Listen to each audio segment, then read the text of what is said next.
You know how much time has passed since the last time I told you that, boy? That's a long time ago.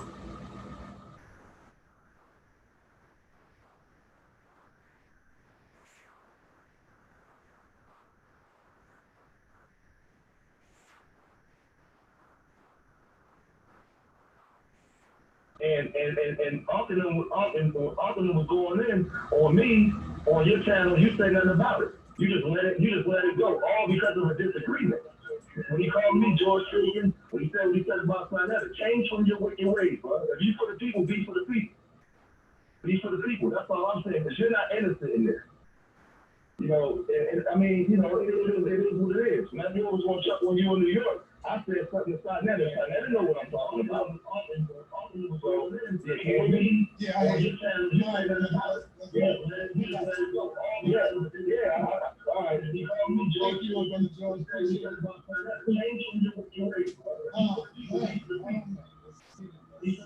all I'm saying. You're not innocent in this. You know.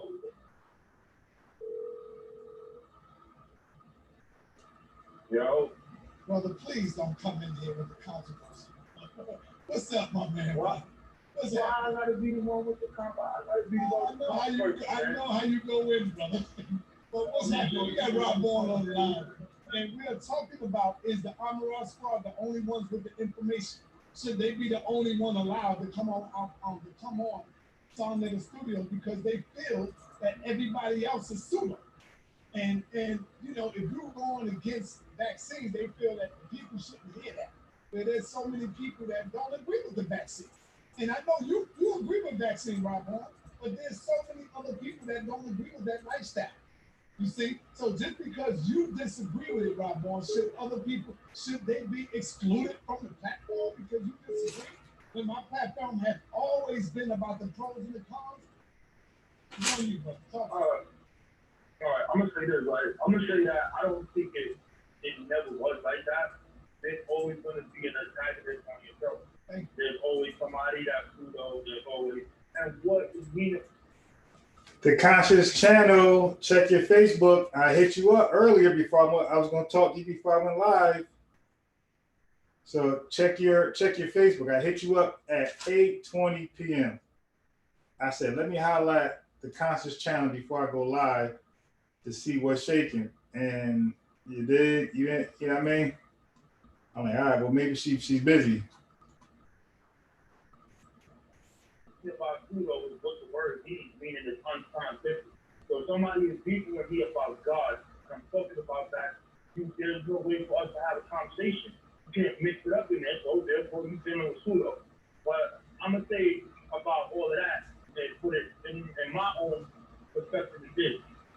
During this pandemic, this is the problem that I had, and I still have it, is where there's people peace dying, to the chat, peace. What the hell is going on? And you know that there's some things that, hold up, I can't let this ride. That's what we're talking about. That's what I'm talking about. Anything else, the Bible dudes that haven't never, listen, this is a YouTube channel. It's the same thing like it was be specific. Like when you say when certain things go down, you can't have it. Like the same thing like if it's Dr. Phil or any other people that's telling you that, son, this shit is a conspiracy. It's a conspiracy in the aspect, the mask, don't wear mask. You don't need it. Don't use this type of soap. Don't do this, don't do that. Your immune system can fight it. Shit like that. So if we looking at what the scientists are telling you, they're telling you it's a novel disease. Novel means new. Novel means I knew it. the human population doesn't have an Yo, antibody in its body. these guys are against white folks, but then they follow white folks. Straight quack. Don't do that. Don't do this. Well, guess what, Rob Ball? I'm bringing on a scientist Wednesday, and he's probably going to disagree with you. And he's a scientist. He's a PhD. David Rosner. Hold on. His name is David Rosner. Oh my God. He's a scientist, and he disagreed with the corona and all that stuff. He also disagreed with AIDS. On that. And so now what you going to say? Wow. No, he's a scientist. My man was promoting vitamins. He's no scientist.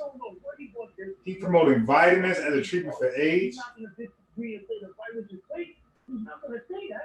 Wow. Okay, so this guy's gonna come on here and he's gonna tell you that there's no such thing as a coronavirus. He ain't gonna say that. He's gonna say how it was man-made and how it was made in the lab. Yeah, So, wow. I mean, like, there's only 3 prevalent theories. Yeah, I wonder what make these dudes go left, go like suicidal, then go AWOL. Like, why would he act like vitamin? I mean, dude, vitamins. I don't believe in the government. I don't believe in the. He traveled and look where they always go to. They always go to Africa pitching this. Now, here's your dilemma here, and here's where the hypocrisy lays. So you guys act like vaccines in Africa is a bad thing. So let me get your opinion on this. This is the alternative right here. So again, a white guy, he's not gonna go to Europe to pitch this because they got AIDS over there. He's gonna travel to South Africa. And see, now here's where your conspiracies fall apart. Somehow you guys believe vaccines in these African countries is a bad thing when it's proof that diseases that plague them, like Ebola, malaria, yellow fever, to name a few, has been damn near eradicated, but definitely controlled by vaccination alone. But a guy like this can travel to Africa. A white guy can travel to Africa. This guy right here.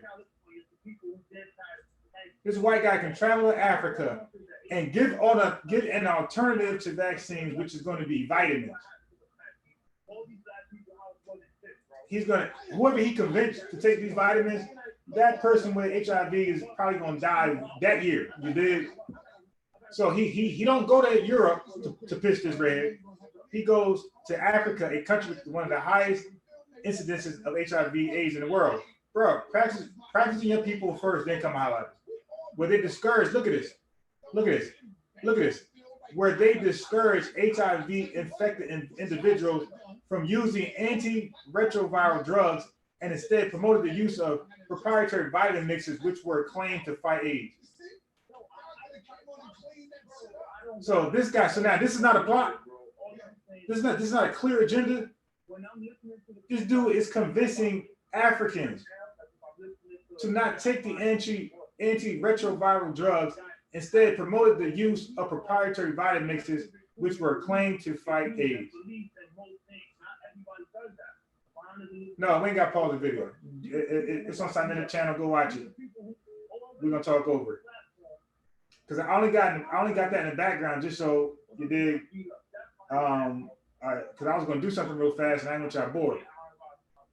So now I ain't got to pause it. You want to go watch it? Go holler at the channel and watch it. But oh my God, this guy, he goes to Africa with this weird, yes sir, FCC, fact checking committee. This guy goes to Africa. Okay, so he was a prominent member of the AIDS denialist movement, which claimed that HIV either did not exist or did not cause AIDS. He claimed that HIV was a harmless passenger virus. Oh my God. Incapable of causing any disease. In association with Matthias Rath. Uh-oh, we look this guy up. Oh, Matthias Rath is the guy who supplies the vitamins. Is a controversial doctor, businessman, and vitamin salesman. He earned his medical degree in Germany. Rath claims that a program of nutritional supplements, including formulations that he sells, can treat or cure diabetes, cardiovascular diseases, cancer. Let's look this guy up next. But they go to Africa with this stuff that's not proven at all. And y'all don't bring up the real threat, the real harm to us. Y'all bring up stupid stuff like vaccines, which is proven. It has proven to eradicate disease like smallpox. Measles outbreak only started back in 2014 when the rise of the anti-vaccination movement started to grow again. Before then, it was basically out of this country. So I'll pause it because I gotta read this. Okay, so Rasnick also advocated a complete ban on HIV testing and stuff. Look at this guy. He advocated a complete ban on HIV testing he didn't want anybody to know they had AIDS to get treatment, and denied that there was any evidence of an HIV epidemic in South Africa. Look at this. In 2008, a South African court ruled that the trials conducted by RAT and RASC were illegal and barred them from conducting clinical trials or advertising vitamin supplements, GNC, right? So now let's go highlight this boy. So we read that part. Sailor medicine. Oh, damn. Including formulations that he sells can treat or cure diabetes, cardiovascular disease, cancer, god damn, and HIV/AIDS. Have you noticed that scammers always have ridiculous claims? It's never like something that you can like say, all right, yeah, that's about right. Like, for example, a plumber is going to tell you that he can unclog your drain, you dig, within hours. That's a claim that you're like, okay. A scammer plumber will tell you that he can come to your house, unclog your drain, and it will never be clogged again. You see the difference? You know a scammer because it's just always too good to be true. Okay. So these claims, no surprise, are not supported by any reliable medical research. Rather, Rath runs the Dr. Rath Health Foundation, has been closely associated with the Health Now. Hey, yo, listen, this website right here, a lot of you guys go to and don't know. To prove that vaccinations are wrong or unhealthy or dangerous, you guys be going here and don't know. There's a website called Health Now and Natural News. These websites are part of this little real conspiracy and founded the Dr. Rath Research Institute. The Sunday Times Johannesburg has described Rath as an international campaigner for the use of natural remedies, whose theories on the treatment of cancer have been rejected by health authorities all over the world. They go to world order conspiracy. Okay? On HIV/AIDS, Rath has disparaged the pharmaceutical industry and denounced antiretroviral medication as toxic and dangerous, while claiming that his vitamin pills could reverse the course of AIDS. Oh my God. As a result, Rath has been accused of potentially endangering thousands of lives in Africa. It's only Africa. They're not going to go anywhere else. A country with a massive AIDS epidemic where Rath was active in the mid-2000s. But, you know, black folks ain't going to call him out and put you. You will never hear his name from black folks. But they'll talk about the WHO, the CDC, and everybody else. The head of medicine, Sans Frontiers, said of Rath, this guy is killing people by luring them with unrecognized treatment without any scientific evidence. Rath attempted to sue him.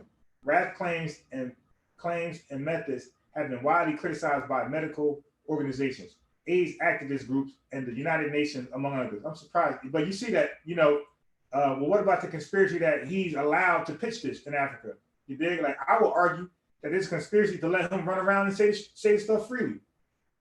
From South African President Thabo, right here, you see him, and former Minister of Health, Mantu, what they do, have also been criticized by the medical and AIDS activist community for their perceived support for Rath claims, believing in white Jesus. According to the doctors with the Medicine Sans Frontiers, the Treatment Action Campaign, a South African AIDS activist group, and a former Rath colleague, unauthorized clinical trials run by Rath and his associates using vitamins as therapy for HIV. That's crazy. Resulted in deaths of some participants. They died. Your brothers and sisters. You did. In 2008, the Cape High Court found the trials unlawful, banned Rath and his foundation from conducting unauthorized clinical trials and from advertising their products, and instructed the South African Health Department to fully investigate Rath's vitamin trials. In 2008, Rath expanded his advertising to Russia. Okay, now he goes his own now. Look, he goes over there now. Bro, you should start it right here, man. A country where the incidence of AIDS have been increasing. So he's going there, whatever the AIDS is at. You dig? All right. So what are we going to do here? Let's go here. The Democratic Allegiance, DA, an official opposition party in South Africa. Peace, Dr. Yaya. Uh-oh. We love you, Dr. Yaya.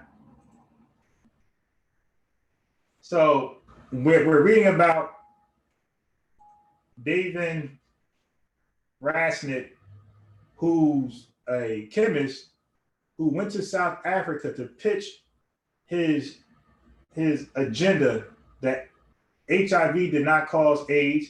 HIV can be easily treated by vitamins. So he partnered up with this guy right here, Matthias Rad, who went to South Africa to promote that all South Africans need to rid diabetes, cancers, and AIDS. And AIDS is vitamin supplements. And he concocted some vitamin stuff. He did to pitch to the South Africans. And after he got kicked out of damn Africa, he went to Russia, which was growing in a HIV, I guess, epidemic over there, and he started to push it over there. So it says claim that. Okay, so as Raph was representing himself as a medical doctor in his literature, as Raph was representing himself as a medical doctor, so that this is the other guy in his literature distributed in South Africa, and claimed that this was against the law since he was not a registered doctor in South Africa. The DA filed complaints with the Health Professions Council of South Africa and the police. The Health Professions Council said it cannot discipline Raph since its jurisdiction is restricted to registered doctors. Oh my God. So only registered doctors can be punished, apparently, for pushing like some pseudoscience, some pseudomedicine. A lawyer representing Raph responded to the complaints by stating that the title doctor referred in Raph's case to a PhD doctor he had obtained in his position as a researcher, not a medical doctor. Oh my God, this dude was pitching a PhD like he's a medical doctor. Other sources, however, describe Raph as a qualified doctor and state that he became a researcher first at the University Clinic in Hamburg and then during 1989 and 1990. All right, so legal cases. I'm not gonna read all this, but again, so this is how my man looks. So a white guy goes to Africa. I guarantee he's anti-vaxxer. Again, vaccines have been known to eradicate diseases like polio, smallpox, measles, things like that, chickenpox, and many, many others. But this guy come with vitamin solutions, and we have no evidence historically of vitamins eradicating a disease. But he's allowed to run rampant all through South Africa without Black folks speaking against this dude right here. But we rather push fake news. We rather push fake news. You dig? So I'm gonna do now. This caught me by surprise. My man Brendan hit me with this. This was not my article. I was going somewhere else. So Brendan hit me with this right here. But look, let me show you how I'm always up on it. Hey Brendan, if you still there, check this out. Look what I was watching earlier anyway. It's gonna bug you out. See, I'm always prepared, dude. I'm always prepared. I already had this. Look, I was doing my own thing. Science courses. I was doing my own thing, studying viruses, biology. You did this where I was earlier. Michael, biology 103, Michael. I'm here. 156 lessons. I'm here. So as you can see, I'm watching videos on. Look, I'm at 6 minutes, 14 seconds. So I was already here before I was sent that article. HIV, retrovirus. So it was explaining that it has an RNA genome that it uses as a template to make double-stranded DNA, which is then incorporated into the host genome. So I was already here with it. And you see my lessons down here that I've been watching. I watched all this right here. All has been watched. All has been watched. So I'm right here with it. Flu viruses, HIV, immune system evasion. It's funny, you sent the article exactly what I'm actually researching. So, you know, this is chapter 5. These are all my videos I'm watching. RNA viruses. Yeah, I'm doing all this right here. Yeah, so, you know, we are going in. Influenza viruses. Yeah, so we don't just talk it. We actually study stuff all day long, around the clock. So we always prepared to deal with the subject when it arouses. So I'm going to do this. So let me go back over here. So this was shocking that this was sent to me just now, that this guy was running around in South Africa saying AIDS didn't exist, HIV did not cause AIDS, and this can be easily treated with supplements, vitamin supplements. And he not only said AIDS or HIV, but he also said cancer and diabetes. And the report said many Africans died as a result. Listen to this foolishness. And they always go to Africa with this pseudoscience. It's always Africa. So I'm going to do this right here. I'm going to drop the link in the chat.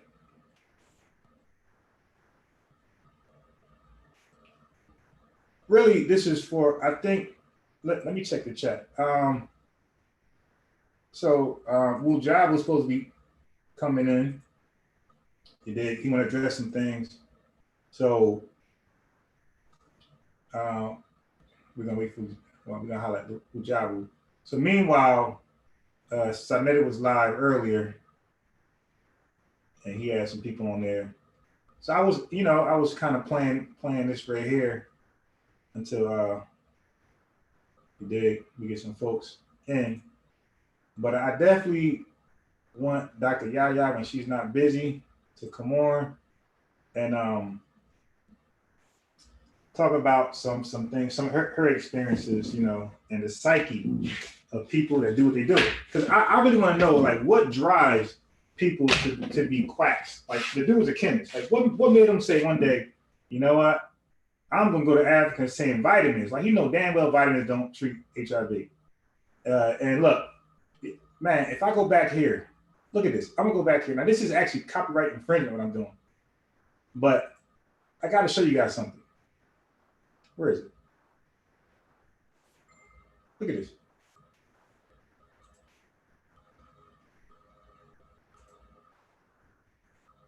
All right, look at this right here. Might be a little low. This is completely backwards compared to the way that living organisms use DNA and RNA. As you may remember, living organisms have DNA genomes, which they use as... So they say AIDS is hard to treat because it goes through rapid mutations. Because it goes through rapid mutations, it invades the human immune system, and it attacks at the same time. So the immune system can't catch it as fast as hell, and it also attacks the immune system. So it's called a retrovirus because it does the opposite of what our body does. It's going to right now. RNA transcripts, which are then translated into proteins. So that's what our body does, right there. Our body does that. HIV does this. HIV has an RNA gene, which it uses to make double-stranded DNA, which is then incorporated into the host cell's genome.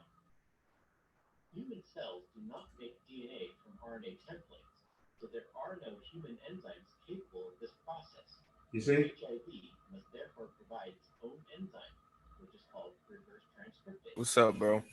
Peace. So that right there, HIV is, oh my God, this thing is tough to deal with because there's this rapid mutation. So I've been like watching these videos. You already see where I'm at. And each one you click got a whole bunch of videos to go into. So I've been doing this all day. So sometimes I don't go live because I'd be like Ebola virus. So sometimes because I'd be like in my bag, just like, you know what, let me go ahead and binge watch. So you guys binge watch movies and stuff, documentaries and good stuff, sometimes entertainment, but I binge watch stuff like this. And we all got our own little interests.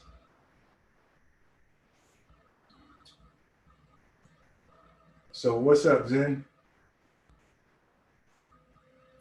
Not much, yo. I'm just chilling. I just came from the Daggett Squad channel. Okay, what was they talking about over there? Rob Bourne and Wu Jawu going in on some I don't know if it was West African stuff or what. I kind of was in and out. That's why I came over here, honestly. So let me reply to Asiatic Black Man real fast. Like some comments just be so useless. He says vaccines have been known to have adverse effects as well.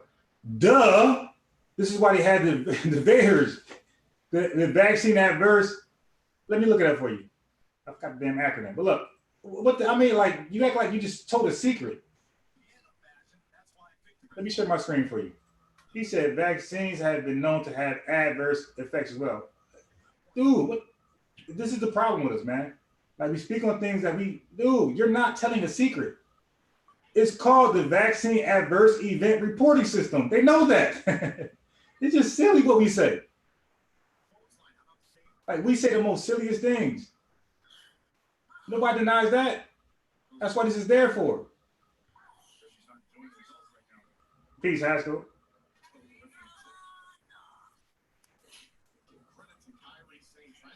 My God, we be saying some crazy stuff.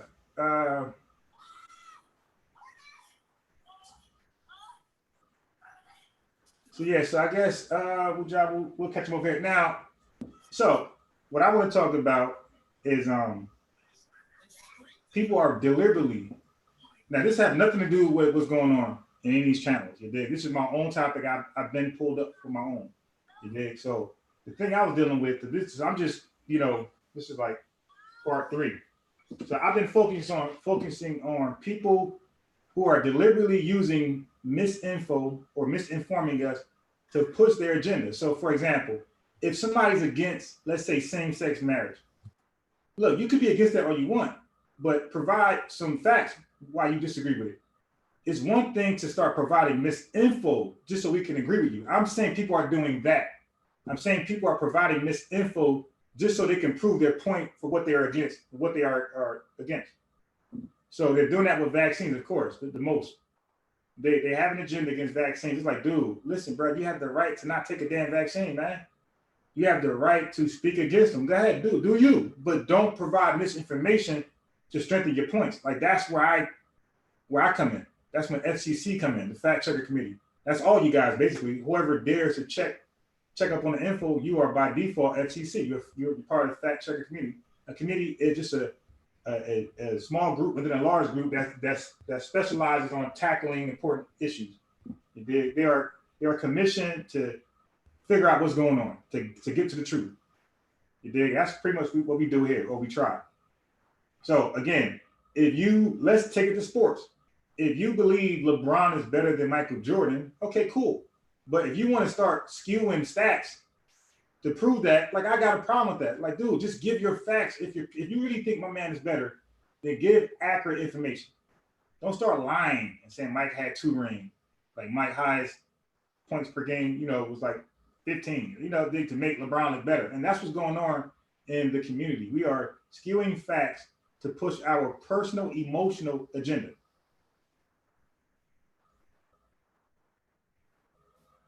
That's what's going on. So the watchers there. Oh, okay. I see people waiting. My bad. I'm starting talking and stuff. Okay. I see a new name. All right. If you act up, I'll throw you right out. Yeah. Don't bring up nothing I'm not talking about. By the way. You dig? Don't bring up nothing. Don't bring up anything I'm not talking about. You can stay on topic or be around the topic, but don't be adding no extra controversy. You dig? Now, who are you, Jacob? Who's that?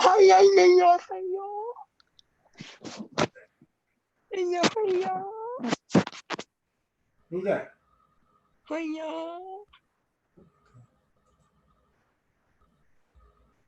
right. Right, what the fuck? Yeah, so we got a clown that comes in to watch it. All right, so you said Bujabu was talking to Rob Boyd just about West Africa. No, I mean they was kind of relating West Africa to Egypt, but I was in and out of it because I thought they was going to talk about something else, but you know what I mean? You know, you just got something in the background playing, but yeah. Yeah. So let me say this. So apparently there are many different definitions of a virus. You dig? But you can't make up some stuff. Like you just can't say it's a protein. Like that's a wrong definition. Period. Like, but there's many definitions, and some sound better than the others. You can sound very, very smart, like you're a damn doctor, whatever, or you can be very, very basic. So one fancy definition of a virus is an acellular parasitic particle consisting of protein and nucleic acid. of a nucleic acid. You dig? Nah. Look. So somebody was trying to get in. Look, I don't know who Enrich is, dude. If you're not in the chat, you're not getting in.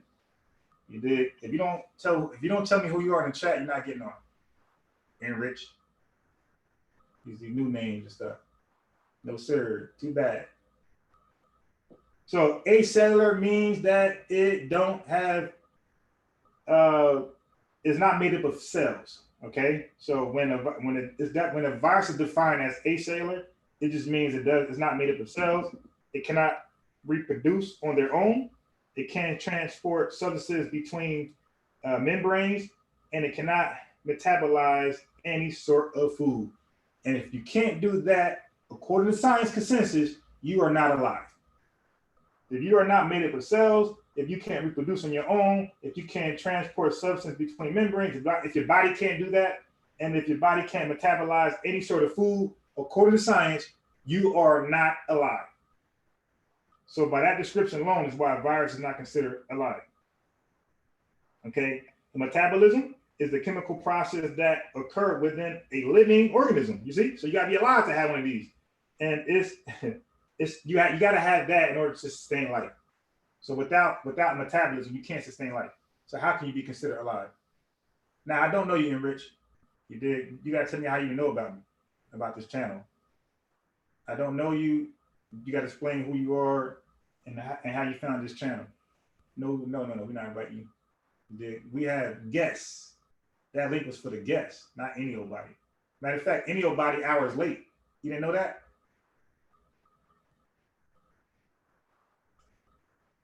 All right. Yeah, go ahead and leave them. Let me remove you out of here. I don't know you. The link is not for anybody like that. It's for the the people who come here all the time, or the people who I invite, like Dr. Yaya. You dig? So now, when I was studying viruses, I came across the flu. The video speaks about the influenza virus. And it talks about why you need a vaccination every year. So it gave more details. It was very specific. So apparently there's a mutation called antigenic drift and antigenic shift. Okay, so the average flu virus, it goes through an antigenic shift. No, I'm sorry, an antigenic drift, which it mutates a little bit, not a lot, but enough where a vaccine can possibly fight against it. And you might have heard Brother Polite talk about the HA protein in his presentation. You also hear Brother Divine Prospect talking about that. And he did, and Inky also. We talking about the HA protein, you got the NA protein. So the HA protein is the one that mutates, and it mutates. So it becomes a different antigen to trick your immune system. So apparently, the ordinary flu, the HA protein doesn't mutate enough to trick your body, your immune system. So when it hits you, you still have a fighting chance to beat it off, or it'll act as a common cold or a little harder than common cold. Now, a antigenic shift is a sudden mutation, and it's a large mutation. Whereas 2 flu viruses hit your host cell at the same time. Yeah, 2 different ones, 2 different strains of the flu virus hit your host cell at the same time, and it joins forces. It becomes Voltron. It becomes Constructicon in your body, right? And when that happens, they say it's definitely going to overtake you because it becomes a novel strain, and that's your Spanish flu and things like that. It says that when that happens, it's definitely going to be a pandemic because everybody's immune system is virgin to that particular strain, to that new strain. And they consider new strains any strain that has not been in popular circulation within like 10 years, a decade or more.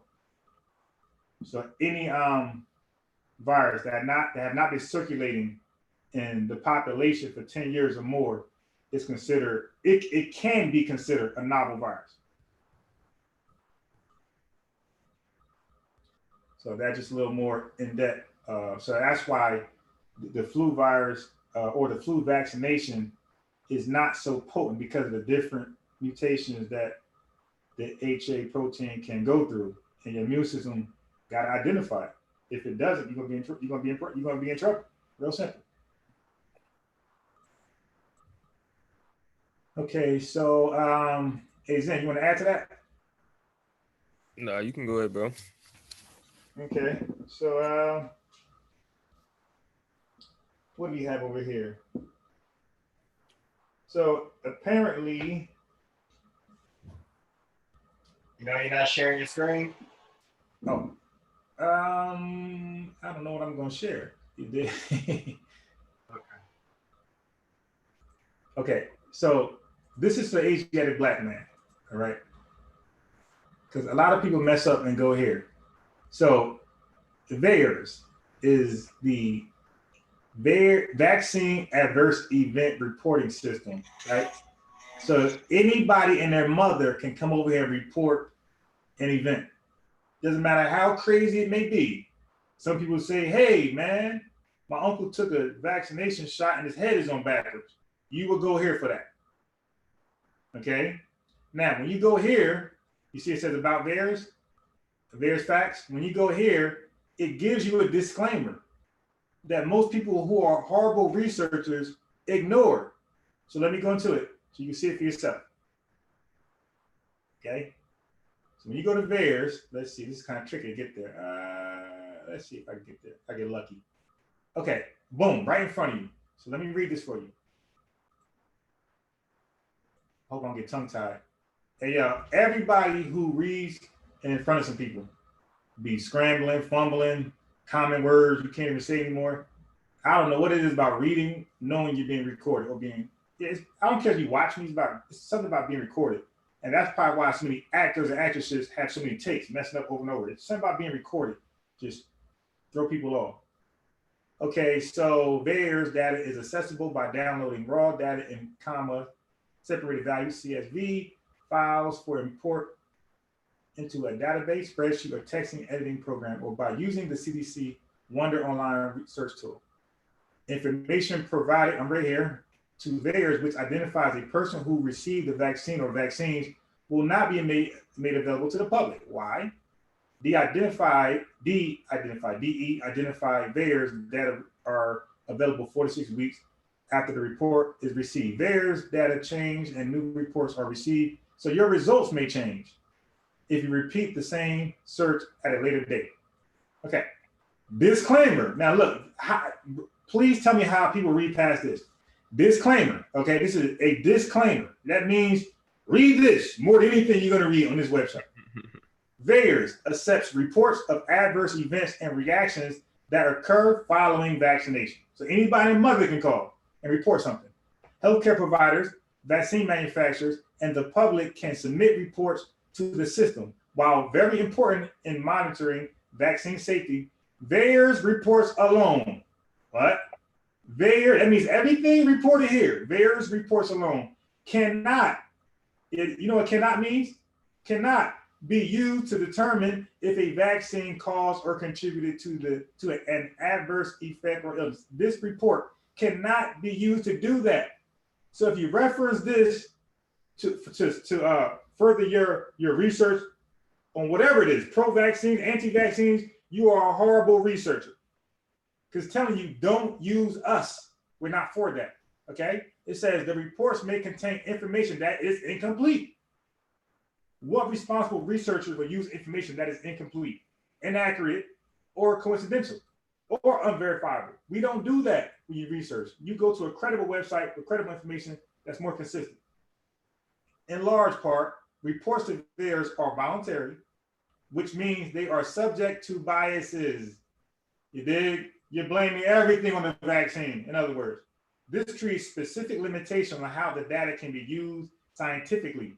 Data from VAERS reports should always be interpreted with these limitations in mind. See, if you're going to use this, you're supposed to tell your listeners of the limitations that this provides. Okay, so that right there. Now watch this. again, bullet points. Key considerations and limitations of various data. Oh boy. Reports may include incomplete, inaccurate, coincidental, and unverified information. Right there. Now, if you skip that and then you want to download something, you did. Watch this. You want to download a report. Okay. So we over here now. You're looking through this website. You want something to prove your point. Okay, let me get to the reports. Where is the reports? I want to show you something that's like impossible to miss. And people have done this. Rizza Islam, hi, you have been guilty of this on Sway Show. So let's see.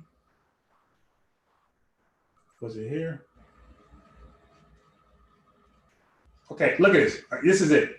So now if you actually wanted to download something, you cannot do it without clicking, accepting the disclaimer. Look, I have read before I can download anything, or before I can even search further. They want you to agree. I have read and understand the disclaimer, the one I just read.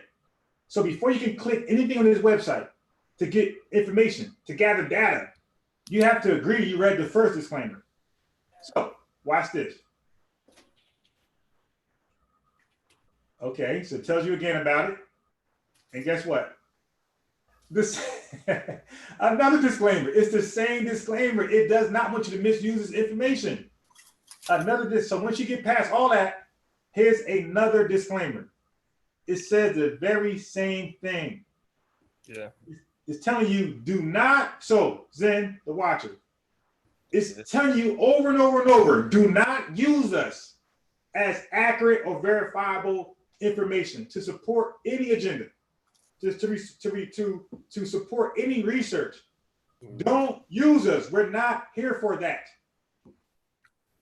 And despite all these disclaimers, somehow Rizza Islam is able to ignore the disclaimers, go on his way and say, hey, you can check VAERS. Such and such people died, such people got injured. Like, dude, oh my God, you just embarrass yourself.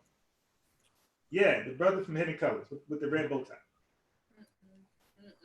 So that's why I say people are, so now, what we just seen, we can probably all agree that it's impossible to miss those disclaimers because they're everywhere, right? And if you still want to push VAERS as supporting your agenda, that supports my title saying people deliberately misinform you to further their agenda.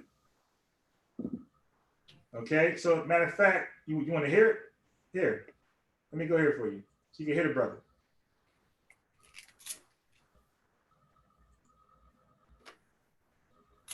I'll go there for you. I want you to hear it for yourself. Oh, boy. Where is it? Here we go.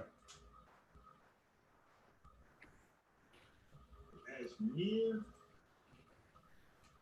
Now, Shepard, you know what I think at the same time? That diseases, etc.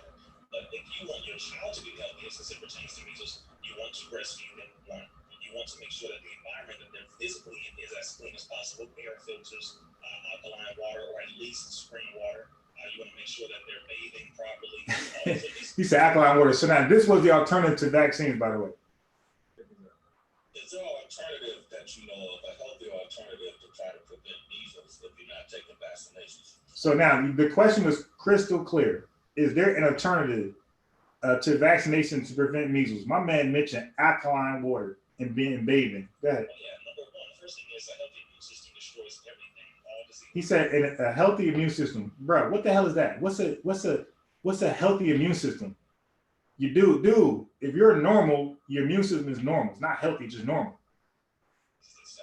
But if you want your child to be healthy as it pertains to measles, you want to breastfeed them. All right, I need a scientific study on that. Breastfeeding prevents measles.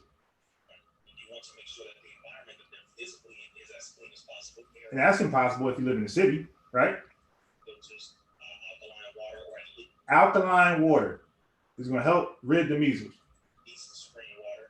You want to make sure that they're bathing. That shit crazy. So these basic things, measles is not some major disease. It's really not. And it's not supposed to be deadly. It's actually rarely, if ever, deadly. So Now, he's just talking right now.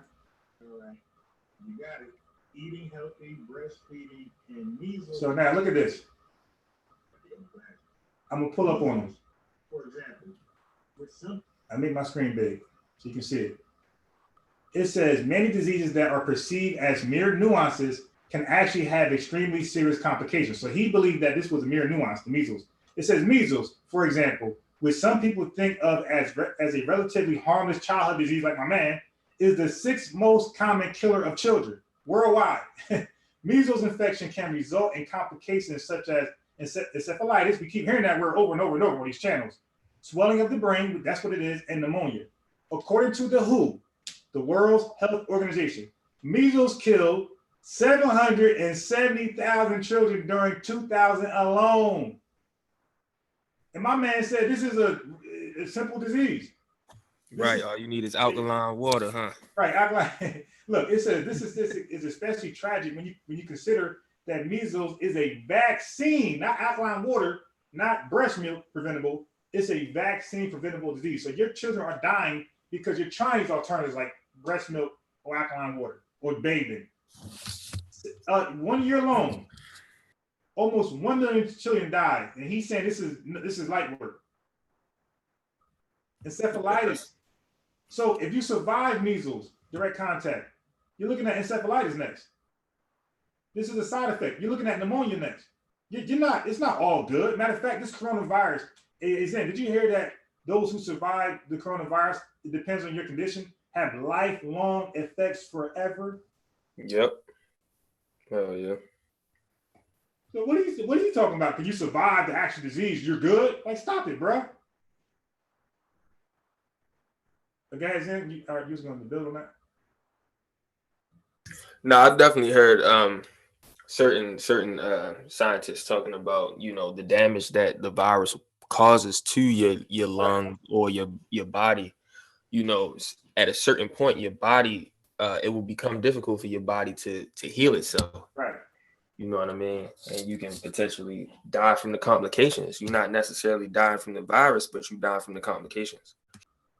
Hey yo, look right here, Zen. What that say right here? The top. You see it? I can't see your screen, bro. I'm not sharing it? Nah. Oh shit. I hate when I do that, man. All right, you see it now? Yeah, Reza Islam. All right, damn, now I got to share what I just read. All right, you see it at the top right here. Yeah. What's that say? Fact checking. Hey, yo, look at this. I made up that word without even knowing I was going. Look, this is January. I was fact checking in January. That's funny how I went with that word now, the SEC. But this is January 19th when I used that word. And I never knew I'd come back to use it. So anyway, so let me go back so you can read what I was reading. So this is from a biology book, by the way. So I can source up for you. Boom, right there. So let me show y'all. Because I thought my screen was being, damn, man, I thought I was sharing my screen. All right, so like my students also be like, you're not sharing your screen. I'm like, oh my God. All right, so right here. It says, people, right here, y'all can read right there. For example, which some people think of as a relatively harmless childhood disease, is the sixth most common killer of children worldwide. Measles infection can result in complications such as encephalitis, Encephalitis, swelling of the brain, and pneumonia. According to, go ahead. Okay, I was saying that those are a huge problem with children. Like, who wants their child to have a swelling of the brain or pneumonia? Yeah, hell no. Swelling of the brain? Oh, right. Man.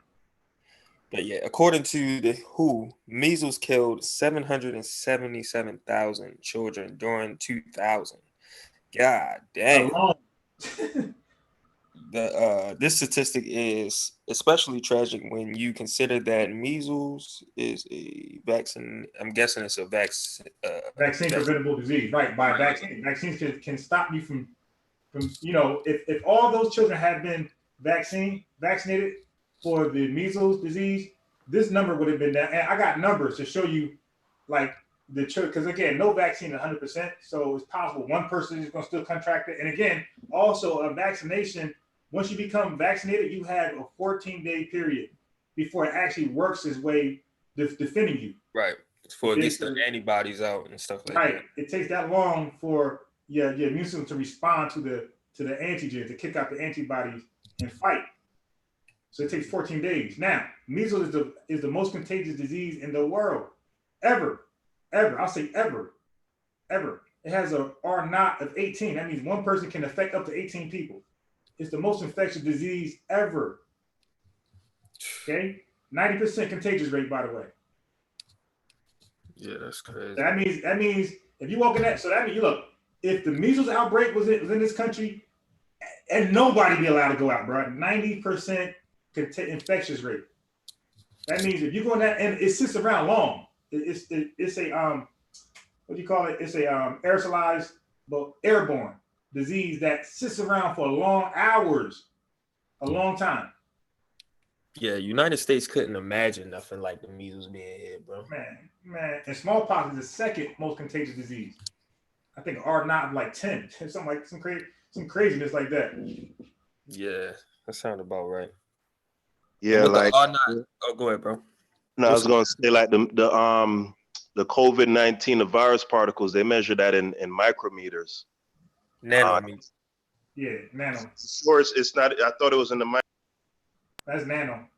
Because I know 125,000 nanometers or something like that is what I said. 125 nanometers. Yeah. Okay, because I know for sure measles is in the nano. That's in the nanometer range. Like it's I believe all viruses are nano, and I think that's 1 billionth of a 1 billionth of a centimeter, something like that. Well, I know 1,000 nanometers is 1 micrometer. Okay, so I'm gonna show you right here. It does vary though. It does vary. I did hear from a doctor that not corona, but the COVID is kind of big compared to the other ones. Yeah, I think they're all nanometers though. Yeah, no, they still nanometers for sure, but yeah, it's still bigger considering the other ones. Yeah. Matter of fact, Hassel, you're right. Because that's why that's why they have a problem determining whether it is airborne, you know what I mean, or not. Right. Yeah. Right. Hold on, I'll be right back, y'all. I'll be right back. So it's in the micrometer range or in the nanometer range? I believe all viruses are nano, but let me just make sure. That's why I'm sharing my screen. I'm going to find out because I know they covered it. Here we go. Make sure when you look it up, don't look up the virus particle size. Look up the droplet size. I believe the droplet size is in micrometers, right? Wu Jia actually broke that down for me because I had a misconception, but because the droplets is made up of viral particles. So the viral particles could be nanometers, but the droplet. Okay, I got what you're saying. So what should I type? I said COVID-19 droplet size. All right, hold on. I know that's not it because I'm using my virtual keyboard. I don't feel like getting up. I got my laptop hooked up to my TV. Okay, so I'm using a mouse. I'm using my virtual keyboard. Here we go. All right. Please be it. Okay, so mama droplet. Do you see it? Hold on. Modes of transmission of COVID-19 virus. Well, what's this right here? 5, 10. Yeah, that's micrometer. Okay. That means micrometer. No. That's okay. Hold on. Let me read that whole thing. Respiratory infections can be transmitted through droplets of different sizes. When the droplet particles are 5 to 10 micrometers in diameter, they are referred to as respiratory droplets. And when they are less than 5 micrometers or 5 microns in diameter, They are referred to as droplet nuclei. What does that say? According to current evidence, COVID-19 virus is primarily transmitted between people through respiratory droplets and contact routes. In an analysis of 75,465 COVID-19 cases in China, airborne transmission was not reported. So, I mean, you could corroborate it somewhere else also. So I believe it is between 5 and 10 microns, the droplet size that is. Yeah. And I believe for measles, the droplet size is like 300 nanometers, like something ridiculously small. Yeah. So it's like purely probably aerosolized. Like purely like that bitch be floating. Right, and that's why it stays in the air so damn long, so damn light. Just like bacteria, you know, if you touch a light on in the summertime, or the sunlight hits your window or your car, you see all those little things flying around, the bacteria. Measles. Yeah. Bitch, goddamn a hot air balloon. All right. You know, I'll look at that a little later. So I want to go back. That shit kind of. So what was he talking about again? False information about. People who deliberately provides misinformation to get you to sell you an agenda, to buy into an agenda. All right, I want to speak on that right quick, because I know we had got into a little tiff here about. Who was it? Farrakhan saying that people were injected. No, I was wrong. I was wrong to tell you that your opinion was wrong. You did. How you tell somebody their opinion is wrong? Yeah, I mean, it's all good because at the end of the day, you know, none of us could tell his intent. So he very well could have had the motive. Maybe he was trying to deceive people. I mean, who could ever know? I mean, the guy does say that woolly hair and broad nose is a curse. So I'm not a fan of Louis Farrakhan by no stretch of the imagination. But I will say, don't you want your hair on your head to be as straight as the hair on your eyebrow? Don't you want your hair to be as straight as your eyebrow? And you know, that's why sometimes, bro, I stall out them older folks, man, because some of them, in my opinion, like, I think they're just genuinely ignorant. Like, yeah. When I listen to Sa, he remind me a lot of my uncles. Like, gosh, them niggas, they good niggas, but they just ignorant, bro. Like, you know what I'm saying? Like, are you trying to say that they are stuck in their ways? Really ignorant when at a certain time period that can determine whether you can be hung up, strung up, lynched, or killed? Say again, Watcher? What I'm trying to say is, how can we really judge it when actually there was a time period by having nappy hair compared to straight hair that will determine if you can get tied up to the back of a truck and drugged for miles type shit, or hung up or lynched. Yeah. Right. Now, but when I say ignorant, like, all right, you see like how he cussed CK out, right? Like telling her about her lady parts and all of that type of stuff. Like, you know what I'm saying? I don't approve of that. I do not approve of that. Yeah, but that's what I'm saying. Like, I got peoples like that. Like, they good people, but they're prone to like emotional outbursts. If they feel like they're being attacked, they'll lash out like that. You know what I'm saying? They don't have like they don't have much temperance. They don't have no kind of forethought about what they're gonna say, and you know what I'm saying? Yeah. So no filter. Right. That's too. So like with the minister, like that injecting syphilis thing, that's a common misconception. So but you want to expect somebody like that with a research team. You got Dr. Wesley back there. He got all these fact checkers back there. And like Dr. Wesley has videos bragging about the proper research methodology. According to my knowledge, he was pitching that before anybody, having the proper research methodology where it didn't matter scholarship is not black or white. He was the first person I ever heard say that. Yo, but you know what, Unbiased? That's an excellent point. And, you know, hey, you have a hell of a point, because being who the minister is and the amount of information and people who he's privy to, it's hard to imagine that he wouldn't have at least heard that the injecting of syphilis thing, that's not actually what happened, you know. So I see, I get your point. And I feel the same way about a recent, you know, fracas that has happened in our little our little community, you know what I'm saying? Because me and the person, we had our little back and forth in the chat, and I'm like, bro, you know, I happen to not buy what you're saying, because you saying it's an innocent mistake, but y'all the ones who stress being meticulous and, you know what I'm saying, and making sure your shit is right. So it's kind of hard to believe that you just made a mistake. Right. If you would have said it, What are you talking about, yo?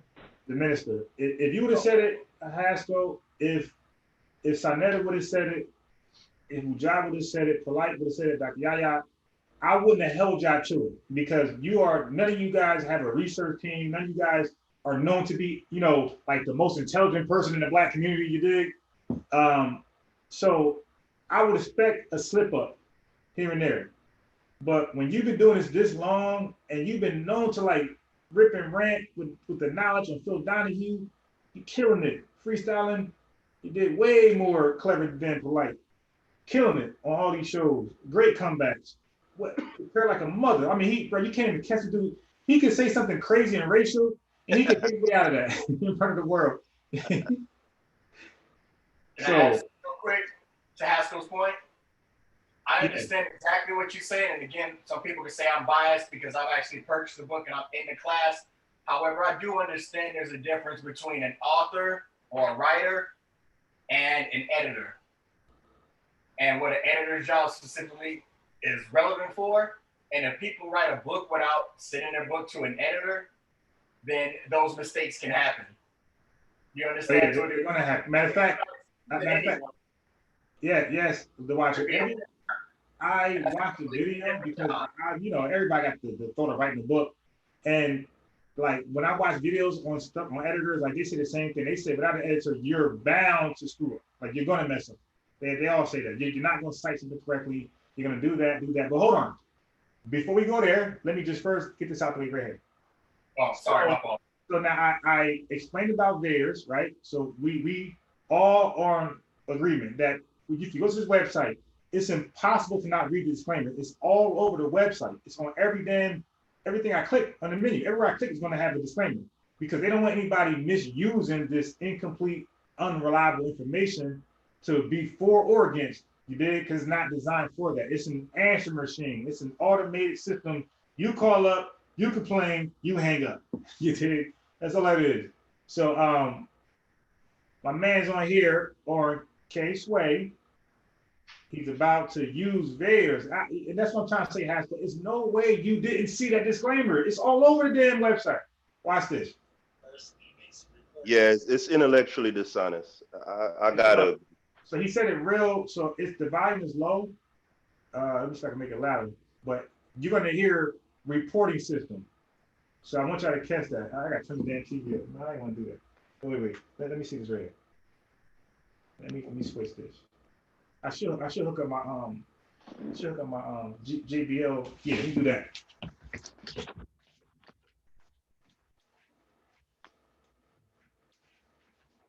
I'll do bad boy. We ain't gonna have a problem.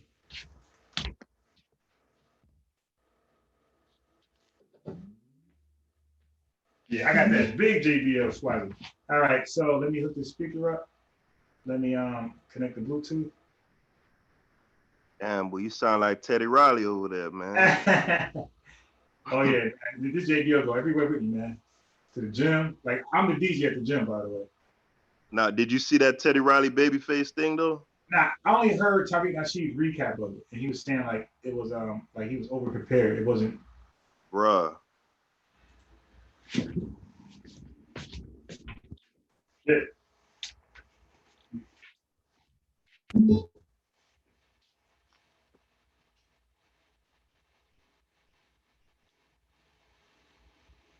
Yeah, like I could call up the Bears right now and just say some shit.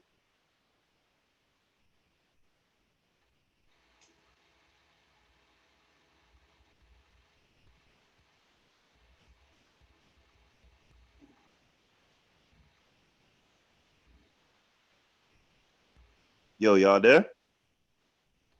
I'm here, yo. Oh, okay. We got dead air. Somebody kick something. Go ahead, it's on you, Zen. Yo. Turn my headphones up.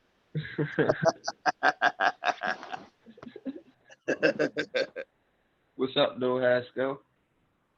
Ain't nothing, my boy. I'm just cooling it, man. Gaining and maintaining, man. Same here, bro. Same here. Yeah, man. This shit's surreal, man. Yeah, I know. We need Yeah, talking, I can't hear you. I gotta hook your speaker up. Yeah, go to Iris. All right, cool. Yeah, Haskell, you can hear me? Yeah, I can hear you. Oh, damn. Most have been outside the club. Okay. Oh, whoa. If y'all talking, I can't hear you. You can't hear us, Unbiased? Okay, I can hear you. Get the speaker right. Okay. Oh my God. All right, let me go back. You can hear me, Unbiased? Oh, I got you now. All right, yeah, it's hooked up. I can hear you. Okay, so what were you saying about the Teddy Riley thing? Oh, nah, dude was just trying to do like a whole elaborate thing and it just ain't work. Like they couldn't do the thing. They had to cancel it. Yeah, Tariq, I was watching his thing. I couldn't watch all of it because like my man's too conspiracy theory out. So I had to cut it off. But I did catch the part where he was like giving a recap of that, and he was saying that Teddy Riley like went too far. Like he had like backup singers, the hype man, everything. That shit was funny as hell. So and he had a whole performance going on. He had a nigga in the back doing a running man, all kind of shit. Oh, shit. Yeah, so Tariq said Babyface probably not gonna do it again. He felt like do like over the board trying to win. They're gonna do it tomorrow. Really? Mm-hmm. Uh-oh. All right, so I want y'all to hear the part right here. He's gonna say reporting system. I want y'all to hear this right here. The Human Services section of the United States government is called the Vaccine Adverse Events Reporting System. Now, you guys all heard that clear, right? Mm-hmm. Okay.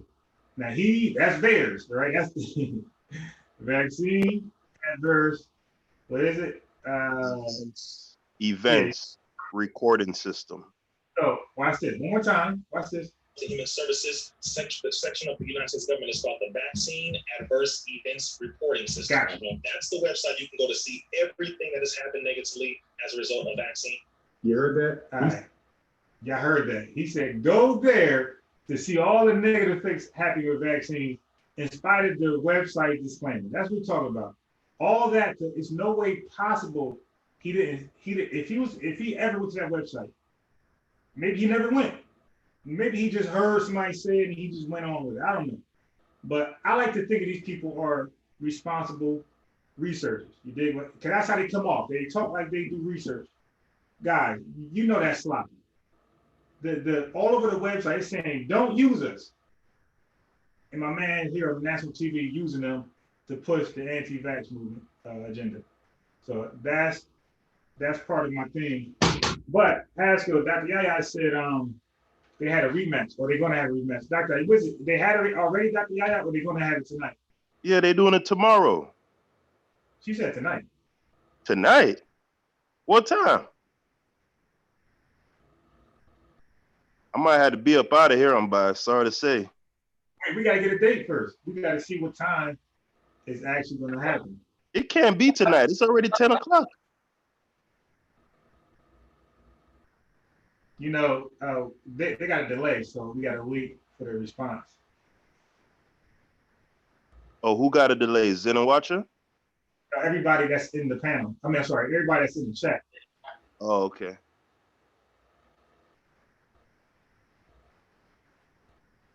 Haskell. She said it's on now. It's on right now? Oh, snap. But yeah, Unbiased, your point is well received, because it's almost impossible to imagine. And even to this point, even if he wasn't a thorough researcher or someone didn't pull his code in his organization, I'm sure someone like you has made the point to him, because he moves around a lot. He speaks on a lot of different platforms. I'm sure he's read something in the comment section, heard it from somebody who said, look, theirs is just something where people just call in and report. You cannot use it to make a point one way or the other. So at this point, he's intentionally, Right, you know, exactly. right. So I mean, but you know, he's on an investigation for doing some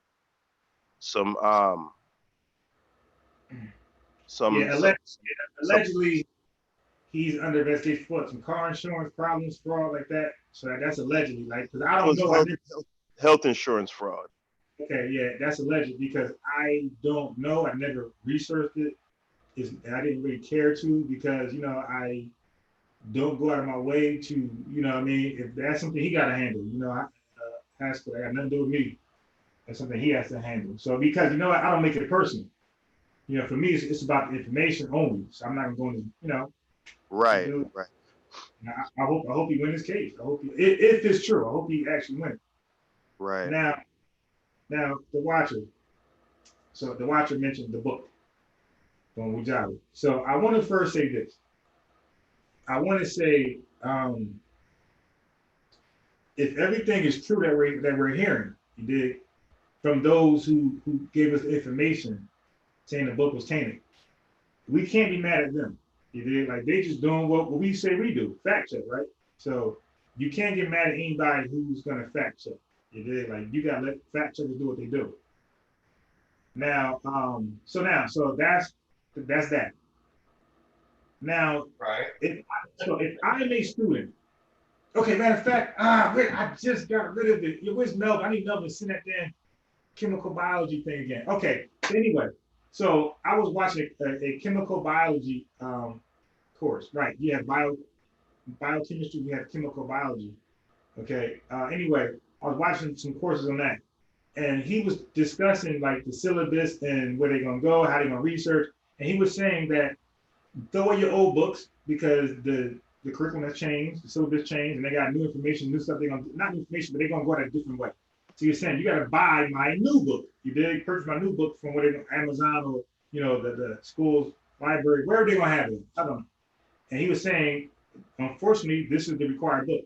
But he was saying, I don't make any money off it because all the money that I get from this book, because I'm the author, it goes back into this college. So it's like donated back into the college. So he doesn't make any money off it. He was trying to say, but anyway, he wrote the book. So now the university would care how properly cited the book is. Like, I think we all agree to that. The university not gonna play that. They're gonna make sure the book is properly put together and it's professional. Now, the students, if the students was to give a poll, okay, everybody, this book isn't properly sourced, right? But all the information here is accurate. Everything you would need to pass this class. I will assume that they wouldn't give it in. They just want to know, is the information correct? And that's how I would be. I would be, okay, that's interesting. The book is not put together well. You know what I mean? It's poorly cited. It's, no editor. Okay, cool. Now my next thing is, will I be able to get what I need to get out of it to be educated in this particular subject? And once you say yes, my guard gonna drop. Yeah, I'm cool. Man, that's just me. But I'm not gonna fault somebody who wants to hold your book, your class, to the highest regards. You did? They have that right. I'm going to be quiet, but I'm going to express like, yeah, I'm giving them. As long as this is enough to pass and I'll be educated correctly in this field of study, I'm good. But if somebody was to complain and wanted the book to match all the requirements of the, a college, level book, then I'm going to be quiet. So that's how I feel about that. So you guys can kick in. You did wherever you want to kick in. Yeah. Now I don't even feel comfortable talking until dude come on, because he probably is gonna come on later. I'm sorry that I even opened a can of worms. Yeah, I was just using it to make a point. Oh. Right on. I mean, everything's going on, that's fine. But first, with regards to the OG side, y'all correct me if I'm wrong, but I'm getting to after disrespect or say anything. You breaking up, Watcher. We all can agree with that. You breaking up? You hear me? Hell no, you sound like Zen. God damn. Can you hear me now? Yes, you're a little better. Can you hear me now? Hear me now? You sound horrible. God damn. Yeah, you sound horrible. It sounds like you got that Metro PCS connection. You got that old school brick Nokia. Still tripping? You still sound now? Yeah, you sound a little better now. Okay. All right. What I wanted to say is, for now and forever, correct me if anyone has anything to the contrary, but I don't disrespect OG Sonetta. I've said it numerous times that he provided a platform that unplugged me from a lot of different dogma. Y'all hear me so far? Yes, sir. Clear. Okay.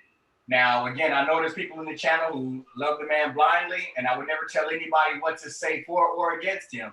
If my opinion is, when I speak to most men, they stand on their own. If you got beef with that man, take it to that man. Yeah, so far. Uh-oh. You're choppy. No. No? Okay. Now, my position is, y'all still can't hear me? No. Yeah, you chopping up. Damn, I guess I'll hop out and come back in. Yeah, because that sounds hard. Damn. And now, Haskell, the reason why I brought up Ujao, because somehow, like, I get a little spooky. Somehow, when you mention his name, he shows up. So I got the feeling if we don't mention his name, so I feel like we got to say his name, and then he'll be in the chat. I'm telling you, because even earlier, bro, was you here earlier? Right? I was. He got at me in the chat. Cause he was like, yo, like, I heard you said my name. I'm like, hey, bro, I don't really care, man, to be honest with you. Nah, but listen, like, that's not a bad thing. It's like, well, yeah, Ujao was like, you are the center of discussion right now. You dig? So yeah, your name going to be, it's a topic. But we definitely would love Ujao to speak from represent himself. Yeah, he talking with Rob Bourne right now on Garfield shit. They talking about secret societies in West Africa and Kemet right now. I don't know if they still on, but I'm going to text him. How about that? My shit still fucked up? It's good. I'm it's going to text him. Yeah, you a Honda now. You a Honda. Okay, now I have to turn the Wi-Fi off. I'm back. Okay, what I'm trying to say is, because I'm reading the stuff in the chat, is I don't make it a habit to disrespect any of my OGs, whether they're coming at me personally or impersonally, because that's something I don't do. With regards to defending any of the other man, I expect them man to stand on their own shit. So if somebody got beef with somebody, I'll tell them to take it to him, because I don't get into the habit of caping for nobody unless they're part of my circle or my family. So with that said, I can leave that there. I don't disrespect them. And you out of there again, Watson. Now, you ain't sounding good. Nope. You're not sounding good.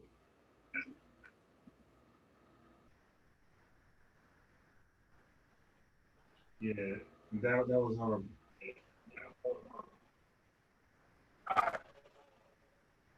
Yeah, Gary said you and Ujao got history. Is that true, Haskell? Nah, I don't know the brother. I don't know the man in real life, so we can't really have any history. I mean, like, he knows how I feel. Like, in my estimation, from what I've seen, and I've told him this personally, so I feel comfortable saying it. He's evasive, a lot of double speak, extremely semantical, unnecessarily so in very casual conversations, and a host of other things like that. In my estimation, when I make an assessment, it gives me the idea that this person could be shifty. You know, again, that man lives in Atlanta. I live in Florida. I don't know him. You get what I'm saying? So a lot of times things online can get lost in translation. Sometimes you make inferences about a person and that is completely off. But you know, just the way how he communicates, it gives me like the feeling of like your Dr. Yorks and stuff like that. Just very verbose, a lot of, you know what I'm saying? Like it's off-putting. It's off-putting. That just for me. Okay. Yeah. Yeah, and for me, if you could be evasive about something that has no consequence, like about what was we talking about that one night? The Komet stuff, and right.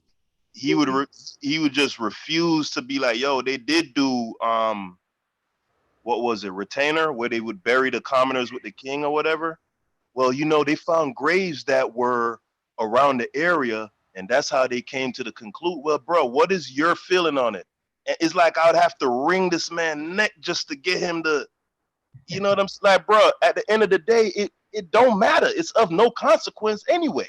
So imagine if something is on the line, you know what I'm saying? Like, I don't know. That shit, like, I don't know if, I'm not going to call myself a street guy, but I've been around, you know what I'm saying? And sometimes, bro, like you get that intuition sometimes means something, man. He just give me a vibe, bro. But I'm off that shit, though. I'm off that, man. Who we talking about right now? My bad. Wu Zhao. Oh.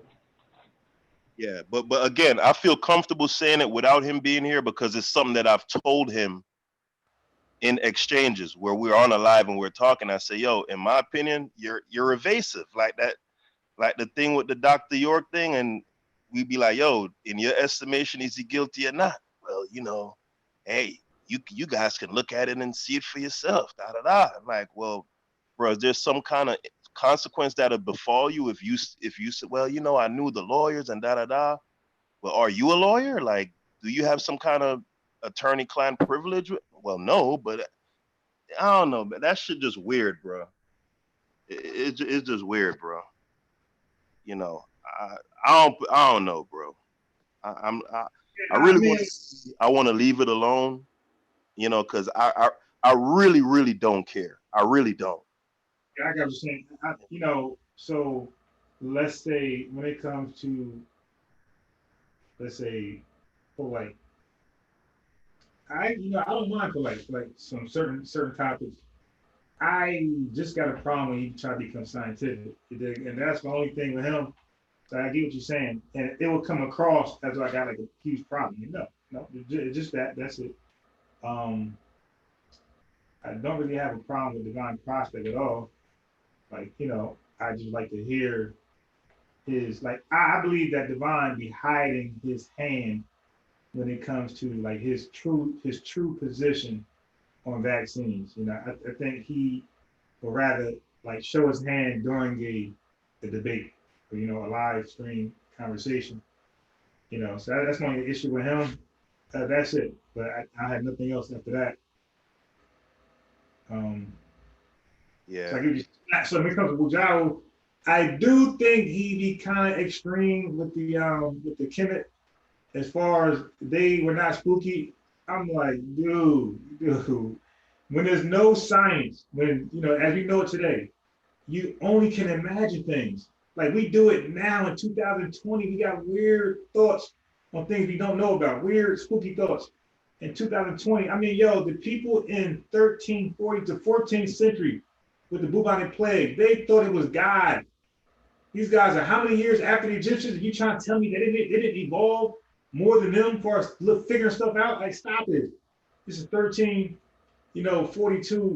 around that time, and they are over here thinking God is sending the Jews are blaming the Christians, the Muslims are blaming the Jews, and the Christians blaming both of them.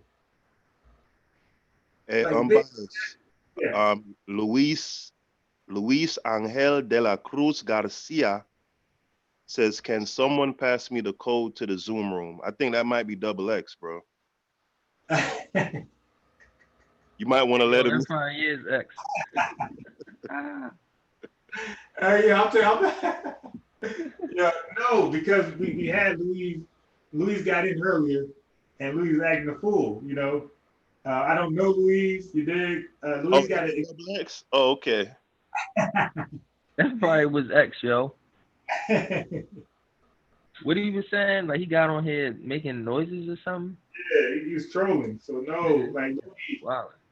In order to get on the panel, you gotta talk your talk in the chat. Like we gotta hear what you talk about in the chat, and that's how you get the link.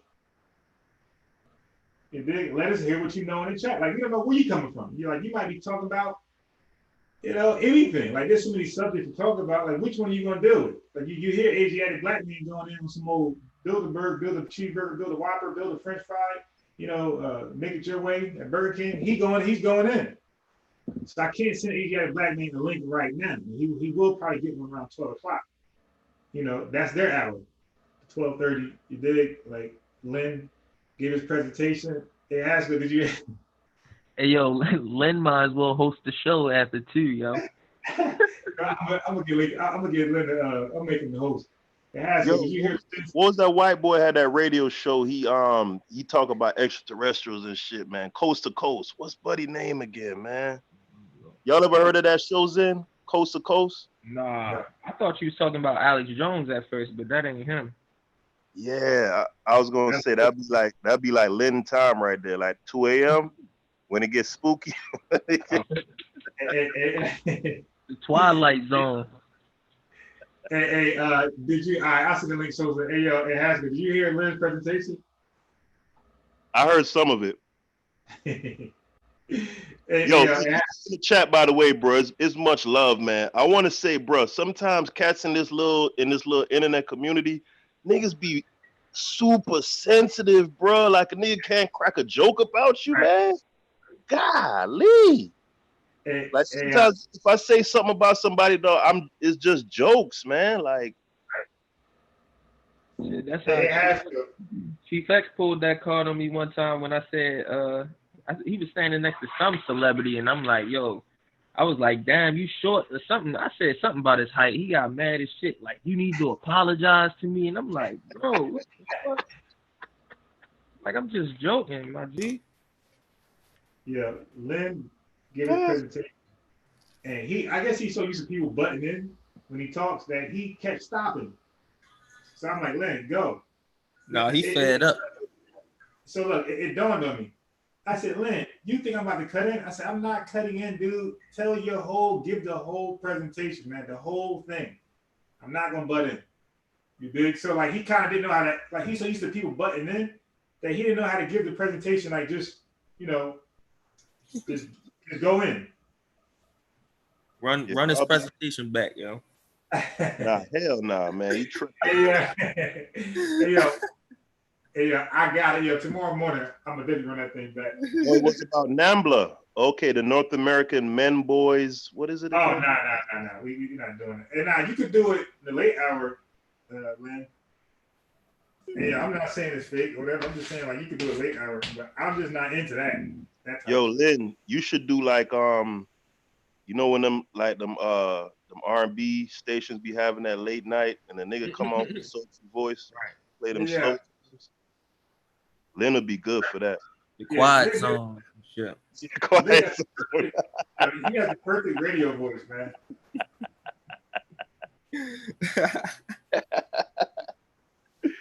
Mm-hmm. The X-Files. That's when I was right there, boy. Yeah, I never. And full out the cabinet. Yeah, I never. Yeah, because Truth Ministries, he shocked us when we start talking about like entrepreneurism and like self-employment, like because he really did that. So he shocked us how much information he knew on that. But I want Lynn to shock us. I want to see if Lynn can leave that stuff alone for just a moment and talk about something else. Him and Asiatic black man. Hey yo, Lynn said he killed it. Hey Lynn, I don't know, bro. Your sources wasn't saying what you were saying. Your source was actually going against you, my dude. Especially when you went to that Darwin, what's that called? The little pamphlet. So was you up? Was you up the whole time, bro? Yes. And who else heard this? Anybody else heard this but you? I heard a part of it. I think Sosa was there. What you thought? What you thought, Haskell? I can't even remember. Like I just heard portions of it, so I can't even really too much recall like exactly the arguments he was making. Who he was arguing with though? Nah, he gave a presentation. He was arguing with everybody who opposed him. He was arguing himself. Yeah. Not arguing. I mean, like arguing a point or. No, I'm just joking for real. Yeah, I know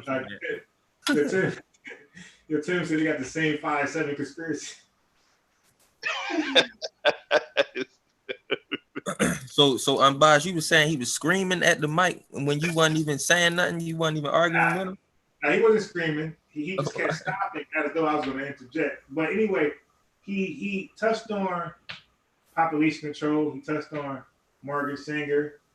He touched on Bill Gates and Bill Gates' parents and his cousin and somebody else. Then he touched on Mythalis. I don't know who that. I forgot who that was. Then he touched on Darwin. I think in that exact order. He touched on Darwin, and then he went somewhere else. And I'm like, dang, Len, you went like that. Like each one of those by themselves is a you know what I mean? A great topic, a great debate.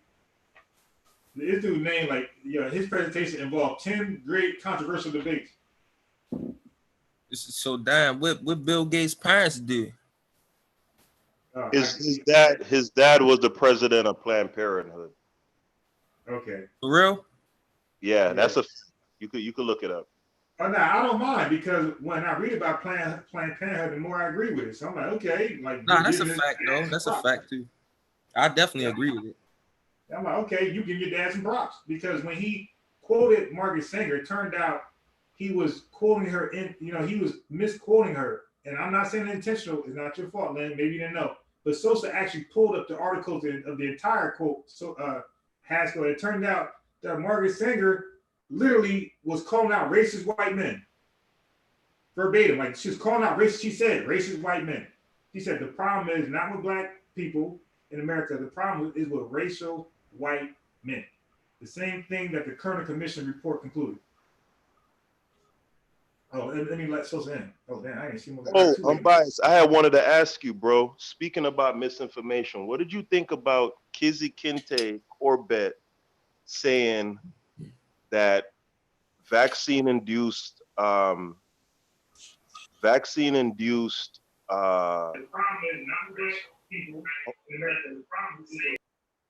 somebody just came in with their background, I think. Yeah. Oh, I was gonna say, what did you think about? I don't know if you saw her interview on CNN with Anderson Cooper, but one of the doctors, Sanjay Gupta, had asked her. There were reports in China saying that some people who had been diagnosed with COVID and who had quote unquote recovered had been reinfected, and that perhaps this would be like a sign that a vaccine wouldn't necessarily work. Because of the potential for like recidivism in terms of getting the disease back again. And she responded with saying that, well, the idea of vaccines is to give you a superior immunity to natural immunity. And she said some other things along that line, which is, especially considering how knowledgeable she is, that's blatant misinformation. Explain. Huh? I kind of agree, but explain. Yeah, because we all know that a vaccine typically is either a weakened or a deactivated form of a virus. So, in other words, it's priming your body for when you face the real thing. It's like a sparring partner. You know what I'm saying? So, like, if the real thing is Mike Tyson, the vaccine would be like the bum nigga from around the block that got a little head. You know what I'm saying? Glass Joe was his name. Yeah, the vaccine is Glass Joe, and and the real deal is Mike Tyson. You feel me? Like, it's gonna get you ready. So when it do come, like, you'll have a quicker immune system response. But I've never heard anywhere the idea that vaccine immunity is superior to natural immunity. That's completely false. So look, so I do know this is that, like, in science, they use words in the public. That's like it's kind of tricky because, for example, when they say dead in science, you know, or killed, they're saying it for the public. They're not saying it for among scientists because you don't use that. You'll see inactivated and deactivated in regards to a virus. And even with Big Bang, like, they would say nothing, but we think nothing is nothing, but nothing is actually something. You know, is actually something. And also, what's the other one? Oh, theory. So in common vernacular, we think of theory just an opinion, but it turns out theory in science is not that. It's something based on facts. So when a scientist, or, you know, they mention some words, I'll wait, you know, but I'll wait. So if that's true, and I know she's like a doctor, a scientist, then I would have to say, okay, maybe she was kind of letting us know in our terms, our understanding, like the same way how they say boost your immune system. Like, you know, you can't do that, but they use that terminology anyway. And so I'm like thinking that scientists, that's their way of making things simple and possibly even simpler. Oh, you know? I want to make a point about that boosting immune system thing too, and then, you know, I'm gonna shut up because I know the other guys need to get in.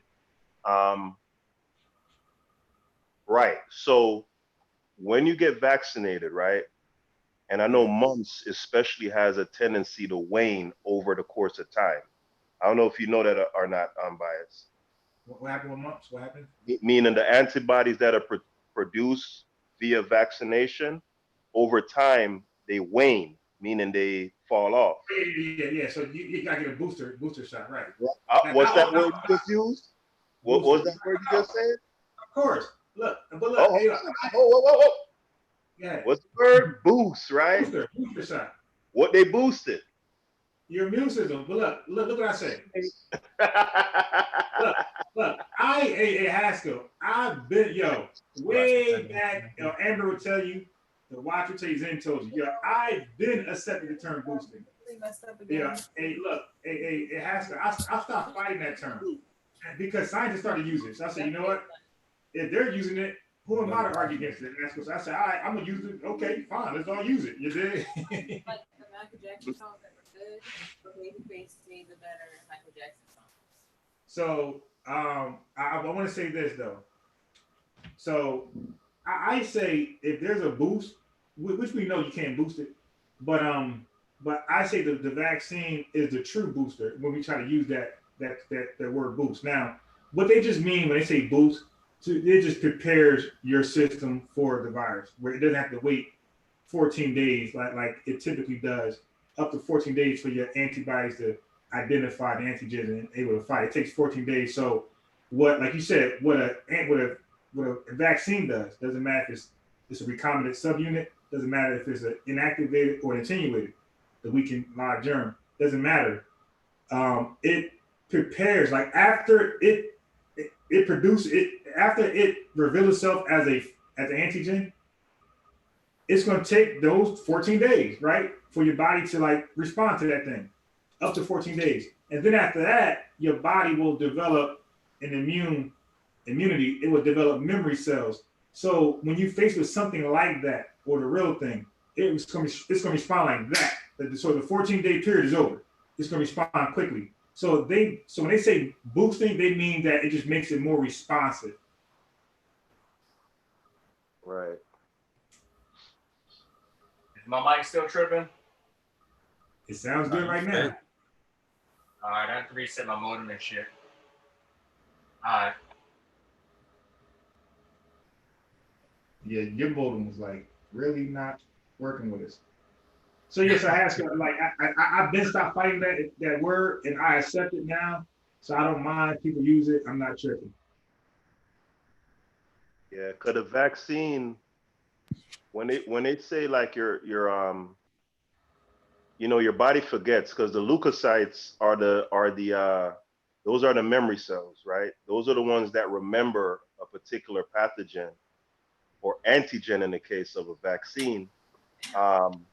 It remembers it so that if there's an actual infection, it's responsible for telling the body, hey, that's that nigga from '88 that robbed your dog. You feel me? Get that nigga. I So remember you. Yeah.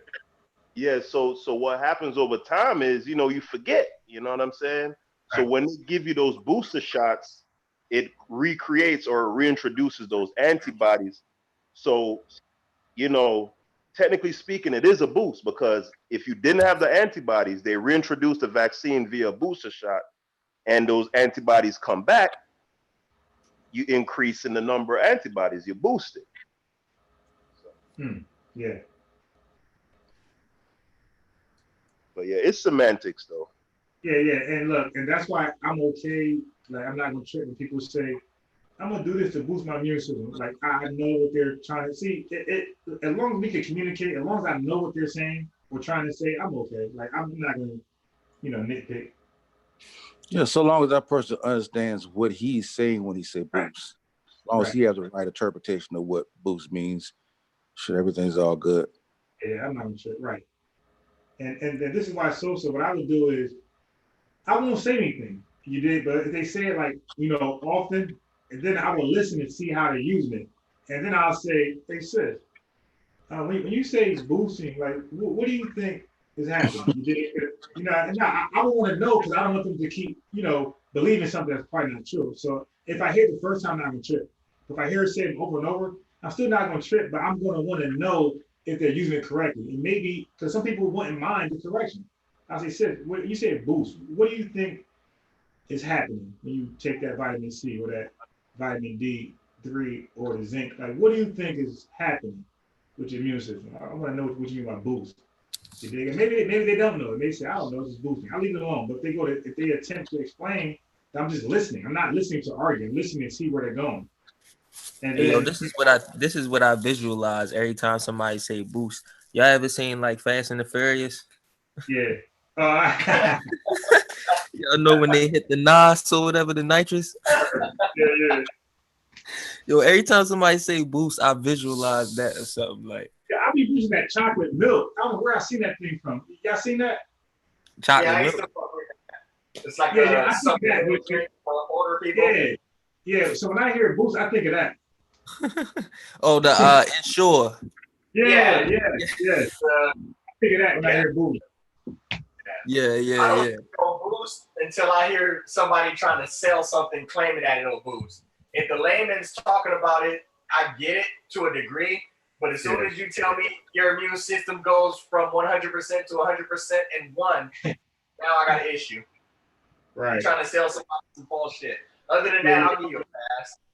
Yeah, you're right. So if you're selling something, I'm not going to give you the same leniency I would give the layman. Nah, I might want to smoke at that point. Yeah, and that's why too you have to pay attention to the difference when you're reading something in an article versus when you read it in a journal. You know what I'm saying? It's like kind of like that discussion me and X was having. Like when you read it in a paper, you're talking about lactose intolerant. This is going to say lactose intolerant. Right. You know what I'm saying? Because for the layman. But now if you go to NCBI, you get to a medical, they're going to start using a term like lactase non-persistent. See what I'm saying? You know what? We should revisit that alive. You know what I mean? Like next time we go live, let's revisit that. Like let's fact check that and see for ourselves what's happening with that. Yeah. I mean, I'm already familiar with it, but we can go back over it. Yeah. That's just an understanding of it, like, because it's like lactose intolerance is the symptoms. See what I'm saying? But no matter what no matter what it is, you're going to experience lactose intolerance. Right. See what I'm saying? Because that's a symptom. You see what I'm saying? So in the paper, they just say lactose intolerant because that covers everything. You know what I'm saying? But depending on how you became lactose intolerant is the terminology. If it's genetic, they're going to say lactase non-persistent. That means it's genetic. Right. You know what I'm saying? If you got it through an injury, they may say lactose malabsorbent or something like that. That means you acquired it. So I'm saying it's specifically as to how you acquired it. But either way, you're going to be lactose intolerant. Yeah, X will never admit it, but he went to tell me more about that on the phone. And like my whole life, I always thought we were lactose intolerant. So he had me go to the FDA and read something. And then I actually read it. It was like reading with you. So I was like, and he kind of like fell back and tried to like argue and change the subject. And you know, for me, like these discussions don't be that serious. So I like to let it go. Just talk about something else. For him, it means everything. So when we talk about it now, he'll say, "What did I say? What was it?" I'm like, dude, I don't remember because I didn't give it. I didn't care. Hey, the reason you know he fell off because he's coming to me a few times and he never broaches the subject ever again. And you know that ain't how it grows. Right? Yeah, hell no. Right? If you know he's right, he'll bring it back up. When like Cheesecake Sosa in the chat, but he won't even bring that up no more. He look like. Hey Sosa, when you and X was talking, when was that? Real Black Atheist channel back in the day. Hey, it has. So this probably back when I first started calling the show, like ever. Yeah. It's like damn near a year ago, so shit like that. Yeah. Yo, X is hilarious, bro.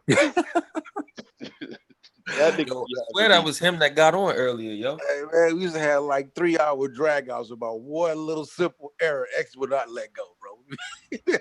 Argument like I ain't gonna front. I used to hate that shit, bro. I swear I used to be in the comments hating like, who the fuck is this nigga? Why are y'all letting him talk? Yeah, everybody's be like, man, he's hijacking the show. Yeah, everybody, bro. I'm like, X, don't read the chat. She's like, F that chat. Yeah, he didn't want to read the chat, yo. He was mad about the chat. Moron, man. This fucking moron. Right. Put the chat. Them niggas is the peanut gallery. These niggas are morons, man. Like niggas can't no reading comprehension, man. It's crazy. So if Lynn had like a non-pseudo element, that would be him, X. Be like the opposite of Lynn. Nah, but X got a lot of pseudo in him though.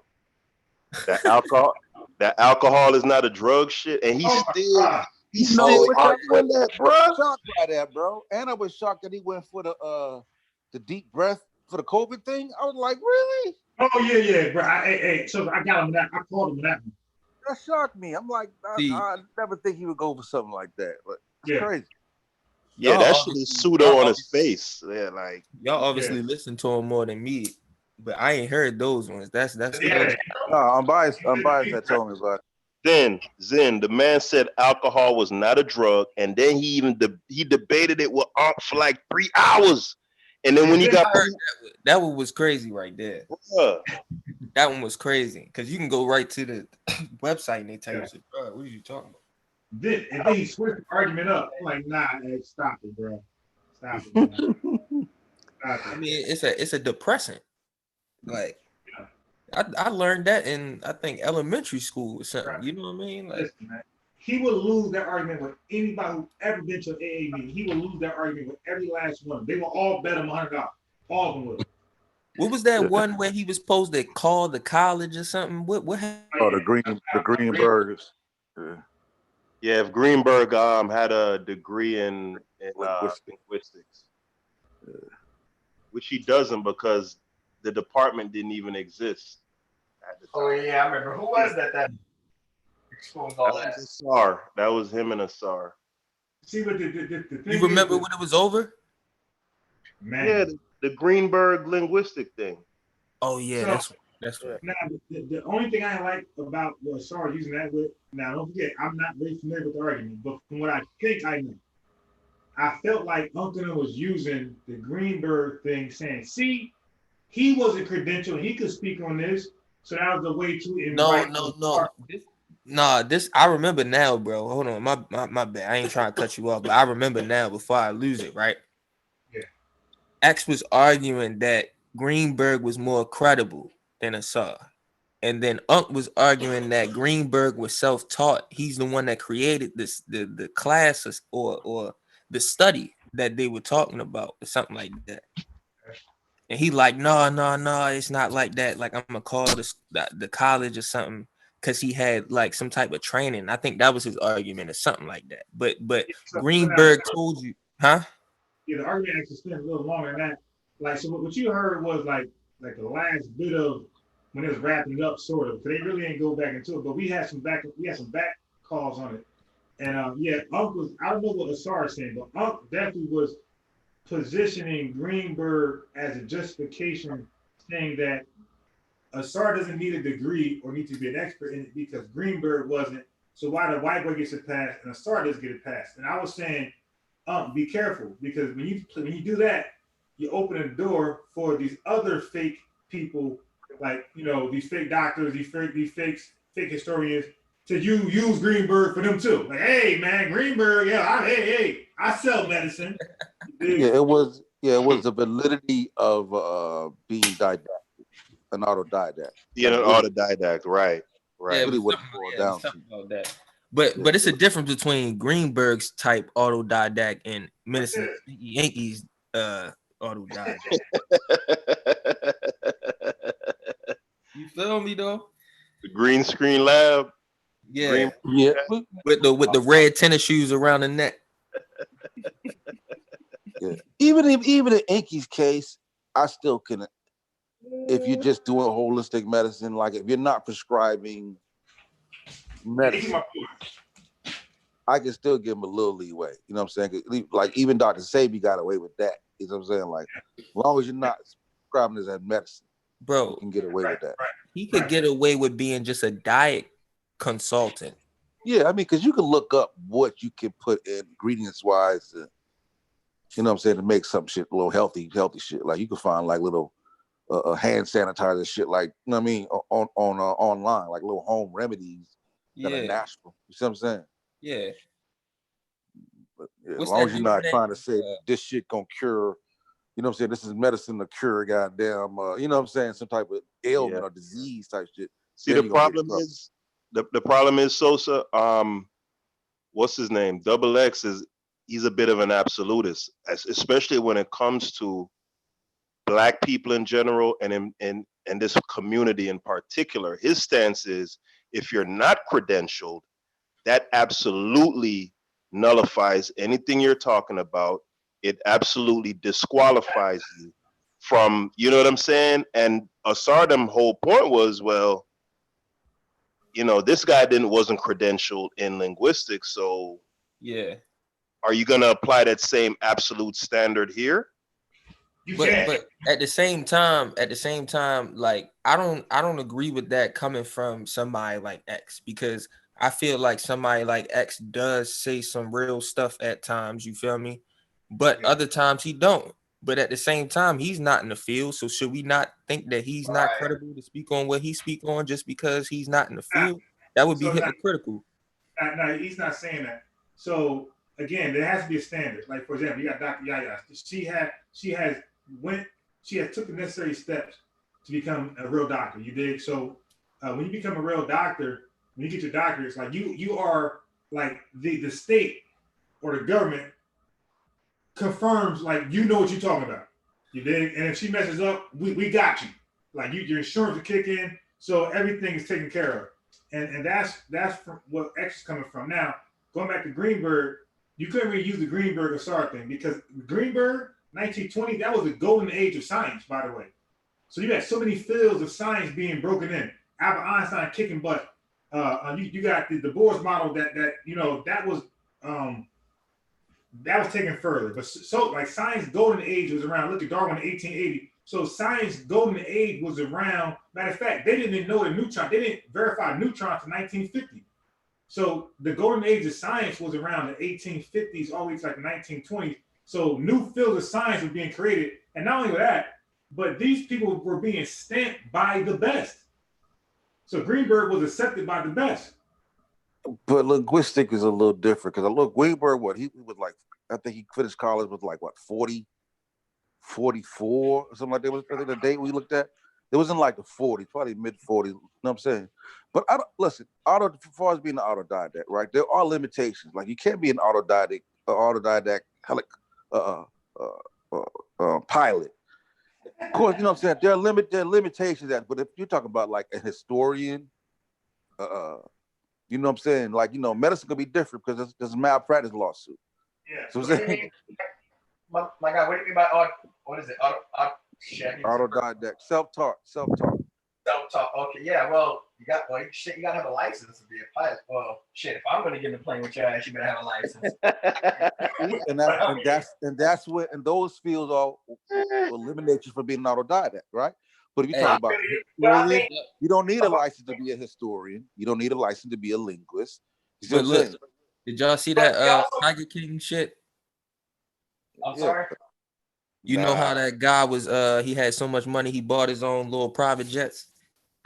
and she said from that Tiger King show or whatever on Netflix. I haven't seen it. I watched the very, very end of it though. No. This was like the second or third episode, but it was explaining the guy that the chick had killed. But basically he had a bunch of money and he had like 3 or 4 different private planes or whatever, and he ain't had no license. But she said that he crashed them planes all the time for real, learning how to fly them joints. Yeah, and I'm like, golly. That's like, that's you good. got all that money, but you ain't go get a license for your plane. Like you ain't go get trained. But so, hey, you know this what this pandemic is showing. What? Go ahead, Unbiased. My bad. No. I'm shouting out the chat. Go ahead, ask. I said Big O. He's funny. I was saying what I'm glad this pandemic has showed is Black folks do not have the market cornered on being pseudo. We ain't got nothing on the pipe. Oh my God. Hey, I don't see how that was ever a question. Yo, them white boys is in the street about this shit, bro. Just Unbiased a video of what they're doing out here in Phoenix. You think y'all saw something before? Did you check it out real quick? That's what I was telling you, Unbiased. Like I got up like I got an alert like about 3 o'clock in the morning. I woke up in the middle of the night, right? It's fucking dark, the boys walking. So I'm like, let me see what he talking about. He talking like same type shit, bro. Like I'm not wearing no mask and no gloves. Matter of fact, me and my wife going to LA. I think this shit is goddamn is a stage shit. Like, how come all the A-list actors got it? How come ain't nobody died? You know what I'm saying? He was talking that? Wow. Oh my God. Damn, Talking to another lady in Africa, and she's like, yeah, you know, because they just throw our babies to the alligators. So, you know what I'm saying?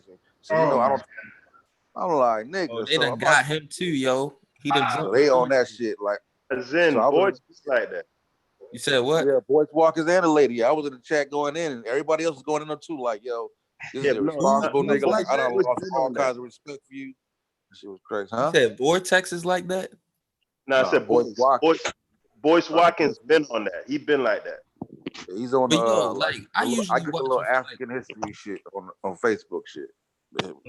I usually watch him on like some finance type stuff. Like if I don't see stocks or something like that in the title, I didn't know what it was, but I just show you like, yo, when you don't know a nigga limitation until they step outside of their lane, bro. Yeah, I'm gonna call that shit the Shaka Amos effect. Like what they do, they get in the fast lane real quick. Yeah, General Steady. Yeah, when niggas on history, they be so like, yo, this nigga, he's a knowledgeable brother.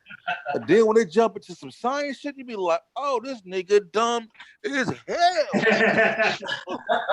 Yeah, bro. Once you become dumb in science, it's hard for me to respect you after that, man. Like, I can't respect you, man. If you dumb like Tariq Nasheed losing my respect every time I watch. I can't watch the whole show anymore. I be cutting that shit off.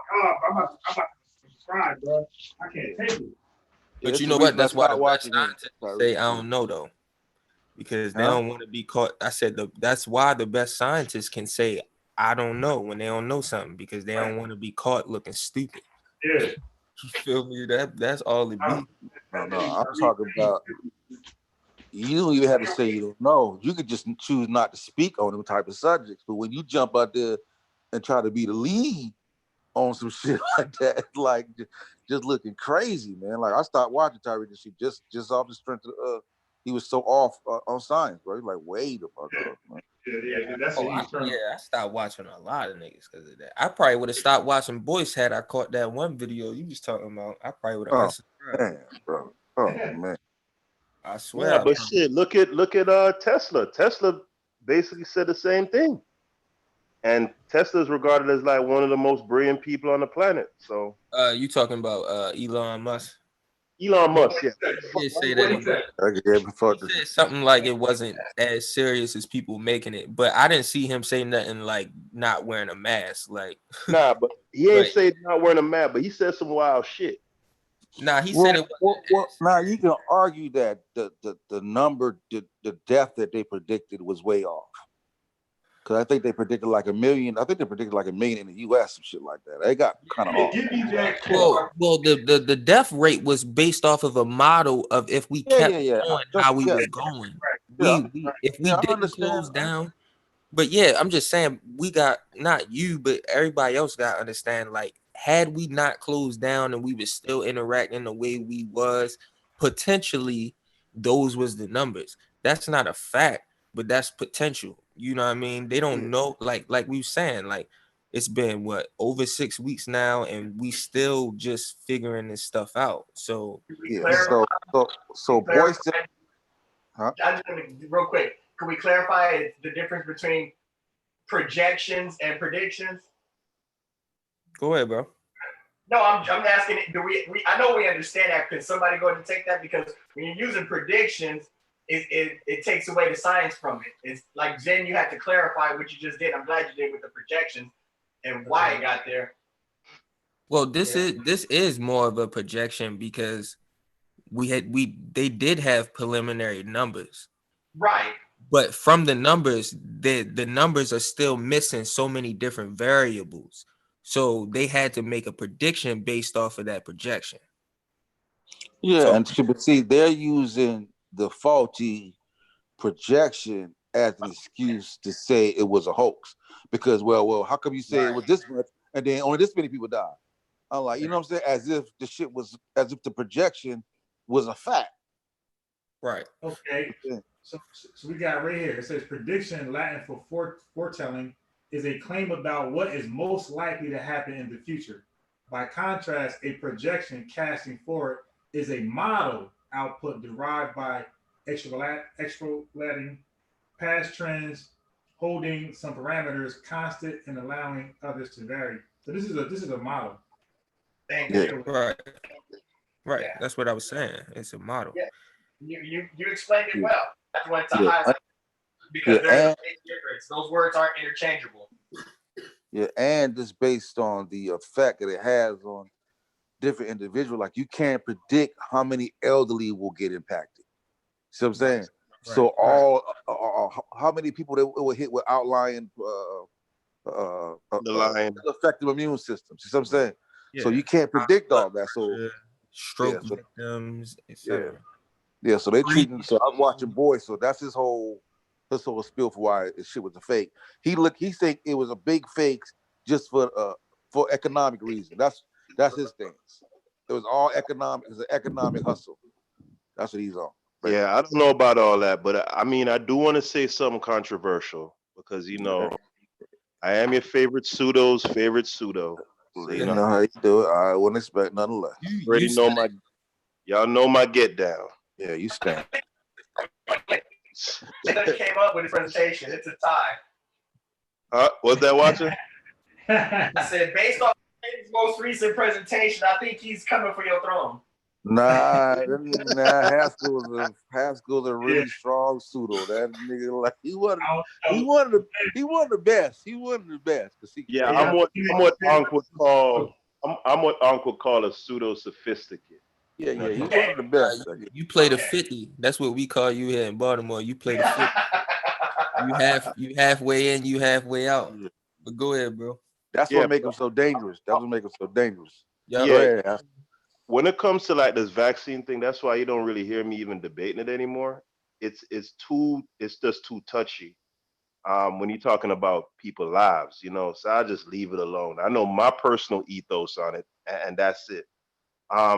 But I do want to say that it does seem to me, reading the tea leaves, that where this thing is going is not necessarily mandatory vaccination, but rather a vaccination that is going to be tied to your ability to commerce, meaning work at a job, possibly hold a driver's license, all things that you need to do to survive in modern society, right? The reason why I say I believe that's where it's going is because if you look at the nature of what the coronavirus is, or what they say it is the fact that it has a 14-day incubation period, a high number of asymptomaticness. I don't know if that's a word, but you get what I'm saying. So a lot of people are asymptomatic. 14-day incubation period before symptoms are shown. And then this is the kicker: the fact that it is most pernicious to those who are immunocompromised and elderly, right? So if you think about it, if you're of the opinion that vaccines were absolutely vital to the survival of humankind, like I'm pretty sure everyone here on the panel does, right? You're walking biological weapon. Right. Mm-hmm. And if everything that we've been told about the coronavirus, I can see them needing identification that you've been vaccinated or you have already contracted it. Yeah, I can see it doing that. Yeah. I mean, listen. If what they're saying is true, then in a sense they would have to make this thing mandatory, because guess what? Even if you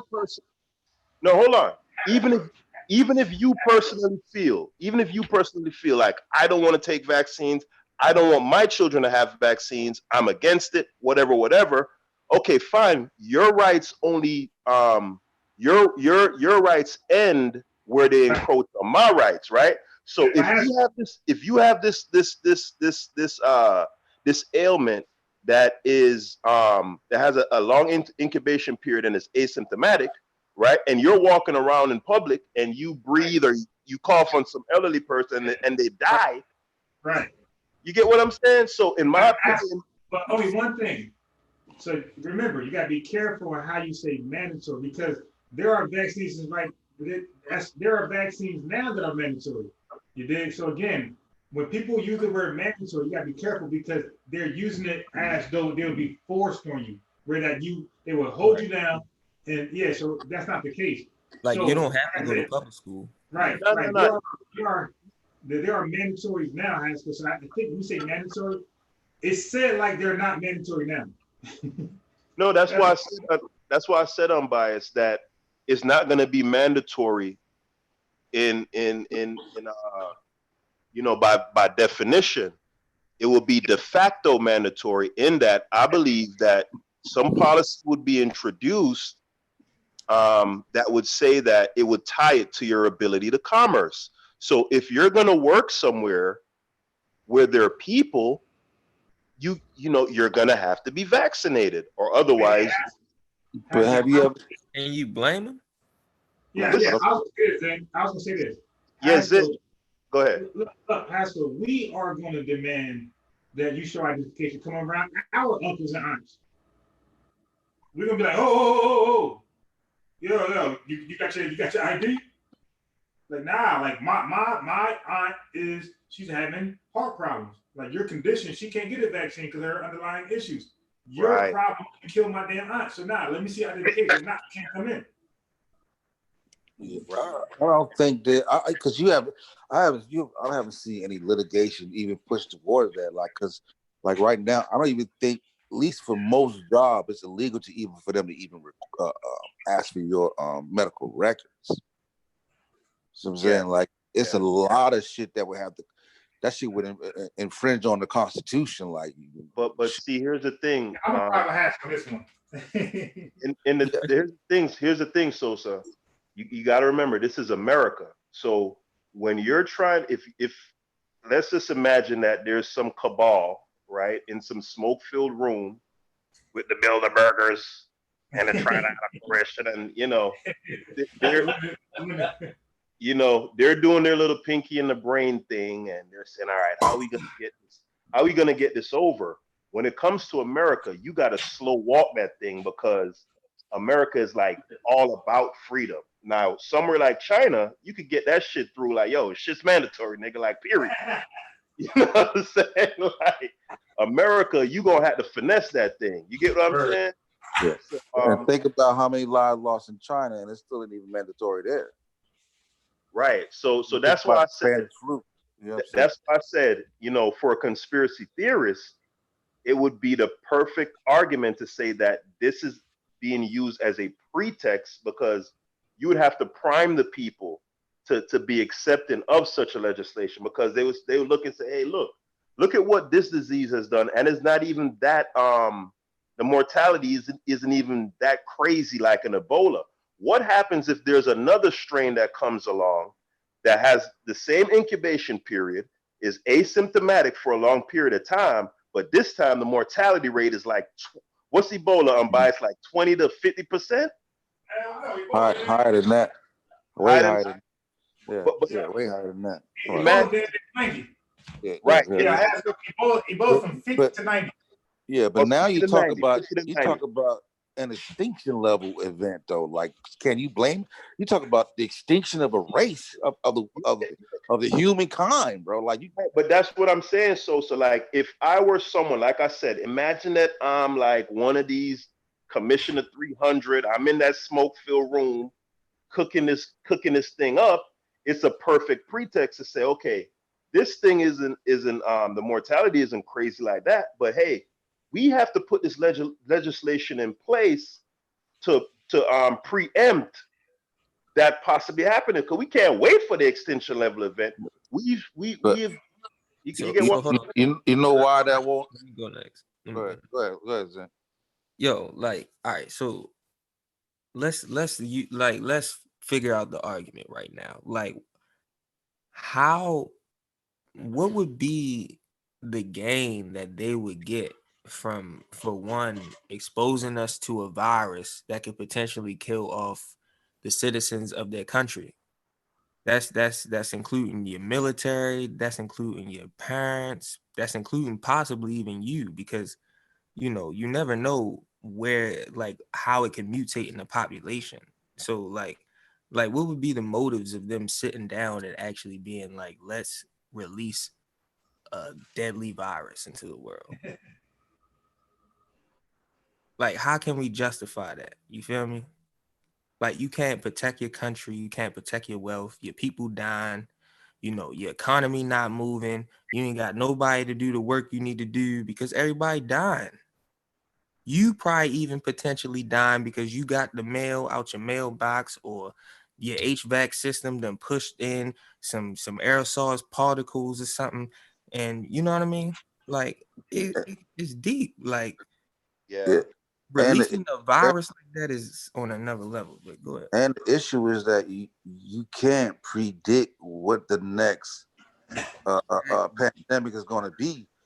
And by the time that hits, it's going to be another year and a half before they make another. You see what I'm saying? You always always playing catch up to a degree. You always be behind, right? Yeah, you see what I'm saying? Like, if it's another corona strand, then yeah, you're more better prepared if it's in that family.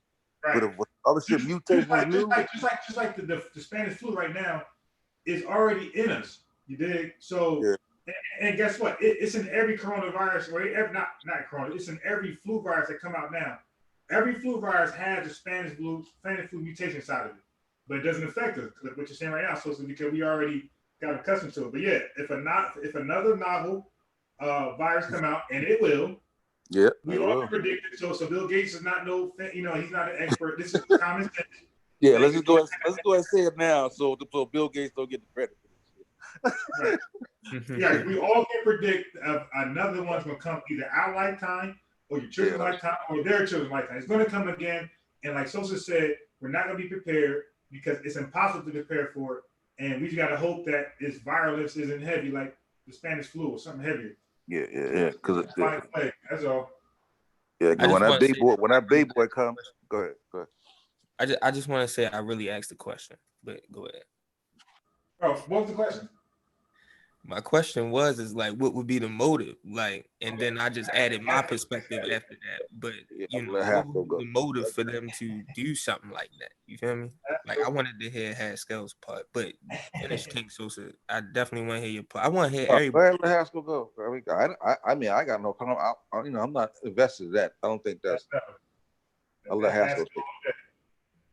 Yeah. I haven't resolved that part.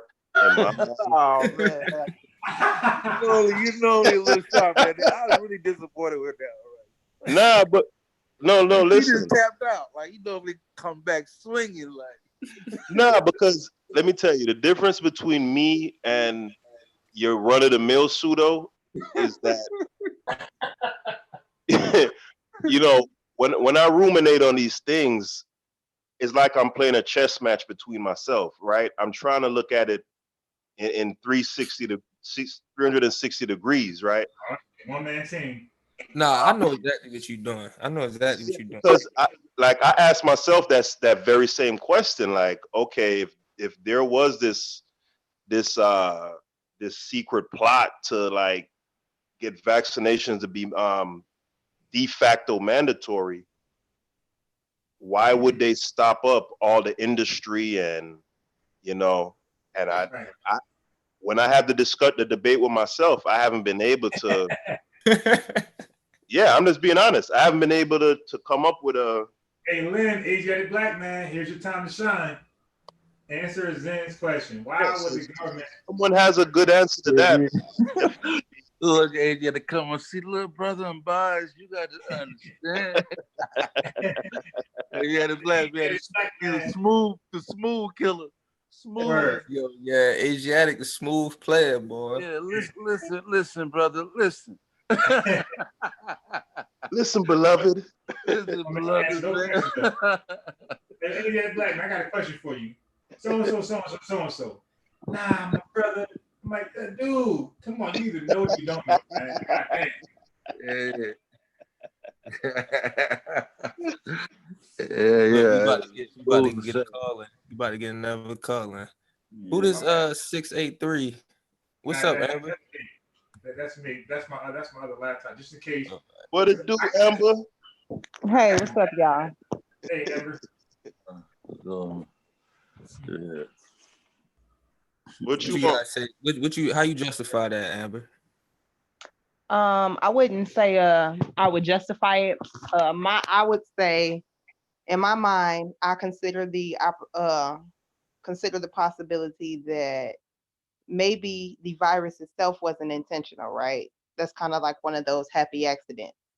But as a leader, as a strategist, you say, well, if this is something we've been wanting to do, how about we take this opportunity to utilize this situation to our benefit?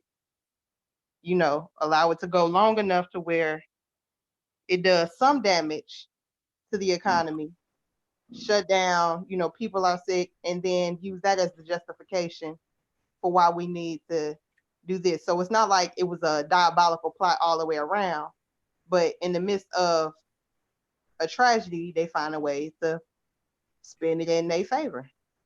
You know what? That's what Noam Chomsky was saying as well. Like, he was saying, this situation happened, and however it happened, not saying it was nefariously, but however it happened, but politics, governments will definitely take advantage of situations like these and use them for their own. Yeah, and that's like, period. That's what they're supposed to do. They're supposed to look at how everything that's going on around them can work to their benefit. Yo, I'm sorry, Amber. I'm sorry. Look at this nigga Unbiased, man. So that you have all these white folks out here with this protest. He found a one black person in the crowd. Nigga, dog. That's the second one, by the way. That's the second one. This nigga. But the fact that you counting black people like you white. I have Man, two black listen, people. y'all not finna do that again, man. 3 hours of goddamn black man. Sister. This nigga here, man. Well, there's a whole bunch though. You can even skip through it. It's ridiculous. You talking about us? How you find the one black talking person? about us So- sister. Who sister? Shit. Oh, back here, right there.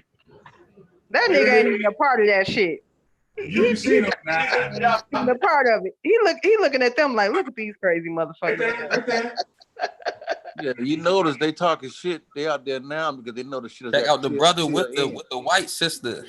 Yeah, the shit's at the tail end, like, you know, because they opening Georgia back up next week, phase 1. Like, are the barbershops open, the bars? Yeah, I heard that. I already knew it's too many stylists and barbers out there. They like, fuck that, we ain't paying all these niggas unemployment. Yeah, so Shit. next Monday is phase 1, so we coming up out it Monday. Who So. trying to take some bets? They are practicing social distance, by the way. Yo, why? What motivated you? Unbiased. What motivated you to try to find some black people in the crowd, bro? I'm just letting you know that black folks are protesting with them. That's all. What made you want to go look for that though? I didn't. It shocked me that there was some out here. Oh, it was just pure serendipity, huh? Yeah, so how many white people out there? You don't get the hell out of here. That's your sister right there. You lost count.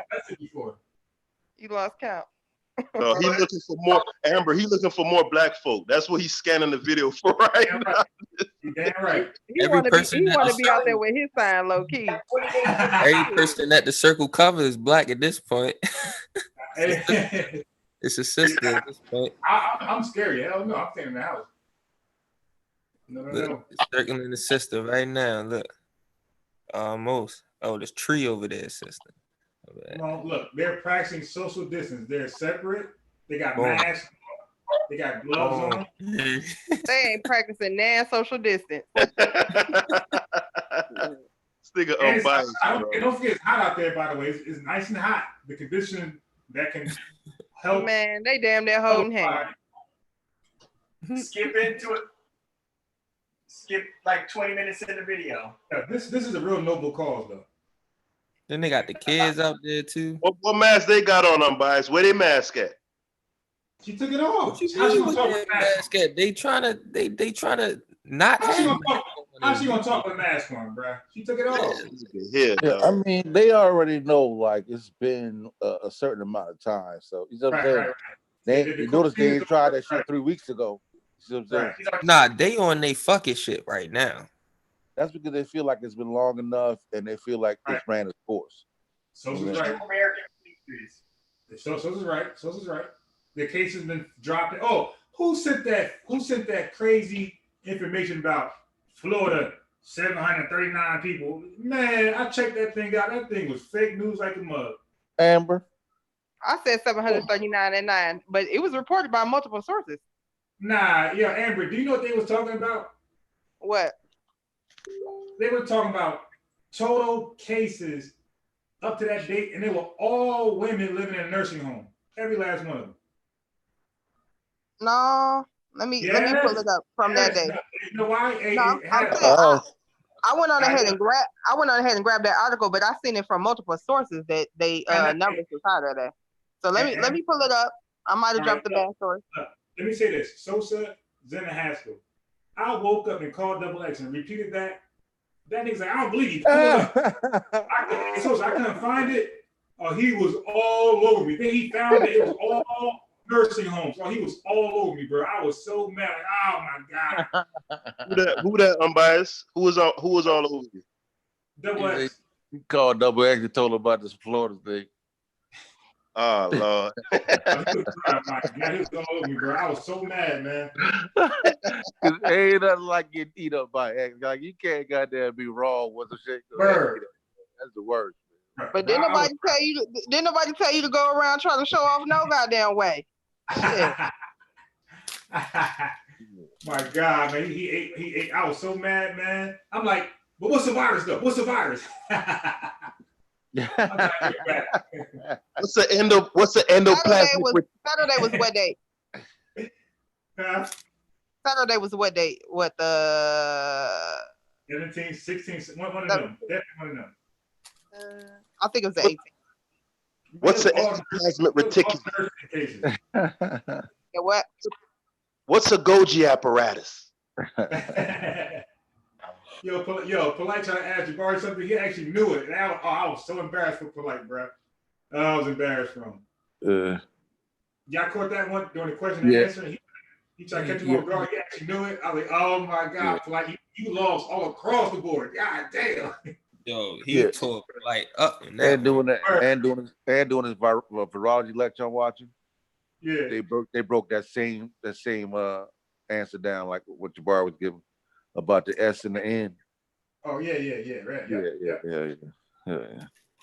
But yo, I wanted to go back to what Amber was saying about like politicians or whoever that's kind of taking advantage of a fallout. You know, I thought about that angle also. But then my next question to myself, like trying to develop this theory, is what is the end game? Like, okay, so you're gonna make vaccines mandatory or whatever, or de facto mandatory. What is the end game? Like, what are they gonna do? Use it as a delivery system to, so I haven't resolved that part either. Yeah. I mean, because you see it with certain aspects of the Patriot Act after 9/11. Certain things they implemented during that times that's still in play right now. You know what I'm saying? Certain aspects of it, because they're like, as far as like listening on your phone, certain shit they put in there. You know what I mean? That's what Apple was bucking back on them about. Remember, they were trying to get Apple to release the code. Yeah. And they was like, nah, because we gotta, you know what I'm saying? If we do that, our people going, you know what I'm saying? Like, we gotta, you know what I mean? If we do that, then they gonna not trust us. You know what I'm saying? They took them to court, then they dropped it. They dropped the charge against Apple. But in case of a vaccine, though, it's like, yeah, there's no. Hey, look at all the government gain. Tripping. No government gain. This is a righteous cause right here, man. This nigga here, dog. That ain't nothing but saltines, bro. Saltines everywhere. And guess what I got in my house? Saltines, my favorite cracker. Saltines. I love these red. Chris. Sound like you in jail, nigga. Haskell, don't you live in Florida? Yes, ma'am. Is Tampa Bay Times a real article, a real newspaper? I have no clue. I'm in South Florida. Yeah, Tampa Bay Times.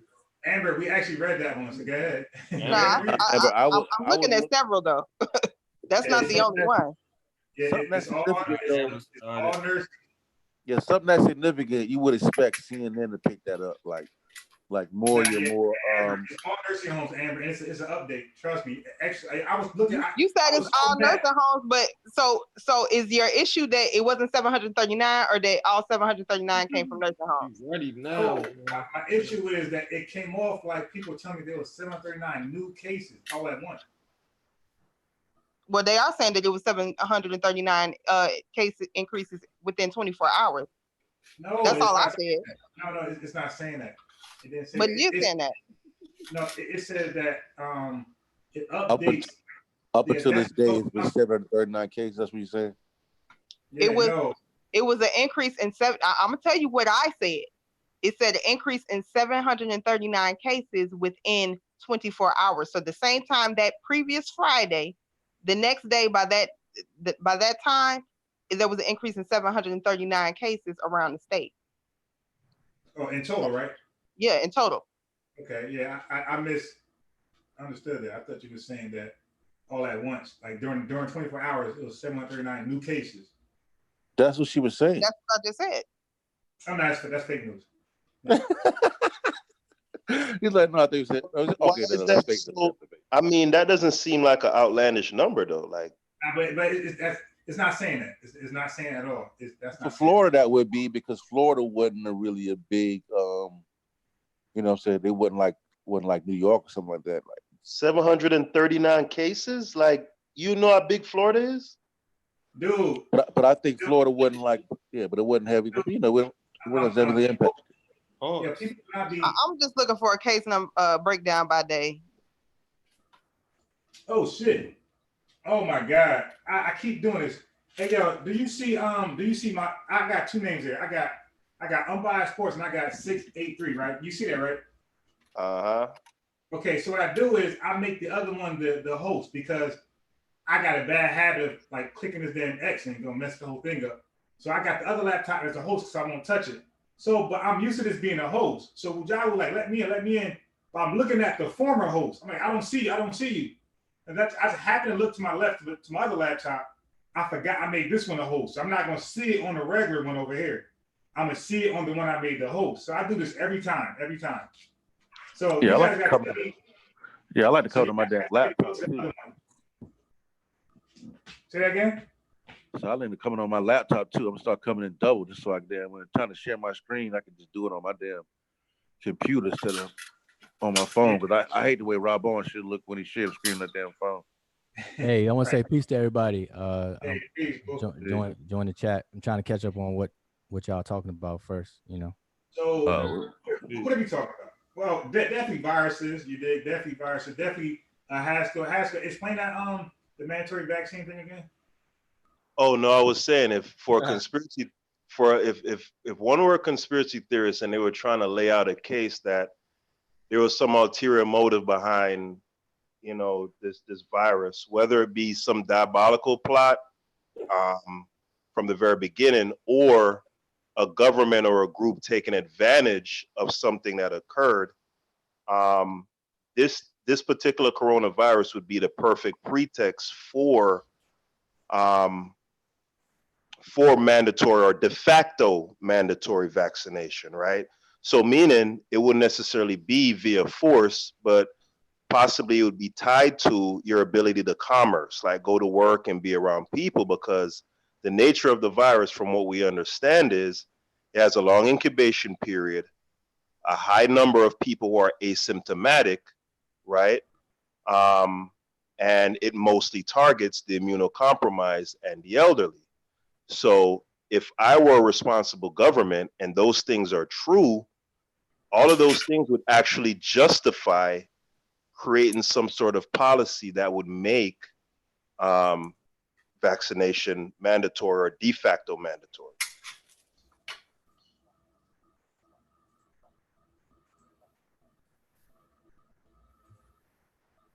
But yeah, and that was a rabbit hole. We were just exploring that, just goofing off. Yeah.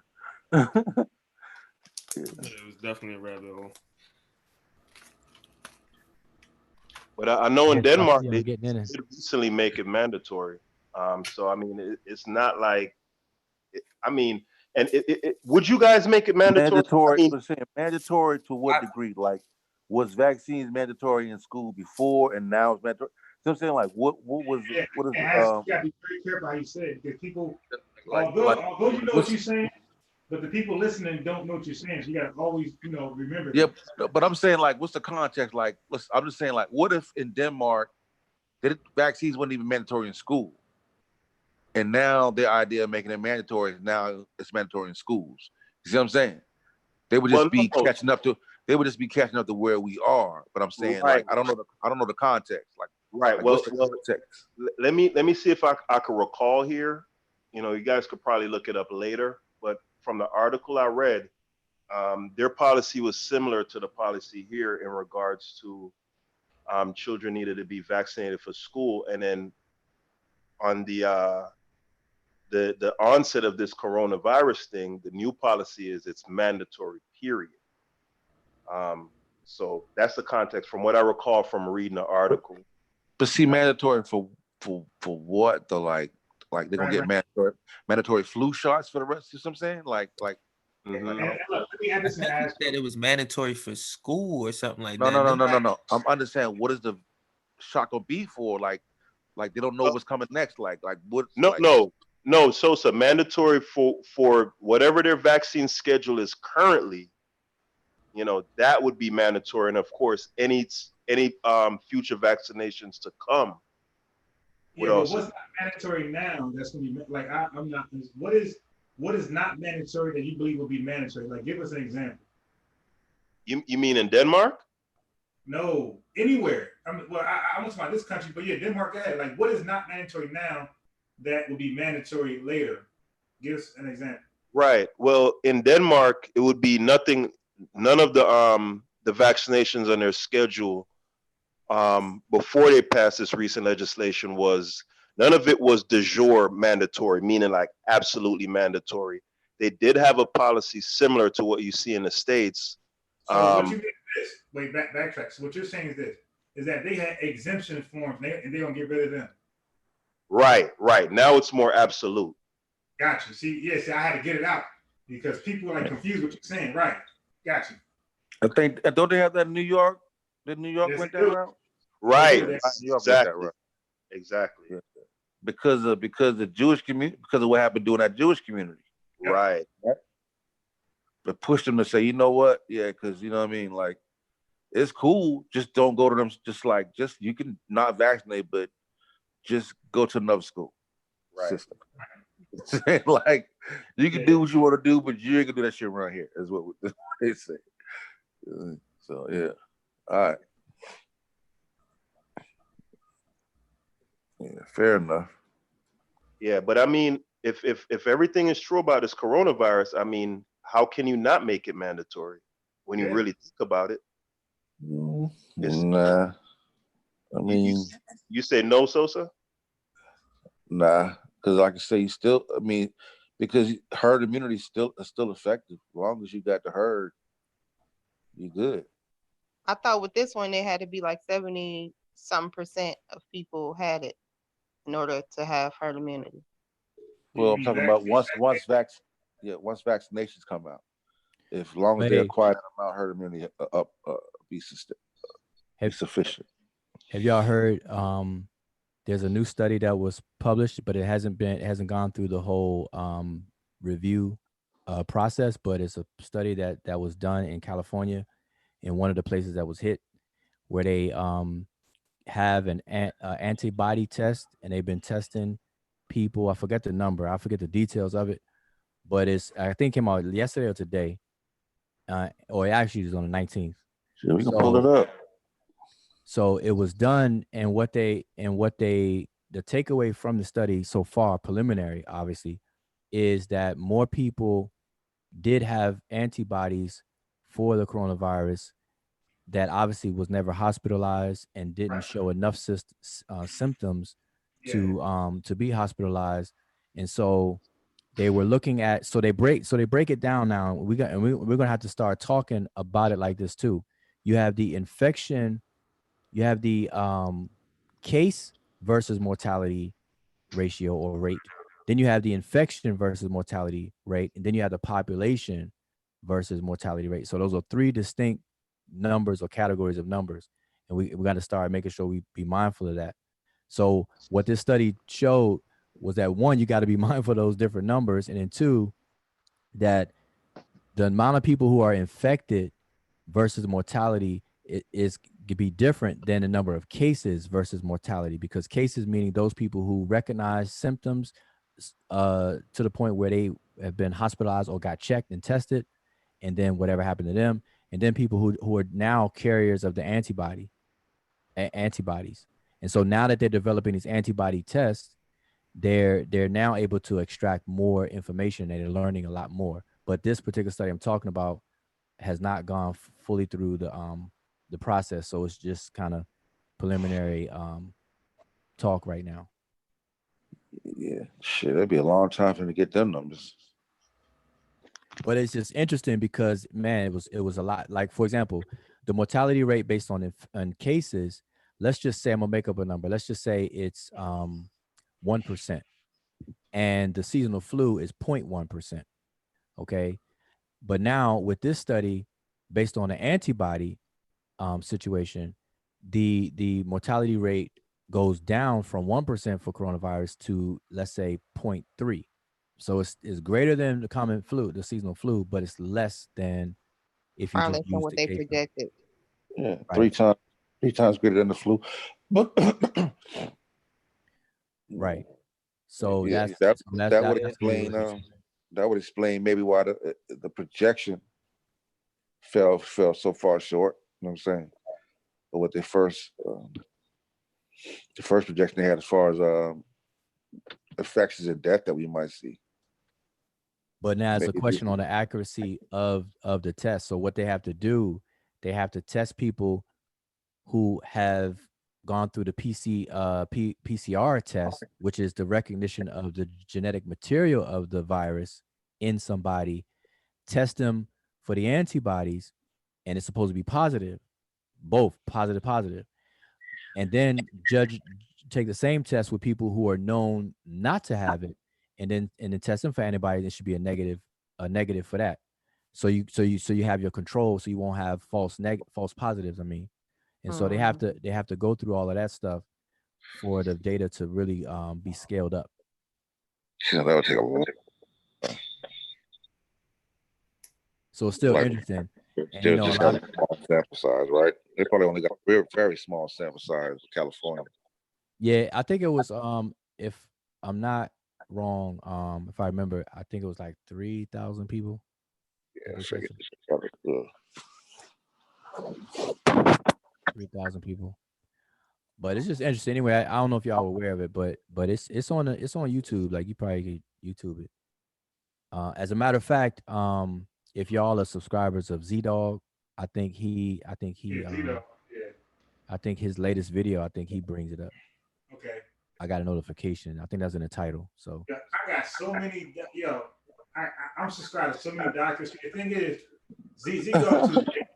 Z-Dog too big. I can't play his videos. And even to watch his videos, it's too big. I can't play him. So what I did was, like, other doctors are coming out and they're like more unknown, but they got good information too. So I've been following them because I can share their videos because they're pretty much like up and coming. what do y'all think about the doctor? I'm sure y'all seen this video. Bukhar. That sound familiar to y'all? Nah. Oh, okay. Well, all right. Well, I you know, I'm not even gonna bring it up if y'all not already familiar with him. So scratch that then. I think is he the guy from India that's making some kind of wild. How do you spell it? No, that's Shiva. That's Dr. Shiva. How do you spell it? Buttar, I think it's Buttar, I think. Yeah, I do with my little one dude that do my virology lectures, and he got a damn virology podcast, daily podcast. Yeah, I haven't watched this guy.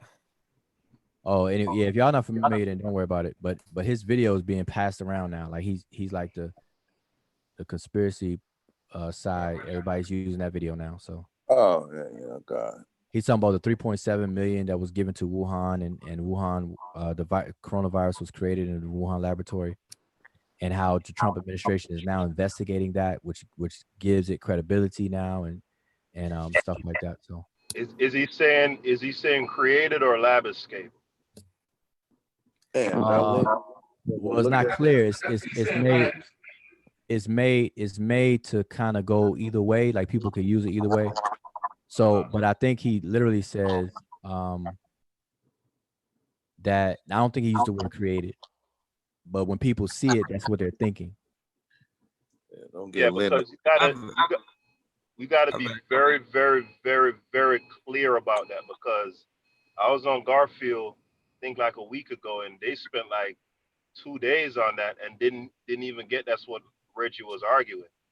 Like, Reggie was arguing lab escape, and they spent 2 days literally railing against. Yo, they spent 2 days railing against the idea of like an engineered virus, when that's not the argument the man was making. But look, Reggie changed his argument too, though. But no, that's what this guy. Okay, go ahead. No. I was just going to say Johns Hopkins University and the University of California television on YouTube. Both of them have YouTube channels, but they pretty much post things at least 3 times a week on the COVID subject. Well, this guy is saying that because of the Ebola and HIV nature of the mutations, that it's semi-man-made, meaning that it's manipulated and then escaped and stuff. You gotta, he got several different videos, so people are definitely jumped on it, and yeah, you got to be very, very careful with that kind of talk, and be specific and consistent, because it can go either way. But they are saying, you know, the people saying that's manipulated, and Right. people interpret it manipulated, man-made. You know, they're trying So to. can you guys see my screen right here? Yeah. Can you guys see my screen? Yeah, I see you, bro. Okay. This So JC.com. right. JC. It's UK news.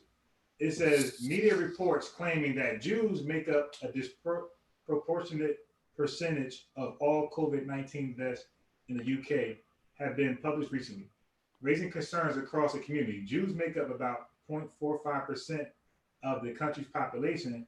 So any indications that Jews comprise a significantly higher proportion of coronavirus victims ought to be taken seriously.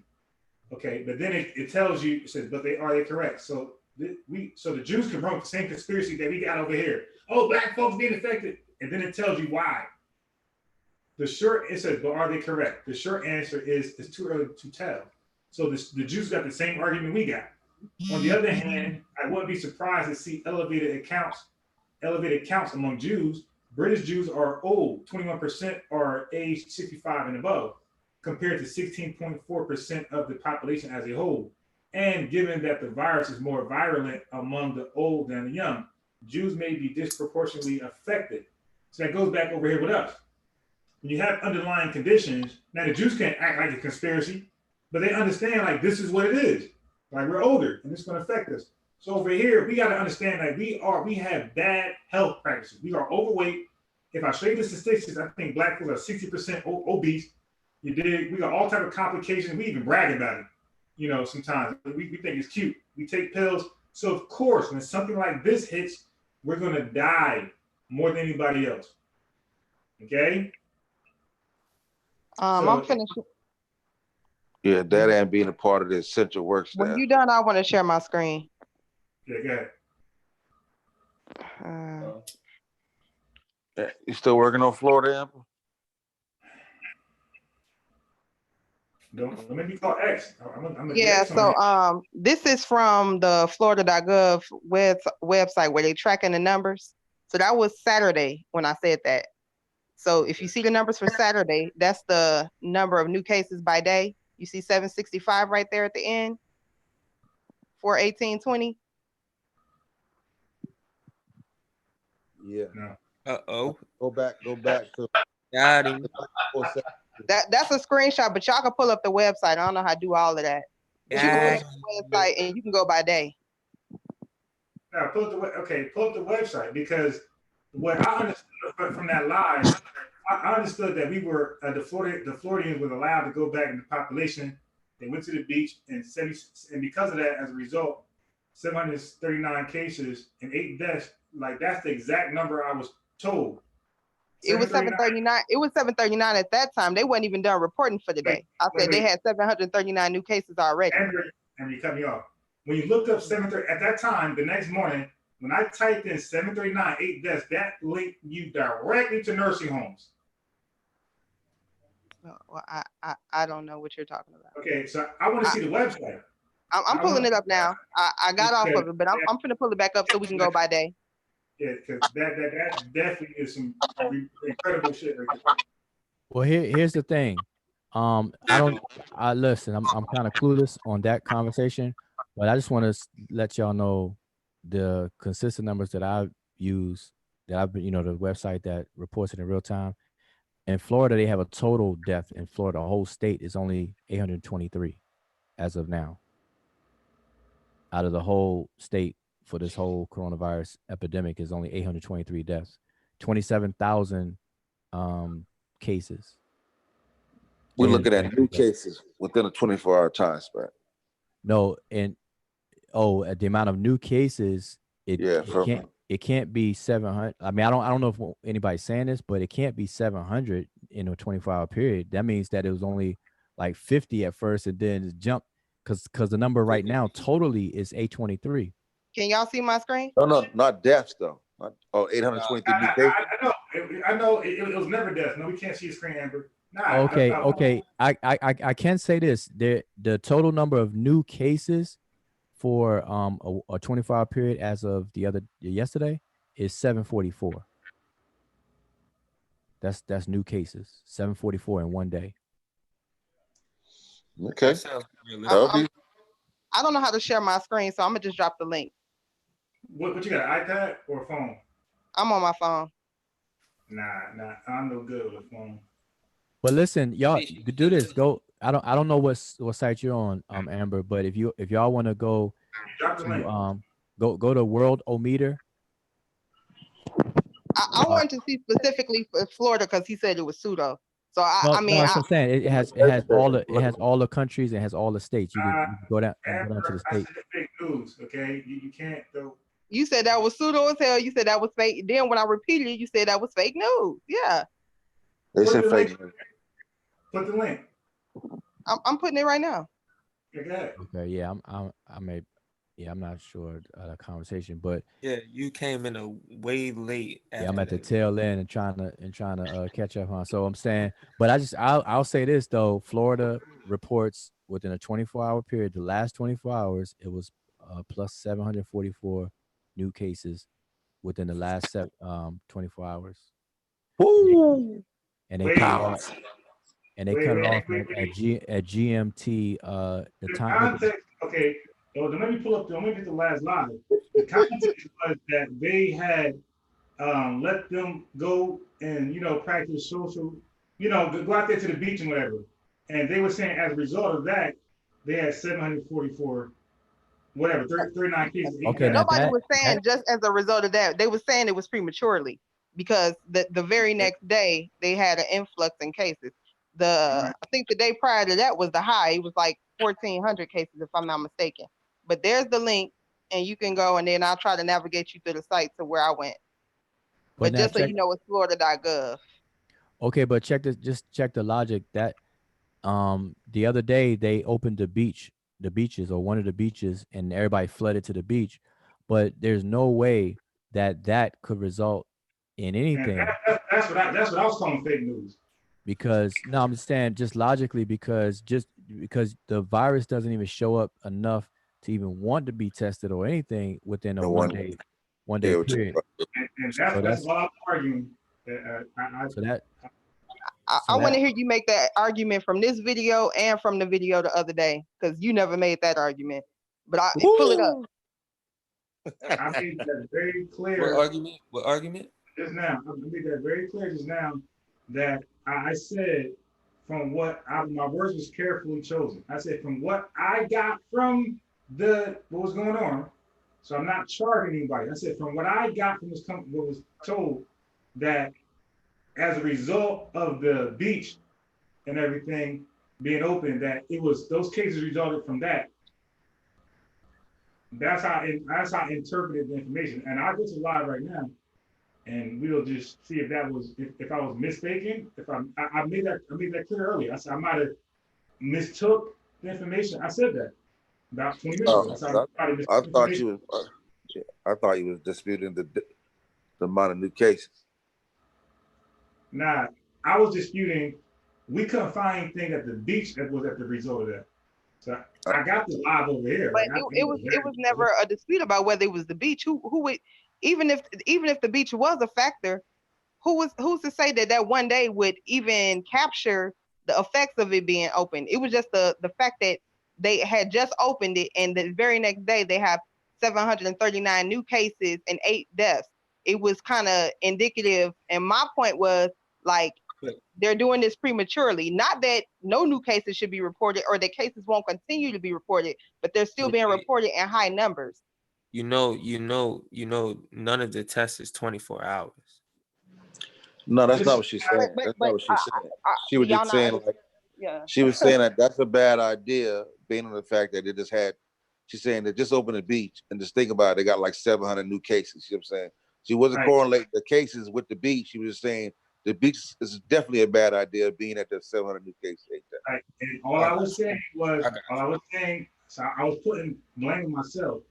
Like 20 minutes ago, I said I mistook whatever was being said. The way I called double X, whatever was being said, I said I mistook that as I put that as a possibility. So I mistook that as somebody saying that the beaches was a result as all those cases, and that's why he was like tripping, like what in the way in hell. And But I tried to clarify when you made whatever statement about what you found, you said it was all nursing homes. I said, so is your issue that it was 739 new cases and they were mostly from nursing homes, or that there was not 739 new cases, period? You cut in when I was talking. Again, I'm tying it back to the beach. I'm saying it in plain English. Whatever we're arguing, I'm believing that you guys are saying it came from result of the beach. That's what I'm thinking. So whether it was nursing homes or any other person, I'm thinking that you guys are saying that the cases are as a result of the beach. If that was not the argument, then I stand corrected. But that's how I was talking to Double X. I told him that it was, they opened the beaches, 8 people died, 739 cases. That's how I told him. So if that was not being said, if I mistook that, then I stand corrected. That's what I'm trying to say. So I'm not arguing anything else. I'm saying beach related. If I understood that incorrectly, then that's it. I took it incorrectly. Oh, okay. Yeah. So I'm putting blame on me for not really understanding what people were saying. It was like 4 o'clock in the morning, but. But now what's going to be interesting is to see, with at least within the next 14 days from them opening the beach, what the numbers are going to do, if it shifts or if whatever. That's just going to be really interesting. Now imagine to jump in the water that aerosolizing viruses and shit, spitting out water, splashing. Hey, so Jalo, I want to play some of this right here. This was a guy at Taekwondo, okay? So this was part of what I wanted to do anyway. I wanted to recap this because I was pissed, man. I had to go on mute, but hold on. Straight. So you think, and so everything I said, you say it's just untrue. And your reason, your logic, because your comeback was. So again, so Haskell, this fit my thing earlier when I was saying that people are deliberately spewing misinformation to further their agenda, their conspiracy agenda. So this brother is not Bujalo, the person he's talking to, the dude Taekwondo. He was definitely doing that because he was acting. Let me just play it. Because man is at least 5,000 years old on the planet and didn't need a vaccine 5,000 years ago. Listen, I ran the Wawa real quick. Man doesn't. Okay, yeah, I was there earlier. I got 2 large calls. I dropped one today, and the other one I'm gonna re-boil it tomorrow. But yeah, so this is another brother Haskell.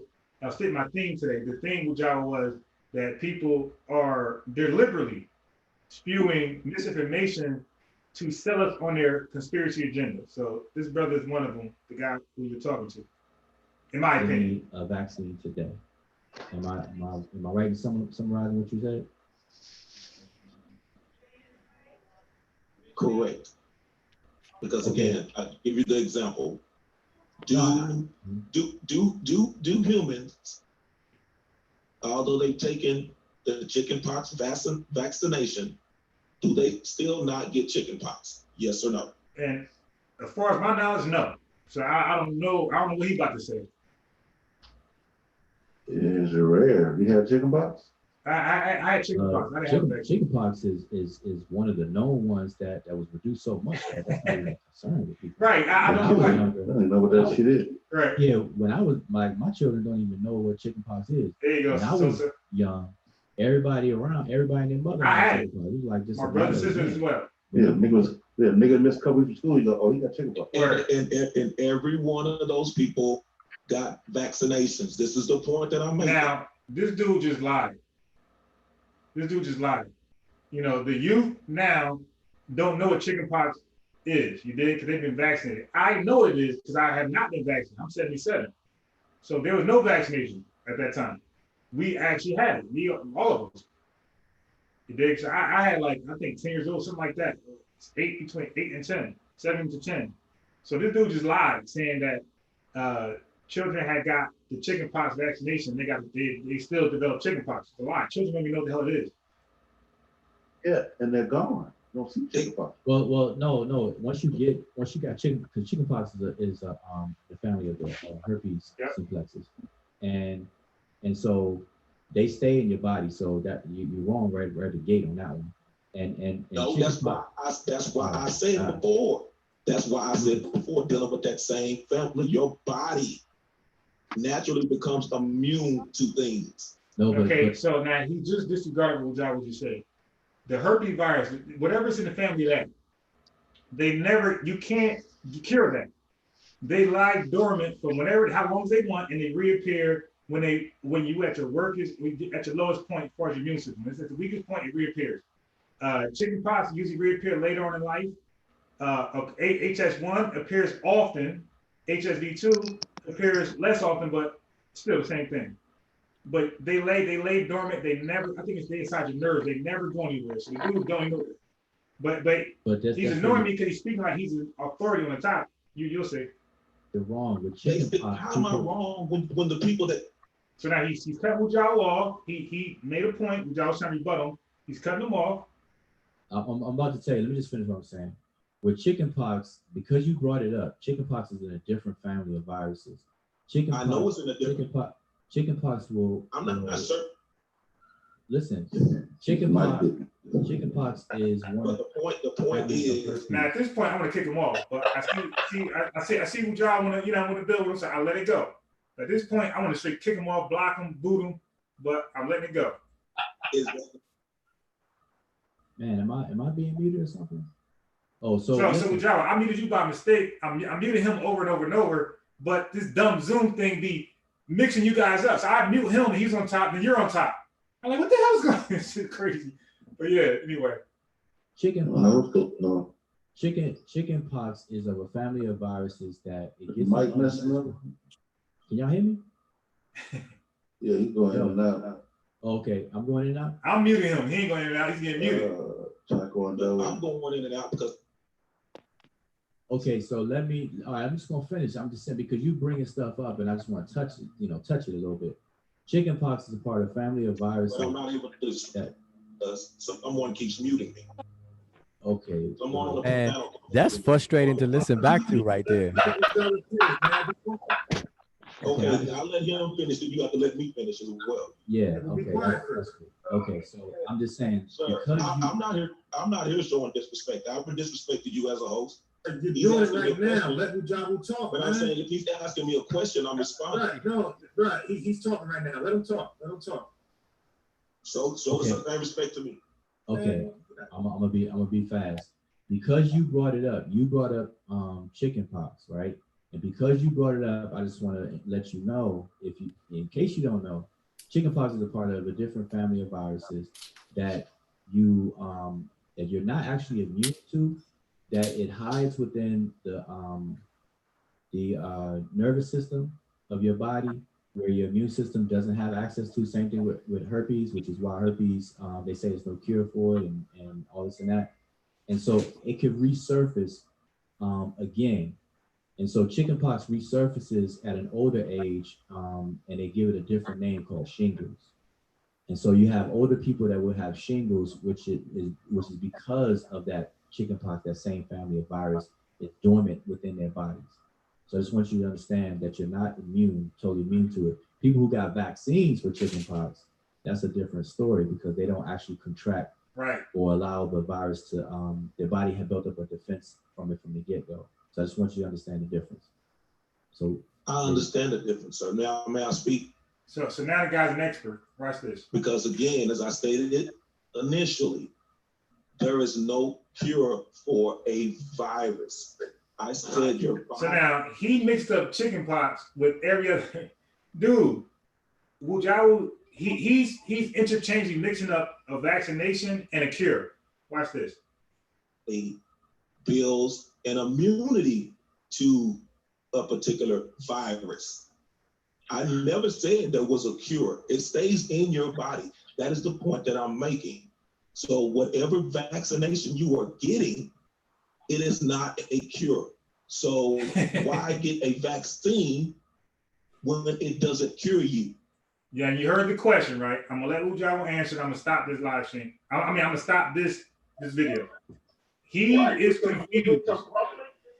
He's clearly confused on a vaccination, the purpose of a vaccination, and what a cure does. Okay, I'll play it. That's why I gave the example of chickenpox. But we explained that you're of the same generation that I am when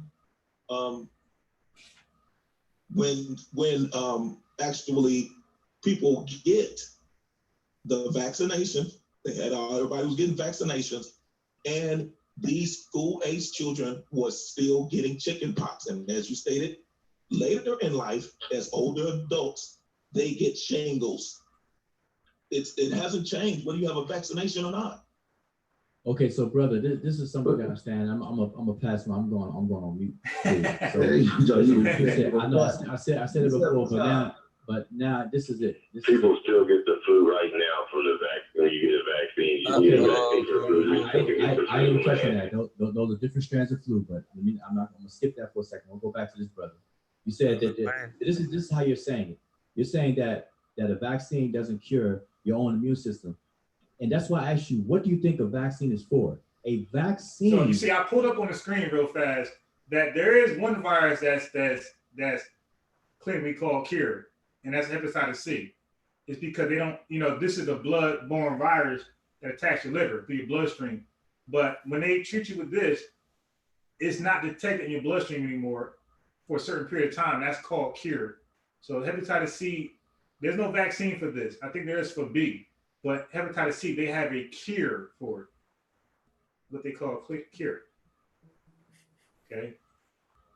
Does not cure a virus. You don't wait to get a vaccine after you contract or infected by a virus. It's a preventive measure. You get a vaccine so that your body's own immune system, like you said, this is what we're saying, your body's own immune system fights off the pathogen. The vaccine gives your body's or your immune system a preview or a training camp. It's like a training camp for your immune system. The vaccine itself doesn't do anything. The vaccine itself doesn't kill the virus. Nobody ever claims that. Nobody's stupid enough to claim that. A vaccine trains your immune system so that it can fight off the pathogen. Okay, I want to be clear on that. Nobody's making a claim. You're not saying nothing special. Wait a minute. You're not saying nothing special, nothing that we have not already said and continue to say. So I'm saying, no, you didn't say that. Then why are you promoting vaccinations? Because of vaccinations? Because of what? Again, we all agree that people get the flu shot, some people still get the flu. I'm done with him. Yo, that's the go-to argument, though. All right, so I already explained the flu when we first got on here. I'll do it again, but Mujahid, you had to deal with that that night. You're more patient than I am, bro. Nah, yeah, because I was looking at people watching, and I'm like, all right, I'll tolerate it so that other people can learn from it. But if it was just me and him talking, I wouldn't entertain it because the brother's mind was made up, and he clearly didn't understand what a vaccine is. Once I recognized that he didn't know what a vaccine is, because he's associating a vaccine with a cure, and then asking me why am I promoting vaccines when I told him vaccine is a preventive measure. It's a precursor. It trains your immune system. It gives your immune system a heads up. So why wouldn't anybody promote a vaccine? Now, if a vaccine is learned to have side effects and dangerous, then obviously we would take that into account and all that. But the principle of a vaccine is sound, solid science, and everybody and their mother will be smart enough to push vaccines that don't have side effects. I'm talking about for the purpose of a vaccine, the principle of vaccine, what it does. Yeah, vaccines don't cure. I already said it. Vaccines don't cure people. Your own immune system. Doctors don't cure people. Like, how about that? I mean, people gotta get. If you want to be all technical, doctors don't cure people either. Nobody can cure you. You cure yourself. Right. I mean, that goes all across the board. So that goes without saying. I don't understand why people start bringing that stuff up outside of just having something to say and everything. That's why, I mean, because people don't see it like that, though. People don't see it as black and white as like how you just articulated that. You know what I mean? People really don't see it like that. They see it as you're giving me a cure. You're gonna give me this pill and it's gonna make me feel better. Not knowing that the pill is just masking something. It's not curing anything. Yeah, and medicine and a lot of medicines out here really just what do you call it? Suppress the symptoms. Yeah, that's what And I meant by masking. But yeah. That's what I'm saying. I'm agreeing. Yeah. So it masks or suppress the symptoms, but the idea. See, here's the philosophy behind it. What they do, they want to suppress the symptoms so you don't suffer Right. in the interim of while your immune system is fighting it off. Yep. That's really the principle and philosophy behind medicine, behind a lot of medicines. Yep. It's just to treat the symptoms of whatever it is you have to buy your body enough time to heal itself. It's called therapy. There you go. There you go, therapy. Yep, medical therapy or viral therapy, and all this other kind of stuff. Yep, that's all it is. But now there are some things that actually like, for example, what's the main thing, what is it that they give you? They give you a shot. They give you a shot that actually goes to work. Booster That, shot? huh? Say it again. A booster shot? No, not a booster. It's penicillin. No, not penicillin. No, not penicillin. Aspirin? No, it's something that they give you that actually goes to work. Like it actually it's not a treatment. It's like it's trying For to do. viruses? No, I mean for anything. It's like a man, I want to say like an antibiotic. Like they give you antibiotics. Like an antiviral shot? Yeah, but antiviral or antibiotic where they're actually killing or trying to get rid of these things. That's a different category. So yeah, I just That want. got to be penicillin. It got to be an antibiotic. It wouldn't be a viral drug. No, I'm gonna talk about viruses. I'm saying when you get infected by bacterias and things, they give you an antibacterial or antibiotic and whatnot. And you got to take some pills, these horse-sized pills, or whatever. We talking about ibuprofen? No. My antibiotics. Yeah, but there's a certain name that I just can't. I don't know why I'm thinking of a name. Well, I do know penicillin is one of them. Yeah, penicillin is one, but it's one that's more recent. Like people get, it's like, man, they you got to get by prescription. Amoxicillin. I'm gonna ask my sister, man, because I forgot the name of it. But anyway, so yeah. But as long as people know that a lot of pharmaceuticals are really to, like he said, mask or suppress the symptoms long enough for your body to heal itself. Doctors don't really heal you. Your own body really heals you. They just try to aid and abet the healing process, your immune system. So there you go. That's deep though, because I mean it's not taught to you like that. But yeah, I mean in simple layman's term, that is exactly what the fuck they doing. Yep, and it's big money in the therapy. So because nobody wants to suffer, nobody wants to buy that, but nobody wants to endure that time, that healing time. That healing time. So health is all, health is an underrated and under discussed topic, man. Like it always has been. Always is. That's why I say if I ever start a worthwhile organization on par with like these big time organizations, let's say like the Nation of Islam and stuff like that, I see why there's an element within these big organizations of health, like Nation of Islam. I see why the Honorable Elijah Muhammad at least had to address how to eat to live, or whatever. Because if you start those kind of nation building type organizations and you don't have health as one of your main priorities, then man, you're not really doing anything. Yeah. You know what I mean? Health should be number one. Because if I don't care how much if your health fails you, you can memorize like a whole library of scientific books. If your health fails you, it's not going to do you any good to pass it on. You got to have that health knowledge. Yeah, look at guys like Richard Dawkins right now. He just had a stroke recently. Oh, he did? I didn't even know that. Oh, yeah, it was probably like last year, or year before last, something like that. Yeah, see, and I look at Neil deGrasse Tyson. See, I'm looking at Neil deGrasse. I've been following Neil deGrasse. I've been a fan of Neil deGrasse Tyson for a long time because I like the way that he breaks down science. Like, he's like the poster child of how teaching should be. You take a complex subject and you can convey it in many different ways. He makes it exciting, fun, and professional, and he caters to whatever crowd is in front of. But anyway, I look at him over the years, and I don't see another person doing what he does like how he does, as far as coming from among us.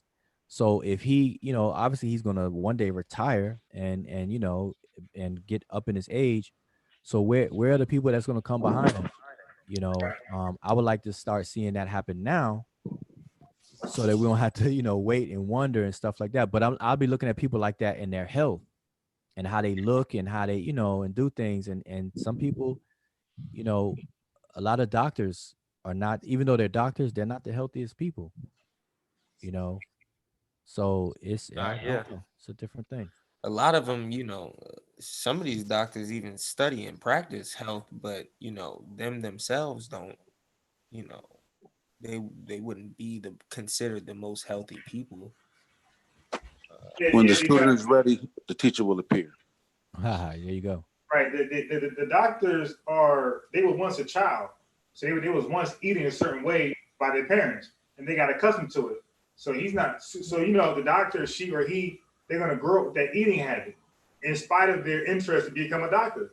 They're gonna be stuck with whatever they was doing prior to being a doctor, and it's hard to break your eating habits you've been eating for your whole entire life. So you're a doctor, you know better, but you're For some people, like how you say, like some people like to shop, some people, like cars, some people like to eat, you know what I mean? Like everybody has their thing, you know what I mean? So yeah, like I'm sure there's probably plenty of doctors who smoke cigarettes, and they could tell you, like, break it down on a molecular level what smoking does to your body, but they still smoking because they're human beings. They like smoking. Yeah, smoking. You're right. You're right about that. At the same time, we got to treat that a little bit different, because when you're addicted to certain chemicals and narcotics and stuff, it's slightly different. But overall it's the same, but it's slightly different. When you can have a lifestyle change. You can have a lifestyle change. Some doctors don't even take an effort to change the lifestyle. Right. I was just gonna say that. Some of them, they have no inclination to change. They're like, yo, I know this shit is fucking me up, but hey, I like smoking. I'm gonna die one day anyway. Yeah. Everybody don't want to let it be 100. Right. Yeah, like my sister, like I tell you, my sister and her husband, my brother-in-law, they've been in the medical field since I can remember, like, from when they were going to school. I remember my sister started school, Howard University, in DC and stuff, did the residency and everything like that. And I've seen her. What's interesting, because she's my sister, I live with her. Like the same time she got into the medical field, she had a lifestyle change way back. So she's one of the people that I can say who did it and maintained and consistent. She became a vegetarian. She don't eat well, I guess she would call herself a pescatarian, really. But she made a change. She made a whole change, you know what I mean? And she's still consistent to this day with that. My aunt is a doctor. She smoked. Well, she's retired now. Wound specialist. She's, you know what I'm saying, and ever since she's smoking two pack of cigarettes a day. Damn, Newport 100s and shit. Now, imagine if she was specifically a lung doctor. That would be insane to be in the field that you kind of messing up. Yo, but I was a pescatarian for like 4 years, and I changed it up. I had no choice. I was in an environment where I couldn't get no fish, and there was really like no other option but to eat chicken. You couldn't get quinoa? Hey, you said what? You couldn't get quinoa? Nah, like I was I was like basically I was at like a show, like an event, and like I couldn't really leave, so you know. Oh shit, really? It was dire times. Like I was starving, you know what I mean? Like it was like, Hey, yo, so we just I gotta How eat much You that? something. gave up, and you gave up the entire life, and you just walked away. Like I mean, at we just that gonna point, accept that. the honestly, first sign of failure, you just give up. How We much just that we pork just roll, sir? yeah, we just gonna accept that excuse. Yeah, like you just like nah. I walked away from the life that a concert. That's a Man, goddamn. The only other option was like I was in the country, so the only other option was like McDonald's or something, and I wasn't about man. to get no fish from One McDonald's. Migos concert I'm and like, it's come over on, with, nigga. I was a vegan. I was a vegan from birth up until I was 21 years old. I went to this function. They ain't have it, man. I had to eat chicken and pork. I was at the birthday bash, and I just, you know what I'm saying? That's crazy. hey Listen, man, hey, You know listen, what I'm saying? hey, I was a Buddhist, you know what I'm saying? Then I stepped through the listen. ropes, you know what At I'm that saying? point, it wasn't law no more. Like I was already on the fence. I was right, looking at the party, man. That shit I just couldn't resist. Hey, that means you was on the fence the whole time. You was like, Hell yeah, sis. Nah. I really wasn't. first I chance really I wasn't. get, nigga, I'm out. I would have starved, I really wasn't. Yeah, No, I no, would have starved. I would have ate. No way. yeah, I think in the beginning a lot of people fall off because I mean, well, I don't know a lot of people, but I know when I started my vegetarian journey, I fell off the bandwagon in the initial periods. You know what I'm saying? So, but then it's about just being consistent and just getting into a groove. Once you get into a groove and it normalizes, it's all good. I did it I'm with you, a Zen. couple years I in went high through the school. same thing, man. Yeah. Let's hear it. Let's hear it. Let's hear There it, we Amber. go. I got No, somebody on my side. I call myself becoming a vegan in high school, right? Like my sophomore year. But the only thing is nobody around me was vegan. I wasn't watching like videos. So I really didn't know how to do the shit. I just knew I just quit fucking with meat. Like it was making me feel heavy. I didn't want to be bothered with it. So I would eat shit like French fries, eat the sides and shit, but I wasn't eating Oh no my meat. God. It got But worse. no, but I wasn't eating no meat though. So we went That's out of worse. town. That's worse. That's Yeah, the hood vegan, yo. Stop Yeah, that's yeah. playing. worse, But damn it, that's worse. but we went out of town Hood vegan. and I went to my uncle and my auntie house. We went out of town for Thanksgiving. Oh shit. When I say my auntie and my uncle can cook so good, my uncle had made some fucking rib tips. Oh shit.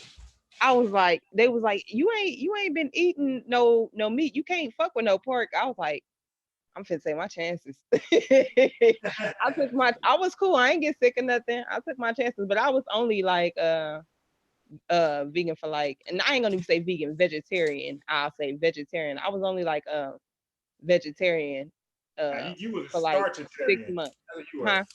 Yeah, but I'm a starch person anyway. I love starches. Hey, but But you check know, this out. Now, oh, I'm sorry. Veggies yeah, too. but you know, I tell people like, cause I had smoked cigarettes for like a brief stint, right?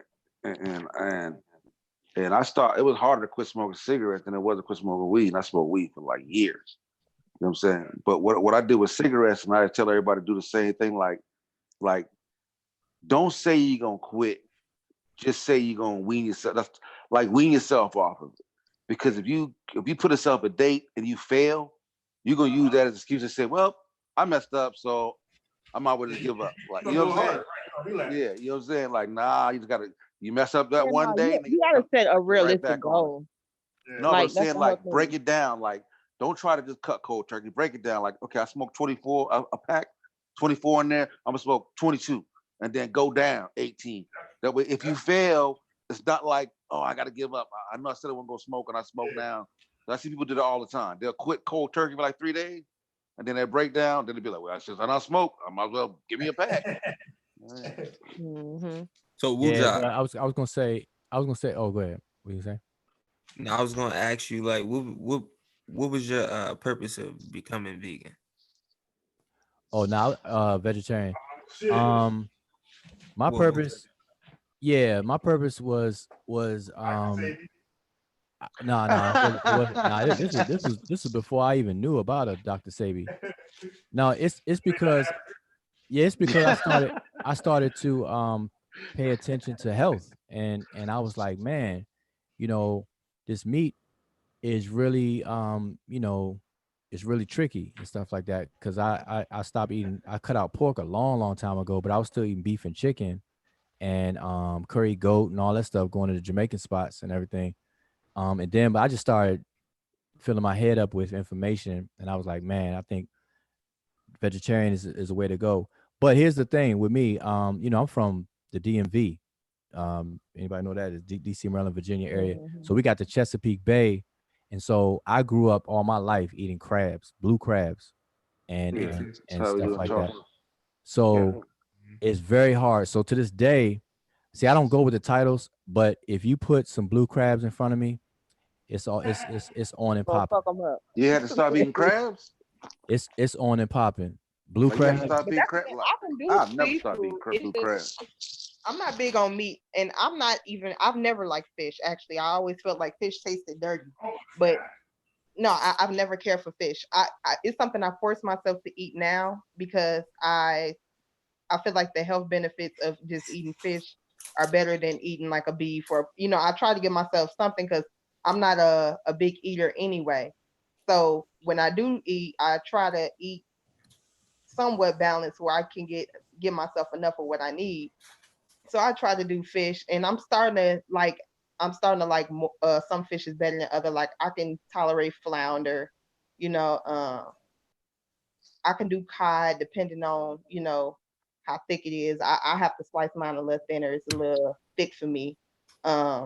Tilapia, if you can get worn out on it. Salmon, I always have fuck with tuna fish, like tuna. But I mean, I've never been big like catfish and shit like that. Perch, that shit is just way too fishy for me. I can't do it. Nah, catfish, nah. Nope. Yeah, but hey, I want to say this. All right, but listen, one thing though, hold on. Okay. Pork. Myth or real, man? Myth. Well, some of it's. Well, I don't know what you mean. I know what I mean. You know what I mean. All the thousands of parasites and. I heard. Got Asiatic black man won't eat no damn pork now. No, I heard so much that is myth, but some of it, just like anything, you just gotta look into it. Haskell said, "Let him in, bro." Hey, this is what pork to me is just like super salty. I've never liked the amount of fat in it. I mean, I don't know.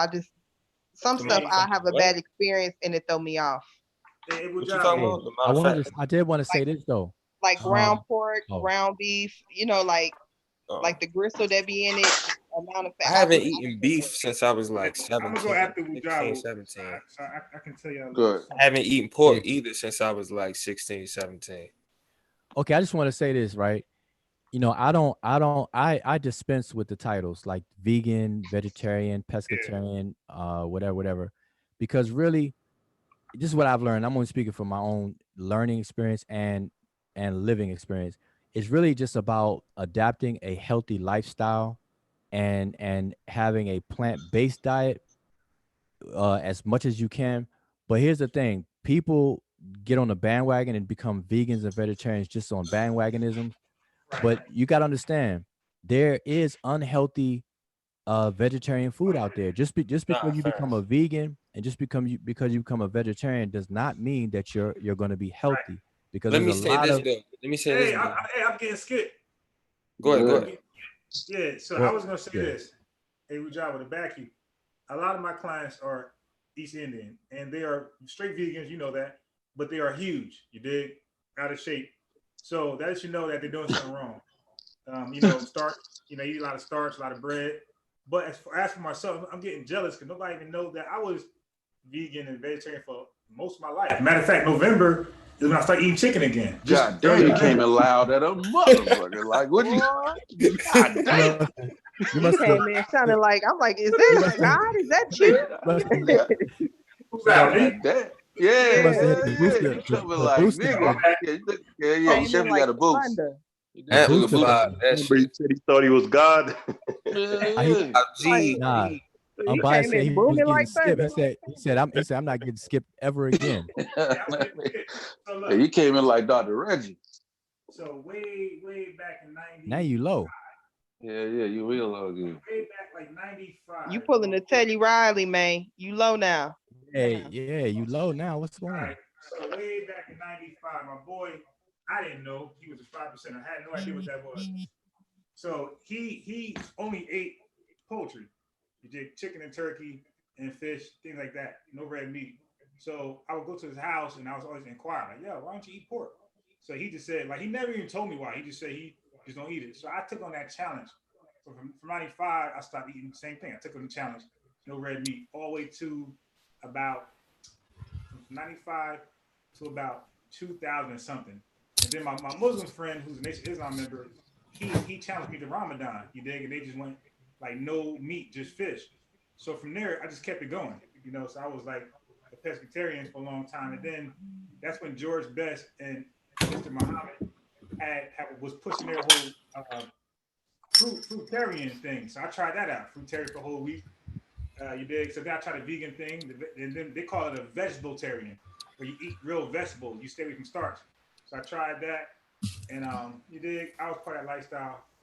Then in November, I just ran out of options to eat on some Zen type stuff. I'm like, damn, bro, I done ate everything, and I'm tired of everything. I'm like, I ain't nothing to eat. So I just broke down. I talked to Double X, you know him, bad influence. Yeah, man, chicken, that's all right. So from November, a breatharian. You ever try breatharianism? Listen though, like basically to go back on what Bujawa was saying, like, you know, I basically at the end of my pescatarianism, should I say, you know what I mean? I basically at that time I realized that, you know, it was more so about having a more plant-based diet and a more balanced diet. So at that point, I was, like I said, I was on the fence, but I wasn't trying to hog the mic and go down this whole story. But yeah, I agree totally, because I had realized that at that point, after 4 years of doing it, like I was that person that went to the Korean market because they had over 50, 60 different types of fish in there, and I can choose whether I want swordfish or fresh salmon, and it's real. You like went to the wet market? You said you went to the Asian wet market? What'd you say? Oh, he the reason. No, sir. We in Baltimore, Maryland. It's definitely regulated by the FDA. Hey, but for me, listen, real quick. Of wet markets, you know, I just recently found out that they don't even sell bats at the damn wet market. Source up on that. Here we go. Source up on that. I didn't even know that. Source up on that.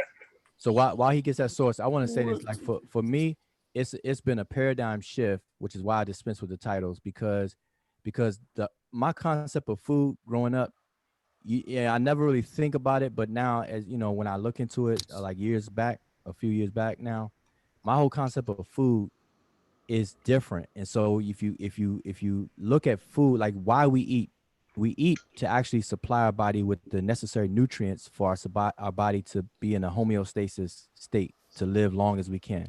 And so if you look at it that way, then your choices are going to be less for taste and just, you know, eyesight. It's going to be more of a what do you call it, an intelligent decision or choices to make within a realm of different foods to eat, because now you're going to eat for nutrients and not eat for taste and gluttony and all the other kind of stuff. More than anything. Say again? I said, like, viewing it as a fuel more than anything. Yeah, exactly. And when you start to develop that paradigm, and that's how you shop and that's how you eat, I'm telling you, it makes a big difference. You don't have to worry about it. And then you eat whole food. I could drink grassroots slow. Right combination. I could drink wheatgrass slow, man. Like you said, if I knew it was good for me, I could eat it. Look, my mom. But that's the thing. Oh, my shit tastes good. Like, I was just about to say, my mom, she started owning an assisted living in 1999 or 2000. It might have been 2000. But from there, like when she first started it, she didn't have any employees. So, you know, I used to have to be down there with her, helping her out. And, you know, I mean, we was not living there. Like, you know, we had another house, but we had to kind of stay there because, you know, she was down there Yes, all the assisted living. Yeah. yeah. So I was just talking to the residents a lot of times, like, you know, asking them what they used to do. And then I kind of was conducting experiments. Like, you know, some of them had dementia, then some of them had like their right mind. Some of them was kind of like real stiff. Others was kind of like moving on their own. And I kind of just wanted to probe their mind and like see what they did when they was younger. You know what I mean? And I started noticing like the more active people was still like more active in their older ages, and they still had their mind in their older ages. You know what I mean? So I started taking notice to that, and that's what kind of motivated me to start eating better and to start being more active, and you know what I mean, just to kind of shorten that story up. But yeah. And it's the right combinations of food at any given meal, because sometimes people mix and match foods that taste good, but they may not go together to form whole food nutrients in your body that will support each other. You know what I'm saying? So that's it's a science to it. And you know, I started getting into that, which changed my thing. That's why I don't deal with the titles. You know, I don't consider myself a vegetarian or none of that stuff, but I will say, you know, I'm definitely more plant based. I mean, honestly, when I started eating the fish, nobody had the pescatarian word that existed. It didn't exist. Like somebody was asking me because like, oh, I'm gonna cook this, I'm gonna cook that. I'm like, I don't eat that, I don't eat that. And they're like, what do you eat? And I'm like, I only eat fish. If you ain't got fish, then I'm good. You know what I mean? And people be like, oh, you at one point somebody was like, oh, you're a pescatarian. And I'm like, the fuck is that? You know what I mean? And I Well, had to look it up. this how detailed and sciencey it could get, right? Let's say you have low iron, like, you know, genetically or whatever the case is, you low iron, you like borderline anemic or anemic, and so but you're a vegetarian, and so you're eating all these different foods, and you can eat something that in and of itself is very healthy, very good for you. Let's just say elderberry or some kind of berries is healthy, vitamin C, all that stuff is good on its own. But if you're anemic, that same berry that's healthy in a normal situation becomes harmful to you. Why? Because that same berry will inhibit Make your blood thinner. no, it will inhibit iron absorption. And Uh-oh. so you can be eating a healthy berry, but for you specifically, because of low iron, you shouldn't eat it. You see what I'm saying? So all this healthy versus not, there's not a very good cookie cutter way to deal with it. You got to really, really get into it for yourself. And there obviously there's some general things that people can all deal with that kind of is good for everybody, but you really got to get into it for yourself. And that's just been my approach for quite a few years now, and I just had a paradigm shift with it in terms of health. And I would love to get into more. If I had more time, that's probably gonna be my next major interest is But to how get come into the that. oldest I people, want to when cheat. you see the oldest people in the world, they never be like, I was on a plant-based diet. They never say that shit. It's always, nigga, I ate bacon, nigga, I drink a shot of liquor a day, But, I smoke but some. truth be told, I feel like back then they had a more balanced diet where they ate everything. Like now people are so picky, you know, you have these people that are meat eaters, or you have these people that are just plant, or you just have these people that if they do something, they don't really like they may do a hamburger, but they don't have no vegetables on the like it's not really balanced like it used to be. I can't say yeah, they had they fat, but and fat is part of the pyramid too, right? Fat and sugars. Like No, what I'm there's a talking about, healthy them folks be like, I drink I liquor mean, every day, I eat bacon every morning. I you like, got it some be people like who are meat I ridiculous. mean, and Like, then it's some people ridiculous. appear healthy. Just because you live a long life don't mean you healthy. No, I'm just saying, yeah, I'm just saying, like, the oldest people in the world, you never hear say plant-based diet. I'm just saying, the oldest people that live to be 106. Like, I have yet heard that one go, you know, I'm plant-based diet, vegan all my life. I haven't well, heard that one yet. it kind of goes unsaid. I mean, most of that stuff is plant based. You know It what I mean? goes unsaid. Yeah. For a Throw that 106-year-old, Yeah, Nah. come but on, man. but now here's another thing. Lifestyle. That's why. See, your health is really based on a lifestyle. It's not just what you put in your mouth. It's about what you ingest and digest. And so it's a psychological component of stress, because stressors or stress things that trigger stress in your body with the adrenaline and cortisol and all that kind of stuff in your body, that damage things, that ages you. And so a lot of older people, if you talk to them as well, they'll say those things, but they'll also say they live a stress-free life. Like That's what I think the key is to it. The key is to living as close to a stress-free life as possible. Yeah, I think that's key. Yeah, that's definitely a component, not the only one. It's no one Yeah, I thing. mean, absolutely, but I think that's extremely essential. There's still a bunch of other factors that we got to consider, like processed foods, the fact that most people that don't, plays a part too. Like, but most people don't eat junk food. Well, not most people, but in the context of 100 years that you've been on this planet, those people wasn't eating as much junk food. They wasn't eating processed food. They wasn't eating as many times a day as well as we are. You see what I'm saying? And we know nowadays But that we live fasting. longer now, though. We live longer now. The supermarkets. No. But we do live longer now because of other factors as well. Like, I'm just giving you the variables, because there are other variables that we're not considering in this picture. And I'm just trying to paint a whole picture for the people listening, because I agree with everything that we're saying, but there's still variables that we can't really touch on. You know what I mean? There's variables that I'm not even listening right now. Hey, I got that source. Y'all. Source of what? The bats? Yeah, y'all can see Even my. if they don't sell the bats, like, what would be the argument? No, I just said it in passing. Unbiased asked me to source up, so I'm sourcing up. Yeah, I'm not making an argument. Oh no, I thought they were saying like from bat to pangolin, right? Asper, you post a link? I mean, the problem isn't really with the wet market, it's with the Y'all bush. can't see my screen? Okay, yeah, I see it. I'm not looking at it. I'm looking at the chat. Okay. Human seafood wholesale market. Yeah, go to screen share, Sosa. I see it on YouTube. You see it? Known as was it live? All right, so hold on. I'm gonna read it. So this is from the Yunnan Seafood Wholesale Market. So it says Yunnan Seafood Wholesale Market, also known as Yunnan Seafood Market. Yunnan means South China, was a live animal and seafood market in Jianggang district, blah, blah, blah. Who cares? The World Health Organization was notified on the 31st of December about an outbreak of pneumonia in Wuhan. Of the initial 41 people hospitalized with pneumonia who were officially identified as having a laboratory-confirmed SARS-CoV-2 infection by the 2nd of January 2020, 2/3 of those people were exposed to the market. The market was closed on the 1st of January, blah, blah, blah. All right, so I'll scroll down to the part where it shows the food items that are offered at the market. So it says items sold with local demand present for the consumption of exotic animals.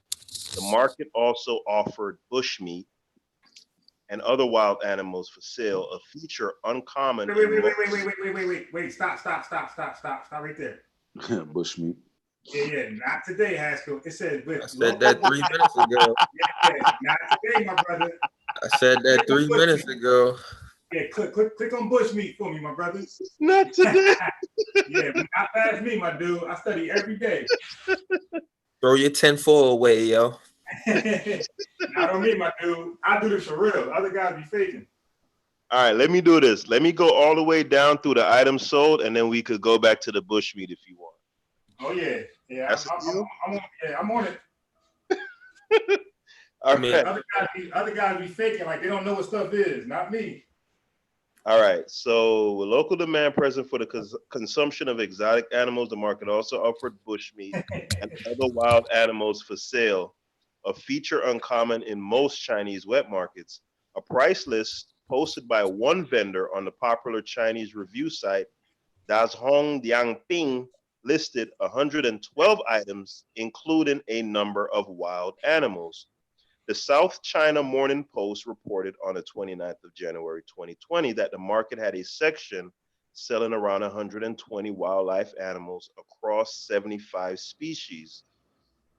According to media reports, besides seafood, various items sold at the market include badgers, bamboo rats, beavers, camel, chickens, civets, crocodiles, dogs, donkeys, emmental cheese, foxes, frogs, giant salamanders, hedgehog, herbs, marmots, ostrich, otters, pangolins, and in parentheses that says that's disputed. So it's not officially sold. That's why it's in the parentheses. It's not officially sold, but it is What, it is pangolins? Yeah, because I think it's illegal. Because it's illegal. Because it's illegal, but they do right. so. It's illegal. So it's reputed that it is sold there, but it is sold like on a black market. Yeah. Right. All right. So let me continue. So pangolins, peacocks, pheasants, pigs, porcupines, rabbit organs, sheep, snakes, spices, spotted deer, turtles. I don't even know why they put vegetables in there. Like what? That's the vegetables even in there, like, and wolf puppies. What the hell? Wolf puppies, yeah. The main items sold in the market are crab, shrimp, and striped bass. So, from what I can see, no bats. And then the pangolin thing is scroll back up though. But the claims, I thought it moved from a bat to a pangolin. Yeah, I want you to understand two things. That the bat is part of the equation, but not the direct equation to human. But if you look up bushmeat, bats are included in bushmeat. I don't know if people know that. Yeah, that's why we said Not only that, camels are one of the most affected. Like they have a lot of viruses and bacteria on them. Like the Arabs catch all types of stuff from, what is it, MERS or something like that, from camels. Yeah, camels, exactly. There you go. And bushmeat is known to provide an increased transmittable opportunities for zoonotic viruses. I just want to put that. Yeah, absolutely. Yeah, that's why they banned that. They banned that in China. That's why I brought that up from the beginning. Yeah. That's why we Bushmeat try is the main to root of it. Even in Africa, that's how I think malaria is transmitted as well. Malaria is right. mosquitoes. But right. In regards to, but the mosquitoes get it from the animal. Though mosquitoes get it from the animal. The mosquitoes don't carry that's themselves. a part of the zoonosis. That's a part of the zoonotic kingdom, bro. I mean, it's we a part of it. Animals. Yeah, that's what I said. It's the mosquito would be the vector. They call it. It's called an animal vector. That would be the mosquito, your lice, your tick, or your flea. In regards specifically to SARS-CoV-2, bushmeat just means wild meat. And if you go back to the list, the inventory that I read off, there's a bunch of stuff on there that is bushmeat. So it stipulates this. That was my point too. Just leave it open. Right. So it stipulates exactly what bushmeat is sold there, and bats just happen to not be one of the bushmeat that's sold there. Pangolins are cool, bro. Like that source that I'm saying, the source that you read didn't exclude bats. It just said inclusion, and it listed some. But I didn't say it excluded it. I said it. The list it delineates. You said not sold there. Yeah, and it said no. Let me. It said 120 wild animals, 75. Maybe I heard you wrong, but I thought you said not sold there. Either way, let's not. Well, there is. He said that. There is nothing. All right. So if someone is claiming that it is sold there, the burden would be on that person to prove that it is. Somebody dropped the mic for chef. From all the evidence that we have, if we have a detailed list of what is sold there, and bats aren't listed, it would only be logical to say that it is not sold there. Now, if a person's contention is that bats are sold there, then that person would need to prove that or show something to substantiate that claim, because I can't imagine someone making it a list that exhaustive to where they're including wolf babies or whatever the hell, and not include bats. Why do bats? That's a faulty. Wait. That's not science. That's a faulty conclusion to come to, because it just says various food items sold at the market include. It's just giving a list. So you can't reach that conclusion either. You can't say that bats weren't sold there by what you read either. So a person who would make the claim, they should demonstrate as well, but somebody on the other side can't make that conclusion, come to that conclusion either. So it's really just a stalemated situation until somebody digs deeper. You Well, can't say Yeah, but we don't hold need the on, bat there to pass hold the on, guys. virus though. Like Hold whether on, they eat the hold on, bat or guys. not no, is I'm not. just saying, First, wait a minute. Wait a minute. Exactly. I just So want to try. Wait a I'm minute. just trying to get out of the whole bat scenario. No, hold on, but hold on. Let me address what Wuja just said a while ago. yes. Ferrets aren't listed either. Um, wild mongoose isn't listed either. You know, what other kind of wild animal you can think of? I mean, there's plenty of animals that are not listed that are wild. So making the argument that just because something is not listed doesn't mean that it isn't there, that is the weaker argument. If someone is making the argument that bats are sold there, again, the onus would be on that person to provide something that substantiates that. Well, listen, hold up, That listen. the argument that Listen, just because it's not listed doesn't Give me 3 no. seconds. real, Give me 3 it's seconds. real simple. So I wouldn't even argue whether bats are sold there or not. They don't have to be there in order to have the zoonosis issue. You dig? The bats, they definitely bite. Shit, hold on. The bats, they definitely bite the animals, and that's how they transmit disease. So if they still sold the animals that were bitten by the bats, the same problem would still exist. Well, you have that, but I'm saying that's what I was trying to say. It just, you know what I'm saying? Like it don't matter. Listen, argument theory 101. The onus is always, or the burden of proof is always on the claimant. Like that should be a standard everybody should know. If you don't know that, then you definitely don't have a chance to argue. So if somebody makes a claim that bats are sold at X facility, then the burden of proof is for them to demonstrate it. But at equal, a person can't come to a conclusion based on limited information.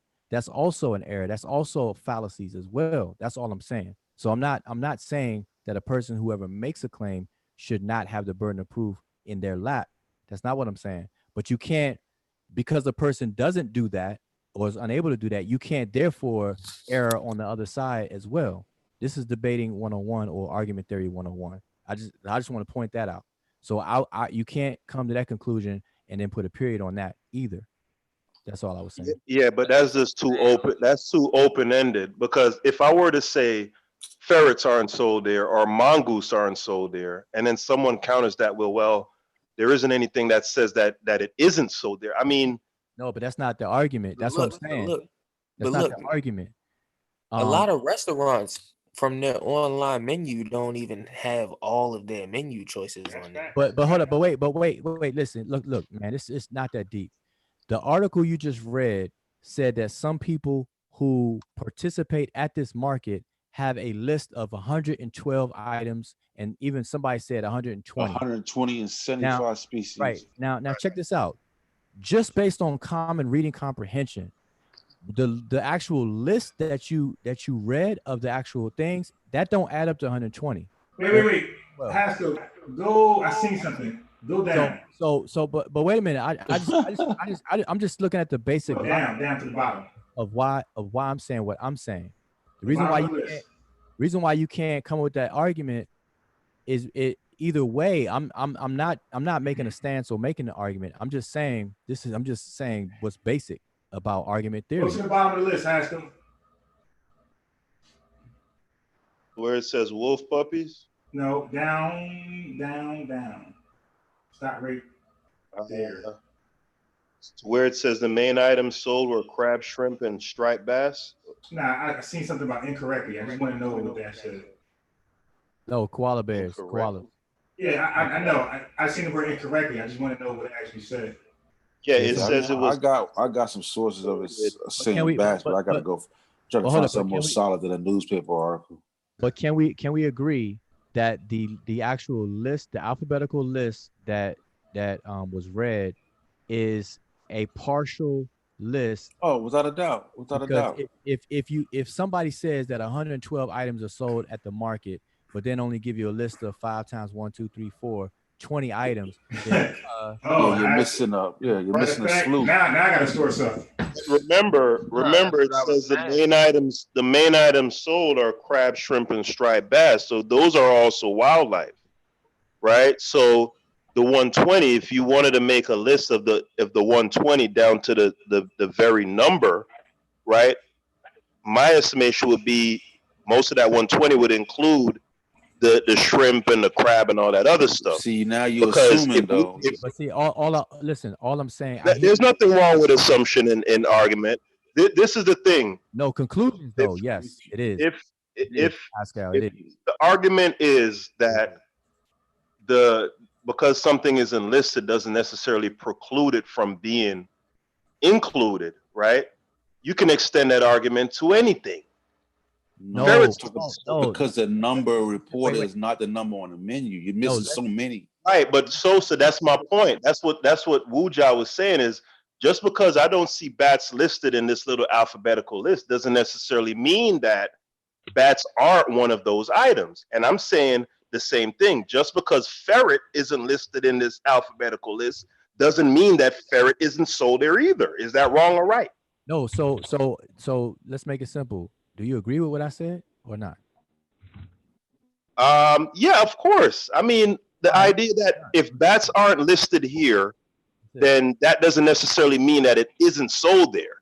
Like, but what I'm saying is that argument it's a non-starter of an argument because you can apply that to an infinite list of wildlife. No, it just depends on what the claim is. And like I said, because if we agree, then I'm not trying to pretend to argue about something that we actually agree on. All I was saying, the claim is bats aren't sold there. If you have something to the contrary that could substantiate bats being sold there, please show it to me. Haskell, can you That's hear me? the claim.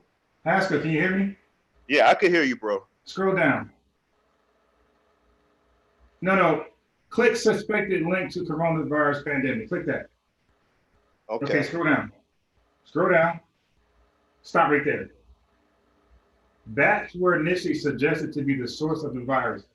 One hypothesis was that a bat coronavirus underwent genetic recombination with viral strains from snakes, considering the variety of wild animals sold at the market. Although it remains unclear if bats were sold there, later studies hypothesized that pangolins may be the intermediate host of the virus originating from bats, analogous to the relationship between SARS-CoV and CITES.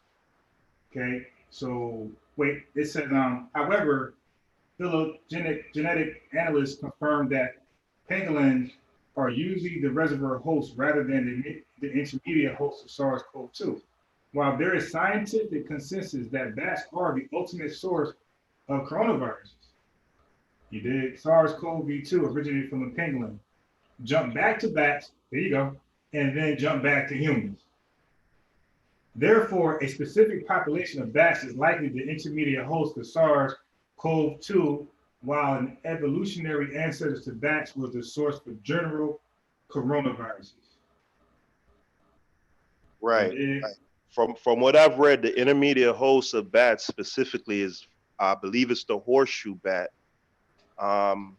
That's in a specific area in Wuhan that they say is 100 miles from this wet market. I think the horseshoe was a source of the first. So now we know how bats are involved. Yeah, I believe most on the panel knew that generally, but in regards to whether or not bats are sold at the wet market, I think that's a different discussion. You know. Yeah, but I'm saying, but the underlying theme of the bats was for the connection with the virus, right? I think the issue here is that originally you made the statement in passing, and then Unbiased said to source up. So we're going over your source, and your source does not say that it wasn't sold there, and in fact, it left it with a question mark. So if I were to source up, I wouldn't use that source. Yeah, I'm gonna stand on that bats aren't sold there until someone can show me something to substantiate on it everyone right else now. shouldn't. The onus is on you. The onus is on you, Yeah. Haskell. No, it's not. You can't prove the You make non-existence of a thing. no. You make the You claim can't that prove bats to me aren't that sold. pink elephants don't exist, Sosa. No. No, You you can't make do the it. claim. Listen. You got to understand how. Yeah, but Sosa, That's not a negative. That's not a negative. Wu Jiao is asking me to prove something that's impossible. Prove the non-existence of a thing. No, That can no, never be proven. No, don't lie on me. I'm not asking you to prove the non-existence of Santa Claus or anything that don't exist for real. I would be asking you to demonstrate support for your claim. Your claim is that bats, which are real things that do exist, so we're not talking about non-existence of something. Yeah, I've heard about them. You're saying bats are not sold there. That's like me saying a Chevrolet is not sold at Foot Locker. Okay, a Chevrolet, I can make the claim that a Chevy automobile is not sold at Foot Locker stores. Okay, and you can ask me to demonstrate and prove that, and I can do that. So it doesn't mean that I'm asking you to prove a non-existence or a negative or anything like that. You made the claim. That's how that works. So if you're saying that it is not sold, just demonstrate it, and then that's it. That's all that is. That's universal. So if I were to show you a list, Wu Jiao, of specifically 120, that exact 120 wildlife types or species that are sold there, would that satisfy what you're asking for? That would satisfy and be consistent with the logic of what you provided so far. Definitely. I'd be cool. I'd be cool with that too. No problem. Go ahead and move on, and I'll keep searching. Keep searching. But no, I'm saying that's good. But I just want you to understand the principle of it. Like the argument. No, brother. We've come to a resolution here, right? But your argument is predicated on the fact that alphabetized list that I provided isn't an exhaustive list of the entire 120 wildlife species or whatever that is sold there. And I said that's fair, right? So if I can provide a list that shows to the number the exact 120 species that are sold there, that would satisfy my argument. It would substantiate my stance. Are we agreed on that or no? Yes, it would remove the discrepancy. Okay. All right. Let's move on. Okay. I'll try to find that, and we'll revisit it. Okay, great. But let me just be clear that it will remove the discrepancy between being told that 112 items are sold, but then be given a list of only 20. All right. So that want to be very completely fine. We agreed on that, bro. Yep. We could move on now, you know? All right, because bro, we could move on. You ain't gotta go back and forth. We agreed, bro. You want a list of 120. So find that. You're not gonna find that list. Yeah, so wait, you know what? I mean, so far, can you guys hear me? Yeah. Yeah, so far it is hard to find that last word all the time. Like damn, bro. So wait, hold on. 2007, the Chinese scientists identified the presence of source carbon light virus in horseshoe bats. I'm saying, Haskell, like you relax, dude, because I'm trying to move on. Like you won't even let me you're not trying to move on. You trying to have the last word. No, bro. If we having a civil conversation, you're getting upset a little bit. I'm trying to move on. Like, like relax a bit. Like I don't know. I'm relaxed, bro. I'm relaxed. Okay, then let me talk. Don't do that. Don't do that. You got your shirt off. Talking about you relax. Yeah, he got his shirt off. Definitely, I heard him. Nah, man, he doing what they did. He doing to me what they did to Adam Sandler in that movie where he was on the plane. Like, sir, can you calm? Can you calm down? Can you calm down, sir? It has to. That's the watcher's tactic, Haskell. I don't know about that movie, but all I'm saying. He doing that flaw ass shit, man. Calm down. Whoa. Every time I'm trying to open my mouth, you Haskell, you are going nuts. Move on. I gotta have the last word on the that. dude flaws, fuck, man. We already. Oh my God, Haskell. Man. It must. All is over back. All is over back. It must be a Caribbean thing. Yeah, that's what that is.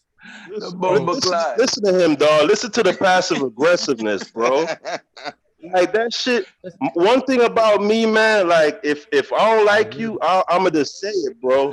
The passive aggressiveness, like that shit irks me. I'm sorry, it does. Like nigga gotta come back with a count. Like that shit lame. Haskell. Haskell. So what does that mean, though? Wait. Good job. Wait. Good job. Wait, hold on a second. Haskell. Yo. Yeah, I don't think we're gonna find bats being sold in the market. Okay. Oh, period. So what is a nigga arguing? Hey, no, bruh. Damn, bruh. That's why people say relax. You ain't gotta do all that. Relax, bruh. We're having a discussion. That's it. And we said source up. You sourced up. Your list had no bats. You dig? And I'm looking for bats. I'm not finding bats.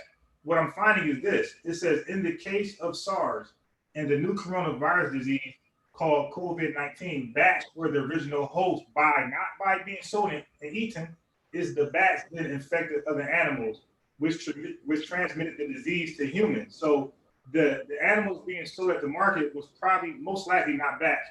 But they, like I said earlier, they were infected by bats. So that's how it got to us. Yeah, well, the origin says, well, basically, it is unclear if bats were sold. It's okay. Yeah, we're all here. I mean, like that kills it, bro. Trying to get to the truth. It remains unclear if bats were sold there, so you can't say either way that they were bats not sold there. If they saying but it does favor it was the picture circulating around with bats being sold at some market. Like when that's the bushmeat with the Africans. That was Wuhan, but I know I seen because you still have you got market.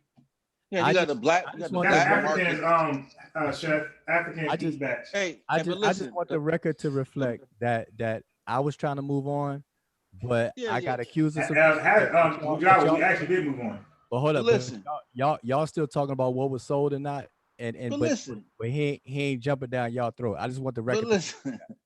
But listen, they're not gonna have what's sold on the black market on the goddamn regular list of shit. Yeah, but it's not even purpose of the black market. Hey, Sosa, move on before somebody get a little irate. Nah, dog, that shit passive aggressive, man. I don't really like that passive aggressive. I mean, do you guys disagree that what he's doing right now is passive aggressive? Do you aren't these pot shots he's taking? This is not. Listen, man. No. Listen. I think we would admit that's passive Listen, aggressive. if you're that let Amber answer that one. Hold up, Haskell. If you're that sensitive, Amber, come get my back, man. I need reinforcements. But listen, Haskell, I don't think Wujawa would dispute that. I mean, at this point, I think that was intentional, though.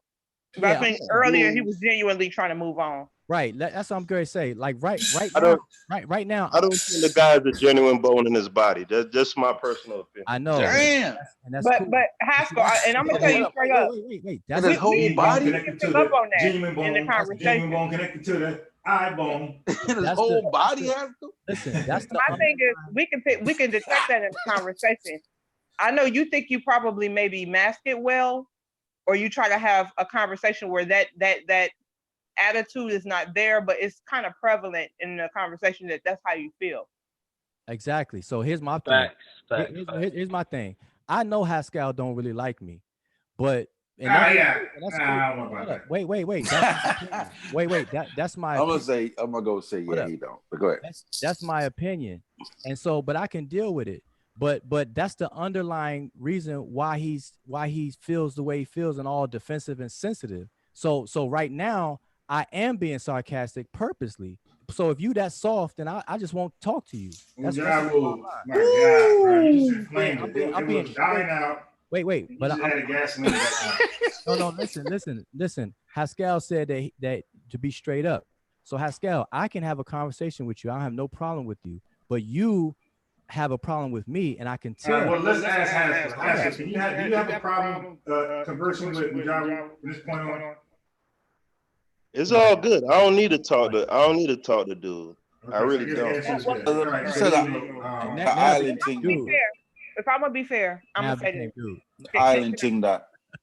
Can I ask a question, Haskell? Because I'm just trying to be fair. Because like you felt like he was being passive aggressive, right? When you was like, okay, well, if I just do this, then we agree. So, but can you be honest in the fact of you was trying to wrap it up because you was trying to shut him up to keep him from talking? Like you were pretty much trying to tell him we done with this conversation, let's move on. Like you were trying to dictate the conversation. I'm done, you done, let's move on. I would disagree because we had reached an impasse, right? I mean, his argument wasn't completely without merit. his argument is just because that list doesn't list bats doesn't necessarily mean that it wasn't sold there. So now the onus was back on me to prove that it wasn't sold there, and I asked what would satisfy that, and we had both agreed that getting a list of the exact 120 would satisfy that. And then And then he tried to add some more. Yeah, he tried to add some more stipulations to that. I'm gonna tell you how I took it, because I'm gonna be honest with you, Haskell. If you say bats aren't sold at the wet market in China, and I'm unbiased, I say pull up a source, and you pull me up a source that has some ambiguity that there are other meats there, but we're not specifying what these other meats are, then you have not proved your point. You have proved that it doesn't explicitly state that bats are sold there, but as long as there's ambiguity, there's that chance that bats are sold there. So even if you bring me a list of the 120 quote unquote things that are there, that does not necessarily prove your argument, because what I may be looking for, and what I would look for, is I would look for that evidence that says that bats aren't sold here. You understand what I'm saying? Like, there are no, I would be looking for that explicit statement that they're not sold there. Not that, well, they don't appear on this list, so draw the conclusion that they're not sold. You understand what I'm saying? No, you're crystal clear. But I mean, by that logic, you know, I don't know if that's the argument that Wuja was making. No, yeah, but we would have gave some leeway if he could have came up with a big list. Hold on, Sosa. I don't know if Wuja was making specifically the argument that you're making, Amber, because from what I gathered, he had agreed to the 120 thing being like a resolution. You know what I'm saying? But if the argument is, even if you bring the 120, that don't necessarily mean that bats aren't sold there. I mean, at that point, then I could never prove it. Yeah, well, he said based off the source you provided, it would satisfy your pretty much like your burden based off the source that you initially provided, but that doesn't necessarily, like, that's what I gathered it as. I mean, but he don't hear, he can speak for himself. Yeah, if I may, let me repeat what I said. I said that the source that was provided to us listed in one instance 112 exotic items sold, and then another instance 120. Then it worded, it said a variety of things sold are such as or includes, and then it gave a list of about 20 or 25. 25 is a discrepancy between 25 and 112 and 120. All I was saying was that you cannot provide that information and end it there as a demonstration of the point that was made. So I was saying something else would have to follow up with that. That's all I was saying. And I was actually trying to move on, but then it got a little, but I said that was fair, right? I don't know if you all recall. I said that is an absolutely fair critique. So I then said, if I were able to come across something that lists the 120 to the number, would that satisfy the claim that bats aren't sold there? And you said yes, but then you tried to add some more stipulations. No, he did not. Let me correct you. Okay, so let's. All right, so hold on, bro. I know you fanned out, but hold on, bro. Yeah, that's right. Let me just say. I know this is Saber probably, but let me say this. Definitely Saber. I just texted him. I know you fanned out, bro, but chill out. Put the pom-poms down. Let me rap with Buddy this one-on-one. All right. Let me revisit the question again. Then he accused me let's revisit it. If I'm able to provide a list of the 120 species sold there to the number, would that, in your mind, substantiate my claim that bats are not sold there? Yes or no? Again, what I said was, if you provide, you see, listen, bro. He just listened to you talk for like 10 minutes. Just listen. Discipline, at least, man. I said, I'm gonna repeat what I said earlier. I said, if you provide the 120, that's great. I said, because what that will do, it will satisfy the discrepancy. It will solve the discrepancy between giving 120 and then giving a specific list of 25. So if you provide the 120 animals, that will satisfy that. That's what I said. That's all I said. Hold on. So hold on. That's a different thing. I'm going to ask you again. But that's what I said, though. Would it be adequate substantiation in your mind for my claim that bats are not sold there? No, you have to show me where bats are not sold there. So whatever you provide, showing me that bats are not sold even there. if I were to provide that list of 120 to the number, in your mind, that still wouldn't be substantive to prove that bats are not sold there. It depends. See here, all right, man. Listen, I'm tripping though, right? But listen, Everybody on the panel, I'm tripping though. No. Listen, I'm done, bro. I'm done. I don't even want to talk about this no more. I don't even want to. When you go to the, I'm still talking. You can just dip, bro. Like we can still talk. I'm done, bro. I'm done. I didn't say nothing about dipping. I just said I'm done. Okay, bro, you're done. All right, good. Listen, look.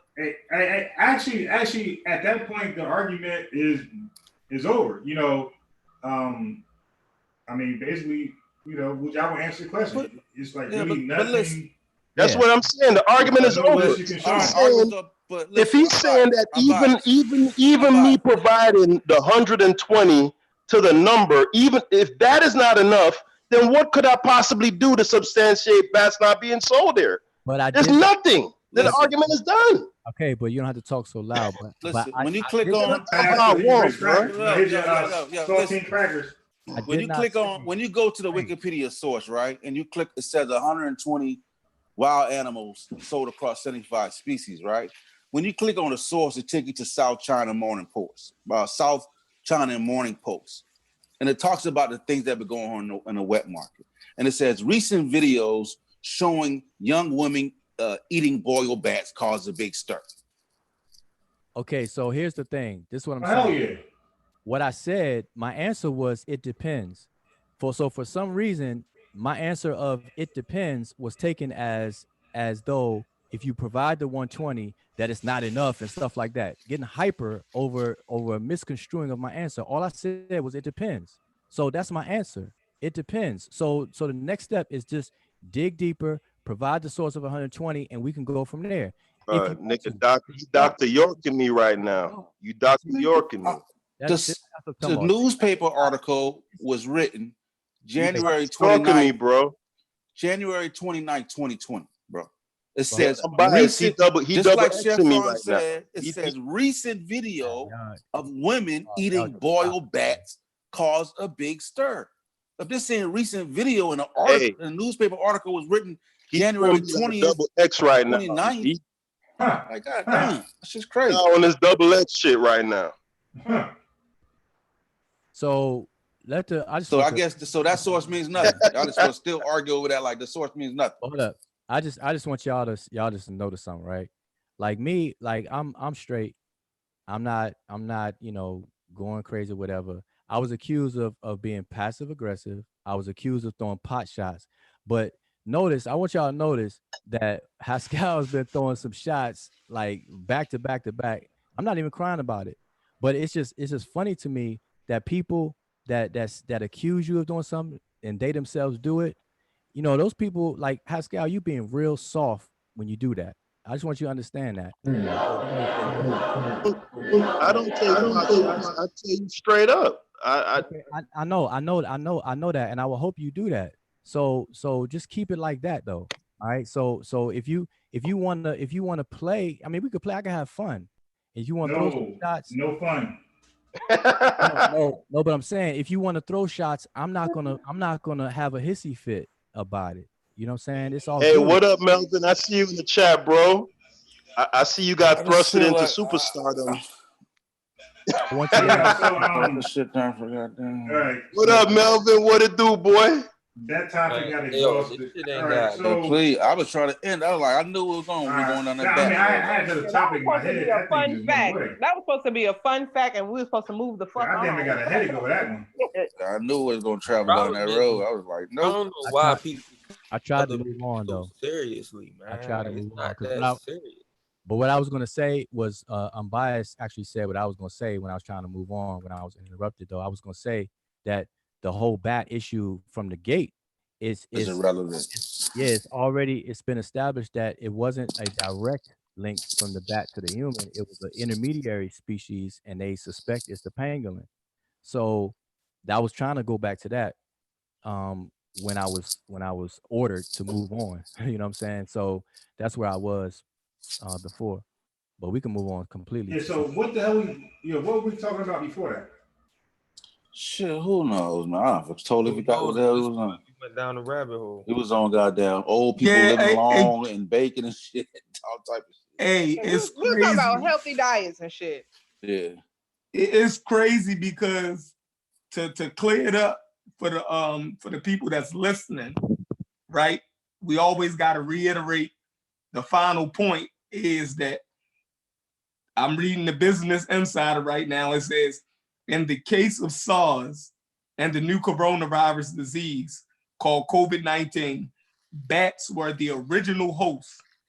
The bats then infected other animals, which transmitted the disease to humans. Right. So that's the final point. Whatever is sold at the market, the epidemiologists are saying that it didn't come from bats to humans. Right. It came from bats was the initial that gave it to other animals that humans then caught from that other intermediate animal.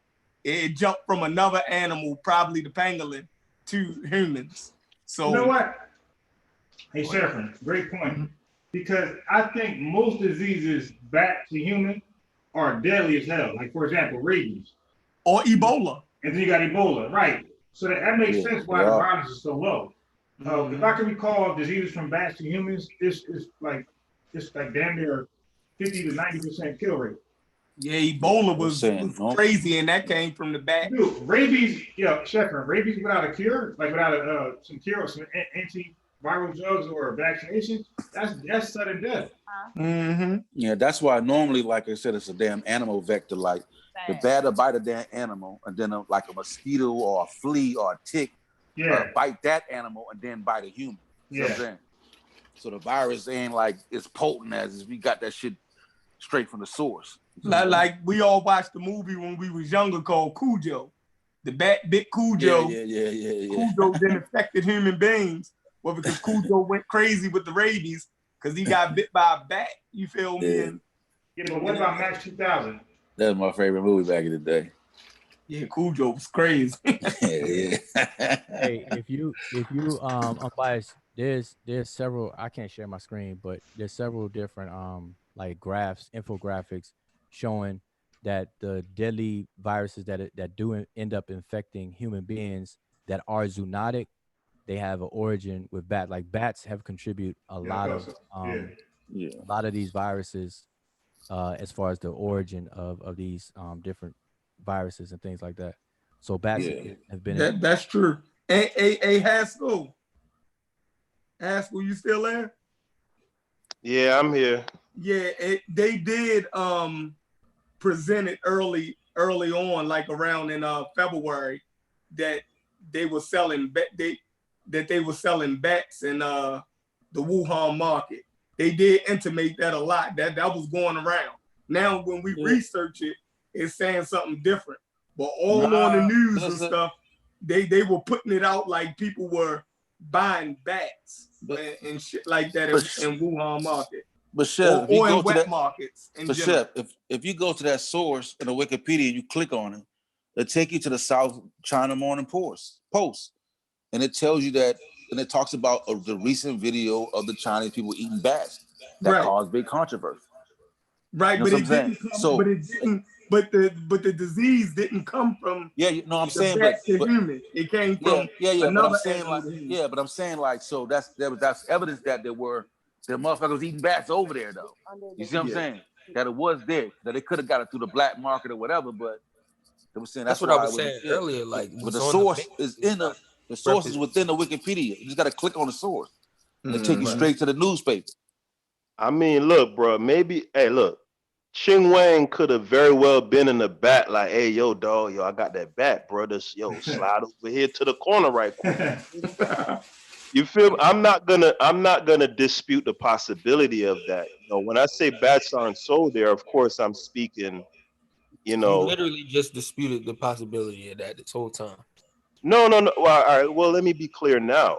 When I say bats aren't sold there, I'm talking about in an official capacity, right? Yeah. I mean, crack cocaine could be sold there also. But they ain't gonna put it out there like that. And it's not listed on the website. It's not. It's not in the inventory. It's not sold there. Now, is Ching Wang? Could Ching Wang be slinging 8 balls in the shore? I mean, anything is possible.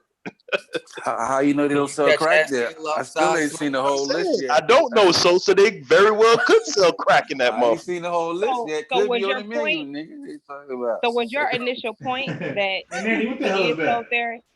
So was your initial point that if it is sold there, it's sold there illegally? It's on the black market. Like what? So then, what was the initial point then? No. My point is, it's not sold there. I mean, the argument that it could be sold there by some nigga in the corner, just, you know what I'm saying, doing his thing. I mean, if that is the argument, then there's no point in even having a discussion, because you can make that same argument for anything. It's just like when that chick was having that argument with Jabari about pyramids, I believe in West Africa, and she was saying something like, just because we don't have evidence that we don't see pyramids there, that doesn't mean. I mean, you could make the argument for anything. But you know what I'm saying? have It's a dumb. It's a specious argument. It's dumb. Well, I'm not gonna say that, because it's just like crack. Like, it's sold, it's not legal, it's illegal. So then, if it's doing something majorly devastating to the community and society, then what you would have to do is impose stricter, guidelines to control the illegal sale of this substance or this animal. So I'm not gonna say it's a dumb argument to make, because if bats are being sold there on the black market, and let's just say hypothetically it came directly from bats, caused this pandemic, it was way worse or even just as bad as it currently is, then if this is an issue with this particular animal, even if it's not legally done, then there needs to be some additional enforcement on the illegal sale of that, because there's Hey, so many. Amber, it's just like if I were to say human meat isn't sold at Wuhan market. Human meat is not sold there. And a nigga said, well, prove that it's not sold there. How I'm gonna prove that? You need to go there. That don't necessarily prove it neither, because if a nigga was selling human meat, that's different. he ain't gonna do it he not going. It's not different. It's not different. Let me tell you why. Can I explain why? Because we're looking for bats, and it says 129 animals, which are bats, and it says 75 species. Humans are animals, bro. Humans are animals, bro. No. Provide the list, and nigga, humans might be on that motherfucker. There you go. On that road. You see how stupid this is when you argue like that. When you follow that type of logic, the discussion gets real stupid. Yeah, yo, but you know China, doing well. China operates on a different system than we do, yo.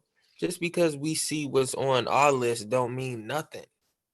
You feel me? Like it operates on a totally different system than the United States. Like you won't know what's sold there until you go there.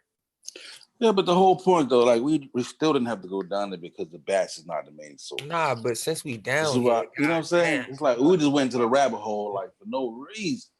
I mean, I don't want to go down here. Let me say this. Down here, we win in Rome and shit. Let me get out that rabbit hole. So the reason why back to humans infection.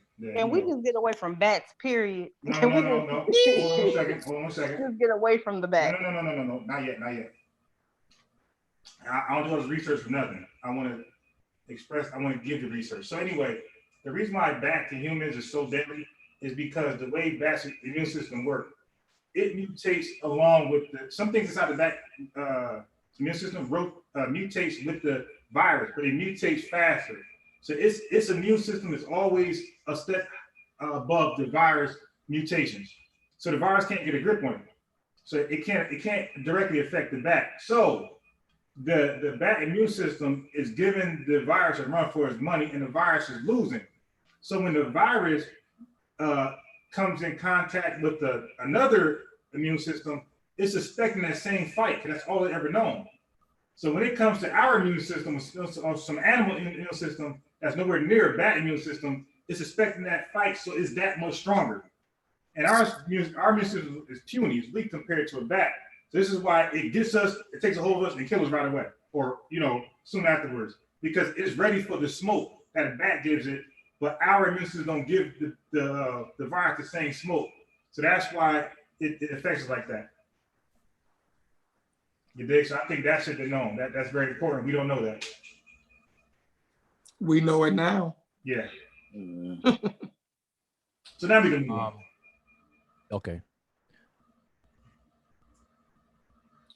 Yes. Oh shit, Wuja. Yeah, you gonna do it, Wuja. Haskell got his shirt off.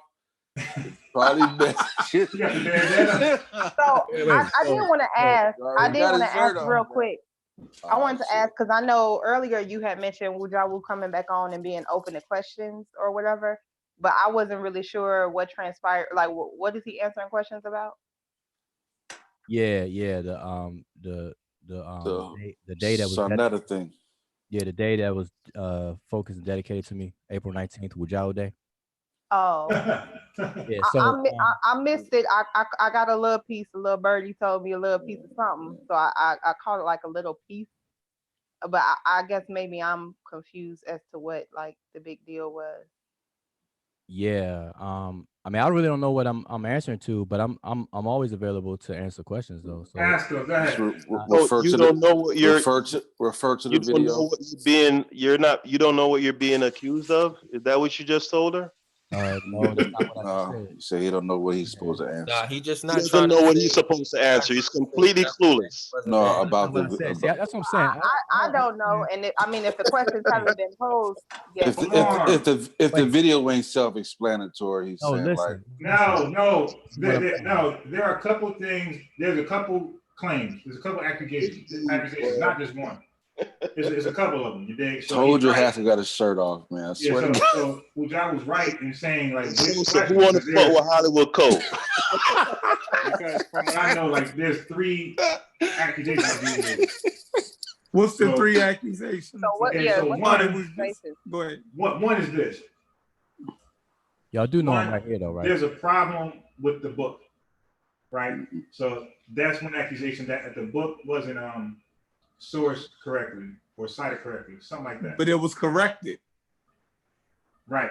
But the original, claim was that before it was corrected, it wasn't corrected. Wait a minute, I'm lost. Yeah. So That was crazy. Let me, Amber, so was that something that was thrown in after the fact? Because I thought that was just like a Johnny come lately. I'ma just throw everything at him that I don't like. That's how I took it. Somebody call Wuja. Let's see if we can get to the bottom of this shit. Let me turn my mic up a bit. Man.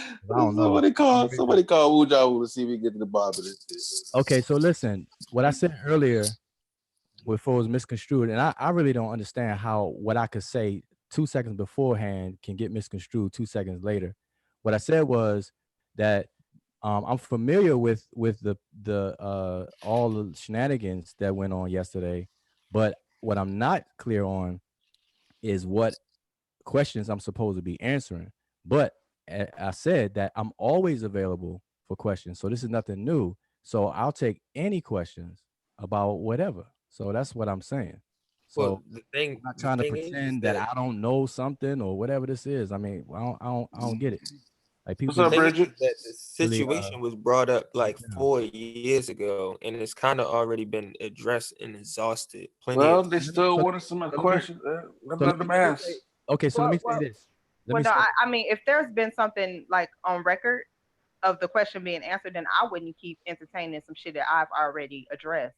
Okay, Right. No, but that was what I was trying to say. Like I think that's why he's asking you to ask him a question. I do know I'm here though. Haskell, do you have any questions you would like to ask? Wait, I'm saying, hold up a second, y'all. Can y'all hear me? Hey, was that a whole video? I can hear you, but it wasn't any. I was just saying hypothetically because I can hear you, but it's kind of passive, so I wouldn't even. Wait, let me ask you a question. Was that a whole video? So wait a minute. Let me see. Amber said something I want to speak to. So this is my stance, right? in regards to the book, right? It's a 4-year-old issue. The videos plural that was made in opposition to me regarding the book, I've already addressed that 4 years ago, a day later after the initial 3 videos were made about me. And so I did the video in such a way where I don't have to entertain it over and over again. I did it for the purposes of me not having to entertain it.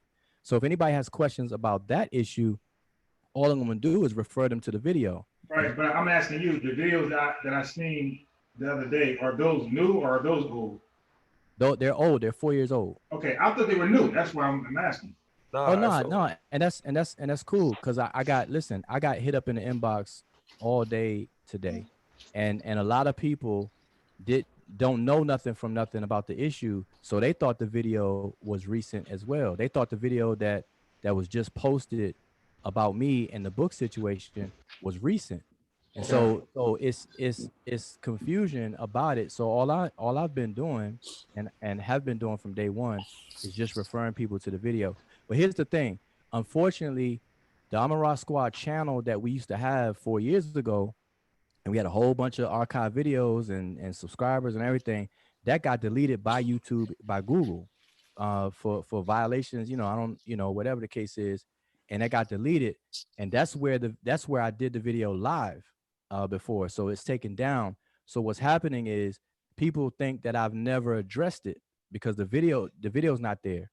But fortunately, I've kept the video, and the brother, I gave it to the brother to put up on his YouTube channel about 2 years ago, or maybe a year and a half ago. So it's been sitting on his channel for the longest.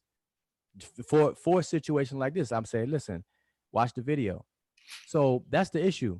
So I'm not in the business of repeating myself, especially when I made a video so I wouldn't have to. So if anybody have any issues about the book, go watch the video. And if you need the link, I'll give you the link.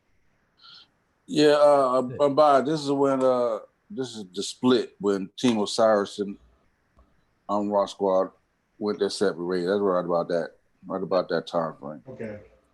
So then what was issue number 2? Because that was issue number 1, right? Well, no, I don't even think it was around that time.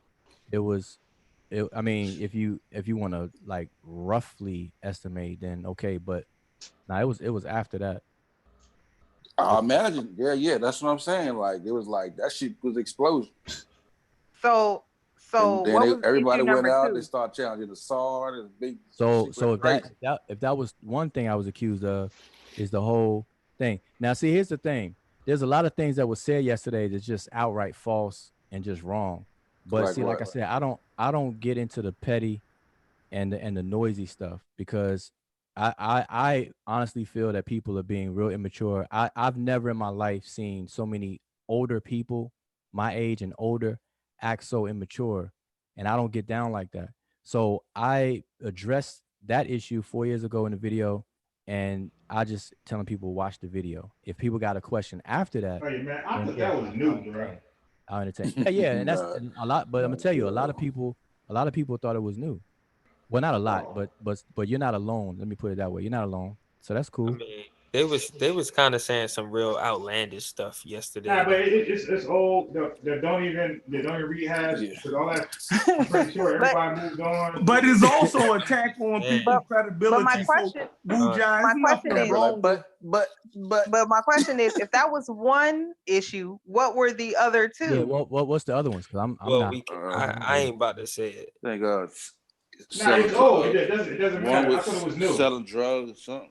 Nah, bro, it's old. Like everybody moved Wait a on. minute. Selling drugs. That's what I said. That's what I said. Hold on. I thought it was new. This shit crazy. It's old, so I don't want to bring up old arguments. Everybody moved on. Okay. So when you were telling people earlier that he was gonna come on the show and he'll answer any questions, it was based off of those videos. You not knowing that they were older videos. Yeah, I just found out just now that Lakeisha just told me that it was an old video. Hold on, why are we tiptoeing around? Look, now it's becoming confusing. Now it's becoming confusing. We know what happened. hold on. We know what happened. Sarnetta said what happened. They got into a disagreement. He said the Team Osiris came to him to present that shit on his channel. He said, no, I'm not presenting it, I guess 4 years ago when they wanted to do it on his channel. He said, man, I don't have nothing to do with that. That's man, I'm not. So now that he has a problem with Wujawu, now he plays the shit on his channel to everybody, to the 2,000 people that watch his shit who never seen it, right? So it's basically slander at this point. Exactly. Like, that's what it is. Like, why is we tiptoeing around that? Listen, you know? I'm not. Wait a minute. Wait a minute. I thought that was obvious at this point. Wait a minute. Like, yo, wait a minute. Crazy. So It's he not actually obvious. so I the didn't watch videos nothing. the videos he claimed he wasn't. Madonna, my bad. He now has aired on his channel, and so correct me if I'm wrong. This is a result of him saying that the platform is like a circus. Yeah. Based off that comment alone. Yeah. It's retribution. I'm gonna give this disclaimer. My thoughts and views are not the thoughts and views of Unbiased Sports, Unbiased Don't do it. anyone else on the panel. No, don't do it. Because he even went lower than that. That's what I'm saying. No. Yeah, look, it got crazy. look. It got crazy. Yeah, you went too far with that other stuff. He went too And as far. much shit he talk about people when he Don't do that. Don't do that because no. I don't want to be involved. None of that. Hey, but hold up. But listen, You got people watching channels. channels. On your channel. You know how they do. They try to run other people's shit. I wouldn't even disrespect that man like that, man. I ain't. He went low. Don't say anything about side. He took it too far. Yo, this crazy. Like, wait, so he can say something about everybody else, but can't nobody say nothing about him? Nobody can't say shit about him. Hey, no, I'm saying not here. Like this is why he treats y'all like this and why he sticks on y'all. Y'all treat this nigga like he King Tut. Yeah, yo, I mean, there's other platforms listen, here's the thing. Let me speak for a second. Look, I came here. I mean, Unbiased asked me earlier. I tuned in to Unbiased, and I saw in the chat specifically. I saw Haskell's comment that Haskell, he said he's not buying it and whatever the case is. So Haskell is here right now. I'm right here right now. I don't run from nothing. You understand? So this is the thing. So this what it was. Wait a minute. I know I sense pressure in your chest, bro. I knew it. Listen, can I talk though? So let me just finish what I'm saying. So here's the thing. So Unbiased earlier today, Unbiased was saying that he wasn't going to address it because actually the title of his video was FCC not getting involved or something like that, right? And so because I came to the channel, Unbiased was like, okay, word. If Wajaw's going to be around, then I don't mind talking about it if he's here. And I'm like, man, that's cool. And I said, yeah. If people got questions about anything, then I'll make myself available and it's all good. But if it's about the old 4-year-old video, I already addressed every single point from those videos. It was 3 major points. I did it in a court style, the whole 9. My video is 2 hours long. People can watch it and deal with that and then come and ask me questions. So that was it. But if anything new or outside of that, I'm always here. Every time I'm available, people can ask me questions about whatever I teach. Yeah. Can I say something? Yeah. And you know, we had a little exchange in the chat with Joe, and you know, this is the resolution that I reached. Is you were pretty forthcoming about the fact that from a technical standpoint, you did plagiarize, right? Like I said, you were forthcoming about that, and you expressed that was an oversight on your part or an error, right? And there really isn't much to discuss outside of that. I mean, my feelings on it from a distance, because like I told these people earlier, I don't know you personally. You went out. Huh? You went out. Oh no, I was saying I'm at a distance. I don't know Wujia personally. But the idea that this was just an honest mistake, I'm not buying that idea. I'm of the opinion that this was deception. It was intentional. Right. I could be wrong, but just me looking at all the context clues, this the conclusion that I reached, that it was intentionally deceptive. Okay, so and that's cool. And I saw you made that comment earlier today. And so and I addressed you in the comment section about that. So now you're here now, and everybody, like anybody else, is entitled to their opinion. It's cool. But I'm here to tell you now there was nothing intentional, and I can show you that the point about it being intentional, if I intentionally try to deceive people, I wouldn't have even originally cited James P. Allen in the bibliography and the resource. So what I explained is exactly what happened. Now you don't have to believe me, and you know, if you did, it's all good. If you didn't, I'm not gonna lose any sleep. But you don't, like you said, you don't know me from a can of paint. I don't know you from a can of paint. So your opinion, although it is your opinion, it means nothing to me. So if it's a question of my integrity or my credibility, that really doesn't matter because I don't engage you on anything for it to matter.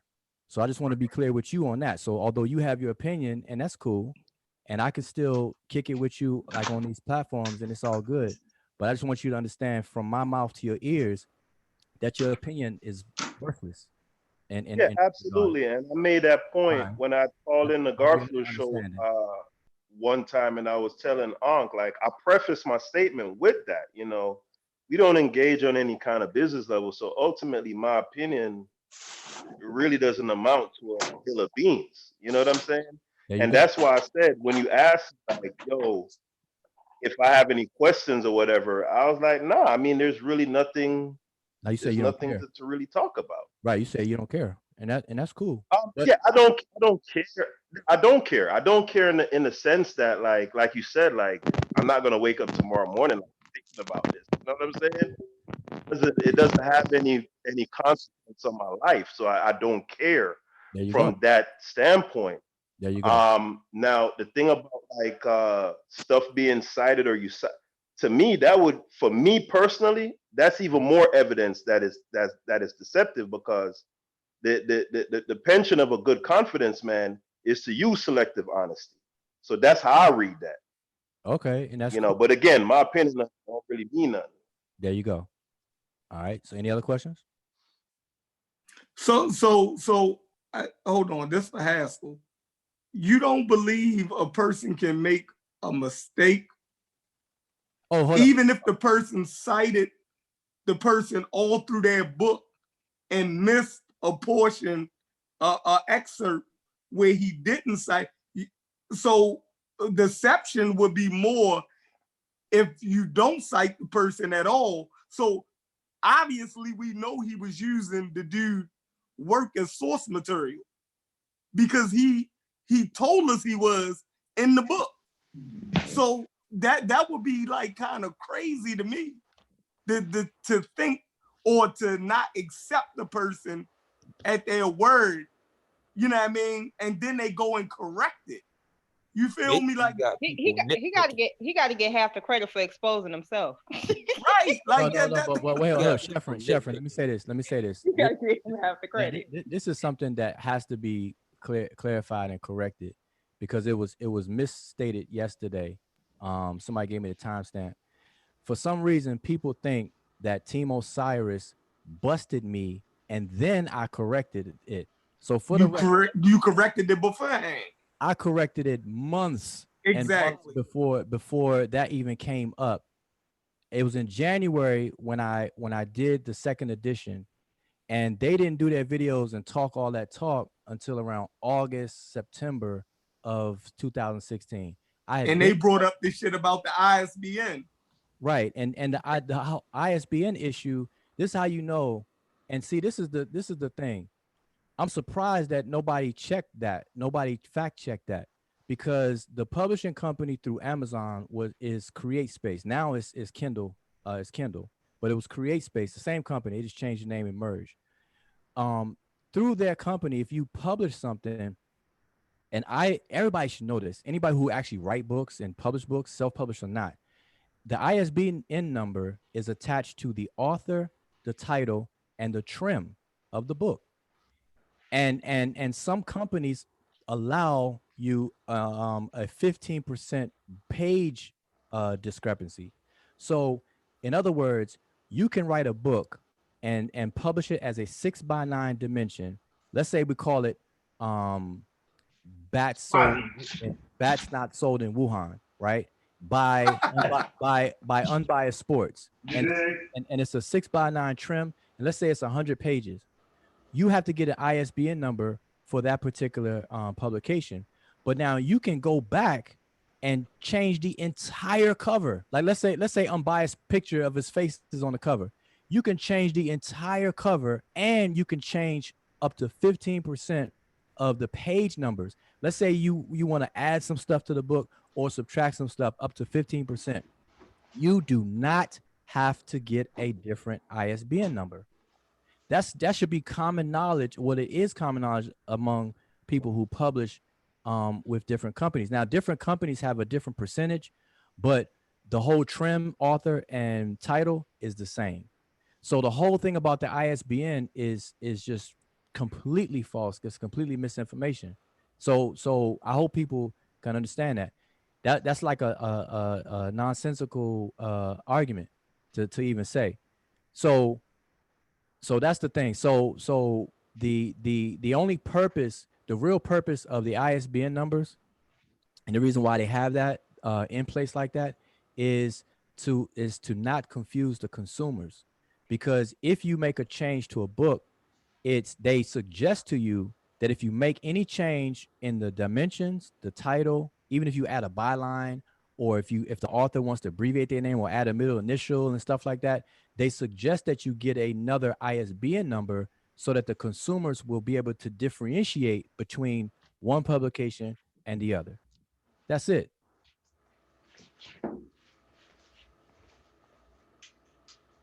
Next question. Nah, this ain't the Wuja hour. We can move on. All right, cool. I mean, I'm not trying to make it a Wuja. I'm just back about viruses. Yeah. What I'm gonna do though, I'm gonna post the 4-year-old video though, so people at least can watch it in their own time or whatever the case is. But yeah, So we can talk about whatever. Earlier, Haskell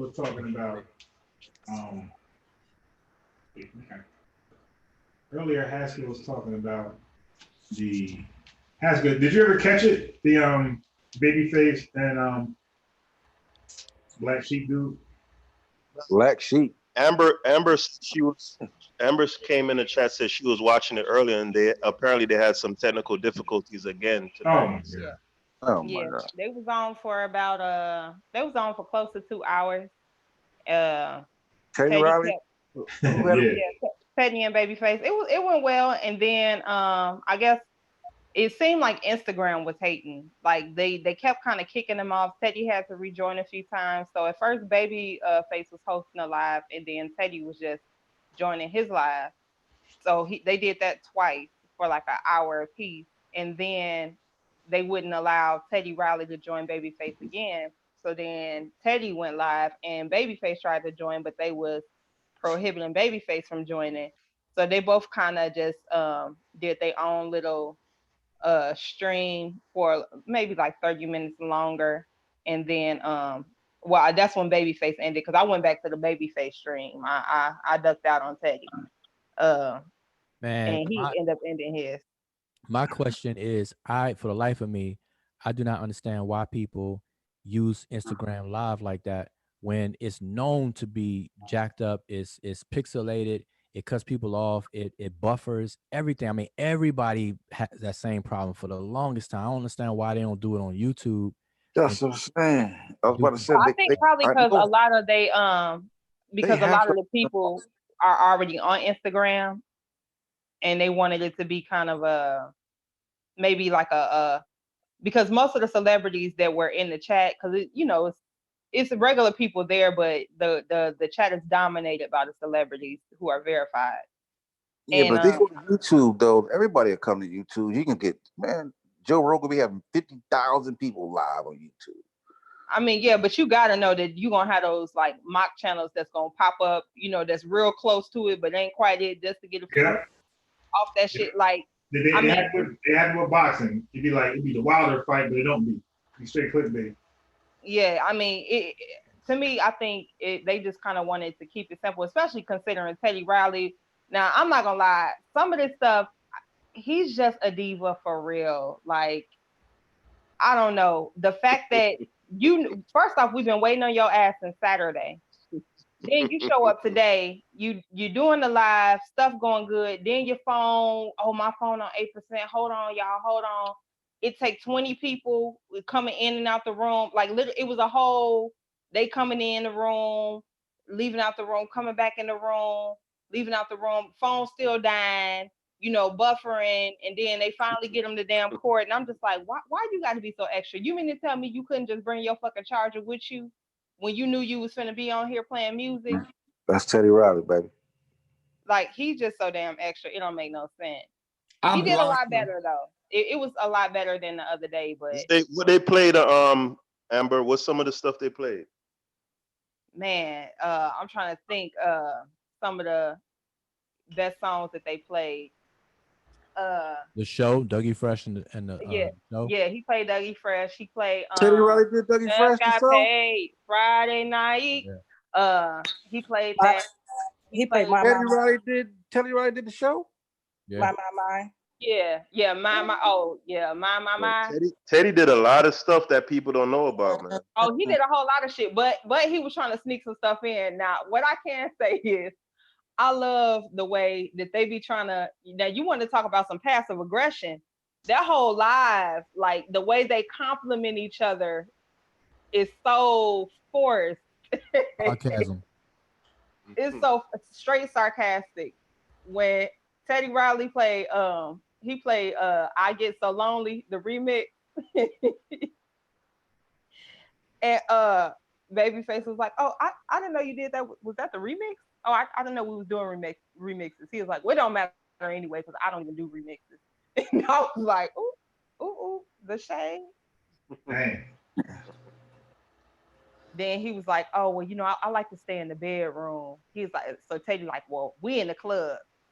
So he trying to play all, you know, his little hitters, you know, his songs where you know, his rap songs and stuff that he done did work on. You know, he tried to kind of get Babyface to come into his lane. I could see he was trying to go into a lane where Babyface couldn't compete with him, but Babyface kept bringing it on back to the slow music. Yeah, that's what he known for, his style. Yeah. Yeah, that's why that matchup is kind of uneven. Like, I like when they do matchups when people are in the same lane. Yeah, saying Teddy Riley's too much for damn Babyface, bro. Hey, I'm about to get out of here, y'all. Oh, shit. All right, peace. Yeah, Teddy Riley's too strong for Babyface. Just on the hits and just his whole range. Like, shit, he can go everywhere with this. He can go slow songs with him too, to a degree. Yeah, to a degree. His slow songs had still had a different sound. Like Babyface said, you brought that New Jack Swing. You know, can't nobody take that from you. I hate that shit. Play that guy, Let's Chill. He played Let's Chill. Yep, he played that. Yeah, got you. Classic. But I ain't gonna lie. He did the what is it, boy? The Hollisters. I don't think he played the Hollister. Yeah. Well, the little group he had. They didn't even begin to touch like they strongest songs. They didn't. I mean, it was real light. It was real. I really wish it wouldn't have been interrupted. I wanted to see what they was gonna do next because it was actually just at the point where they was really starting to escalate. Teddy Riley pulled out Jam, Michael Jackson Jam. He pulled that one out. Yeah. What else he pull out? What? He got two jams. Which one's Jam, man? Jam. It ain't Too much. That Oh, one. that's one of my favorite Michael Jackson songs. You know, he got the other one is Said It Jam for me. Yeah. Oh yeah. I love that. Said It Jam for me. Yeah, I thought you played that jam. Yeah, both jams are dope. But I That's love good. the Michael Jackson jam. Yeah, but it was a few that I was like, oh, I didn't know Teddy Riley did that. Like, I didn't know He did Remember the Time, didn't he? Really? No way. He did that Yeah, one? I think he did do Remember the Time. That's what everybody was saying. Once he hit that mic, it's over. It's over. Yeah. If you go jam and remember the time, it's over. It's over. It's done. Yeah, but I ain't gonna lie. Now, Babyface, Teddy to be doing a little crying. So Babyface, he came out with the When Can I See You Again, but he did it live with the guitar. He pulled that one out, and Teddy like, well, they told me I couldn't bring my instruments. I didn't know we could bring instruments. I'm like, oh, he's such a baby. Actually, the Jackson 5 stuff is my favorite from Michael, really. But I love my favorite all-time Michael song is damn, what the hell, I can't remember the damn thing. How can you pick a favorite Michael Jackson song? I could play a bunch of Mike shit. Like if some shit from Mike come up now, you beat up. What's my favorite Michael Jackson song? This is my shit. Is it Mirror? Yeah, The Man in the Mirror. That's my favorite. That's a Blackology song, though. My brother said he graduated from elementary on that. It was either elementary or middle school. Yeah, I could listen to Amber. Rock with you. We took a trip to Florida. We drove. When it's my time, the driver could listen to me. Want to listen to? Oh, I feel sorry for him, bro. I had Man on Mirror like a repeat. now Rock with You. Like 6 hours, bro. That's my shit. That might be one of my favorite Michael Jackson songs. Yeah, Rock with You. You gotta go back to PYT. You gotta go. That's dope. You gotta go back. You know, that's my favorite song. To the previous. Girl.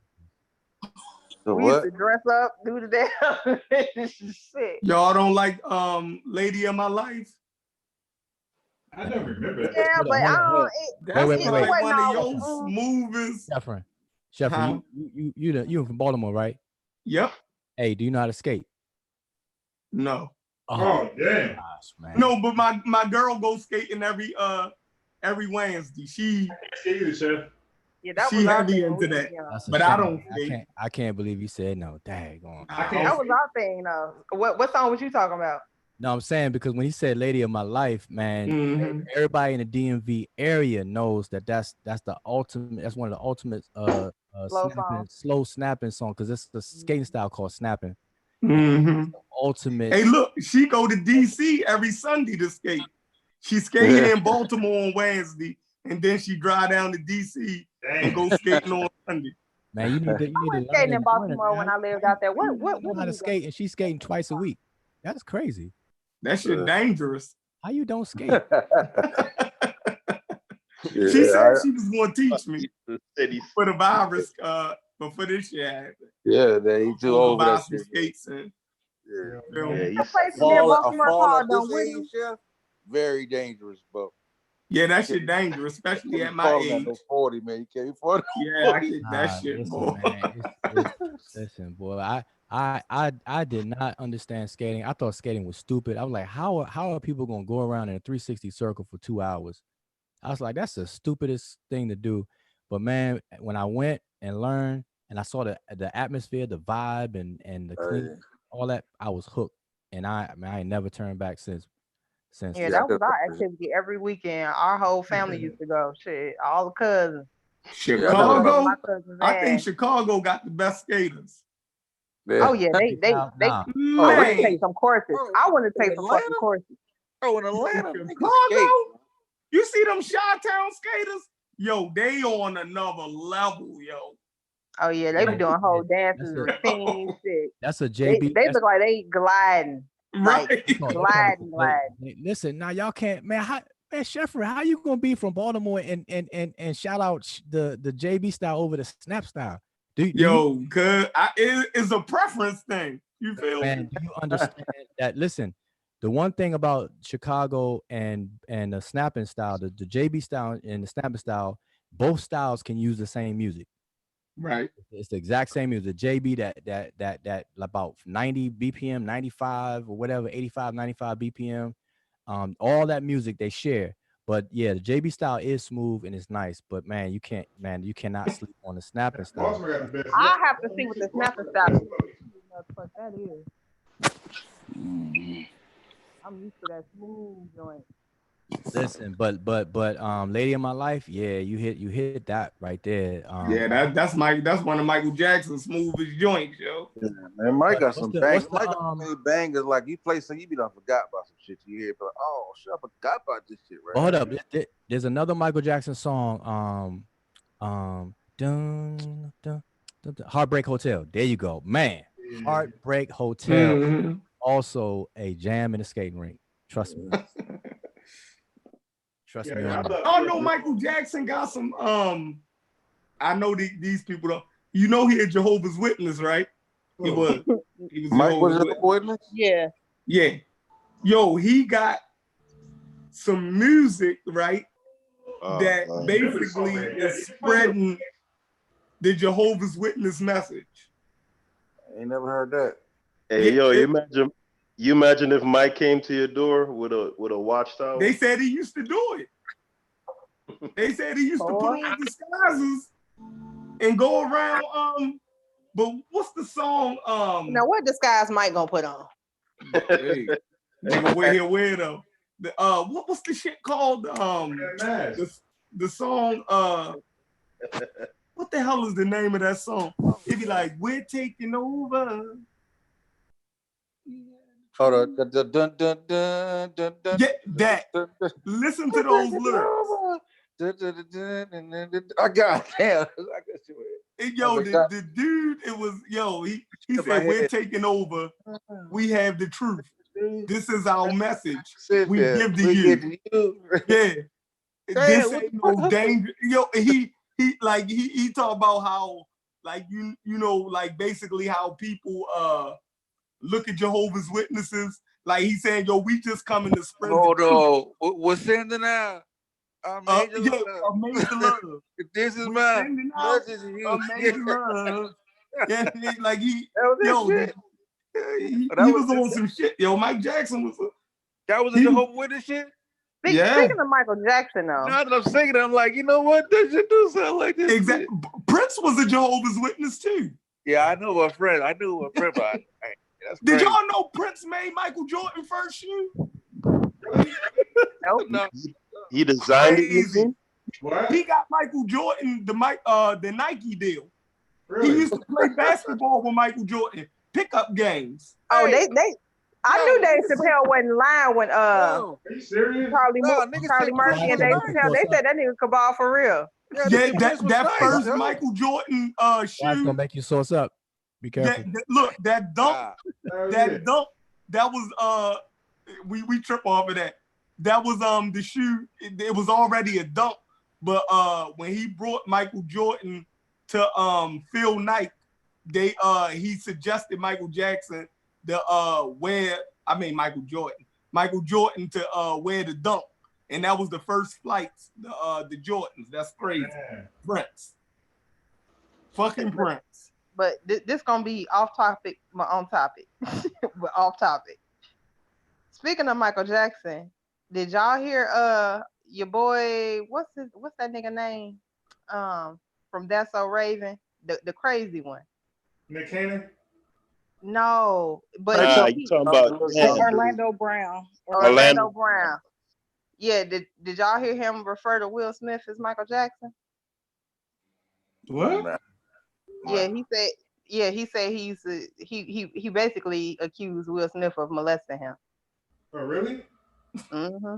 Yeah, and he was referring him to Michael Jackson and saying that he was his father and his name is Blanket. Oh, what?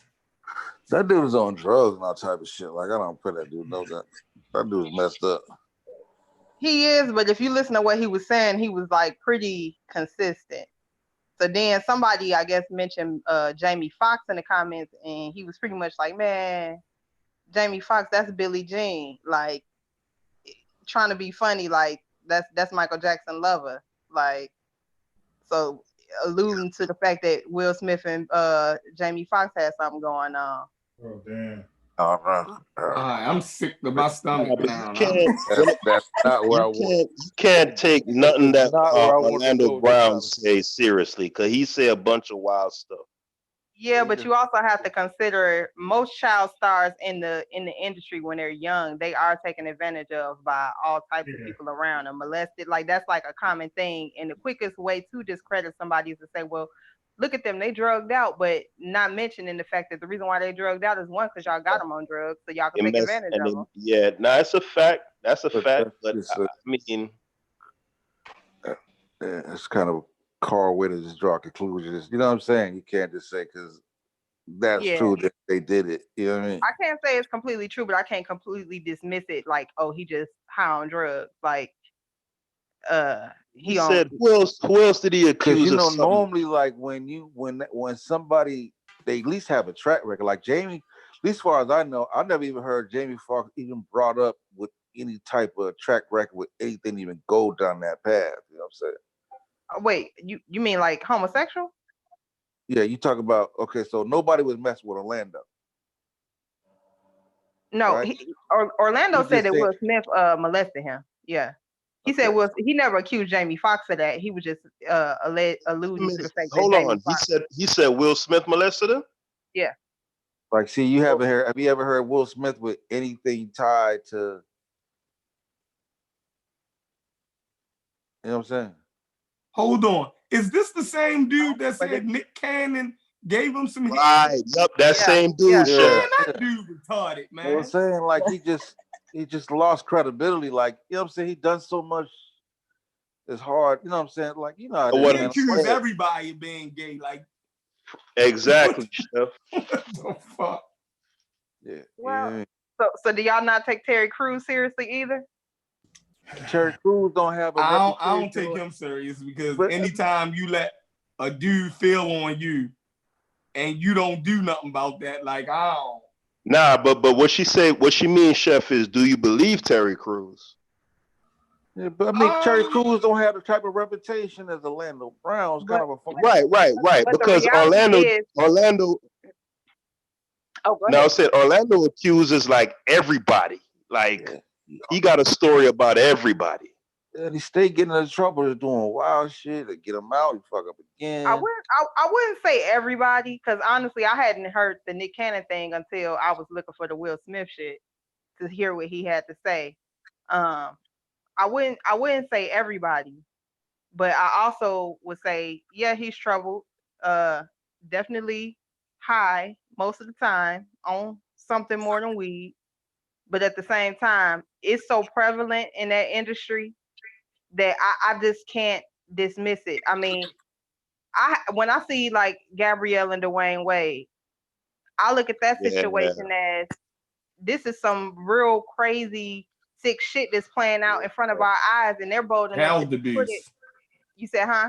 That's child abuse.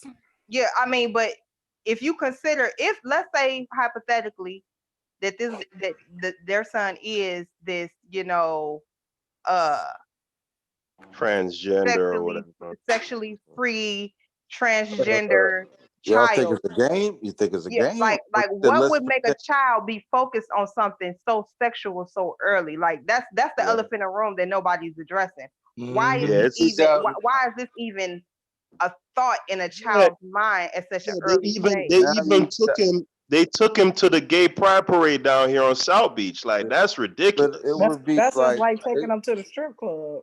Okay, so an 11-year-old at a freaking, that's sick. So but that's what I'm saying. But this is the stuff that's being put in front of our face, and to even criticize or question it, you're homophobic. So this is trying to be normalized before our very eyes. So when I hear stuff like this, it's like, well, now we have to find a way to normalize this shit because it's coming to light, and people are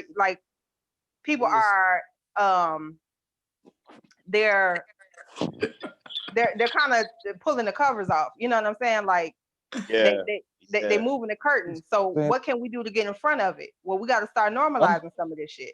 Unbiased, what the hell you got on your head? This nigga look like Marvin Gaye. Marvin Gaye.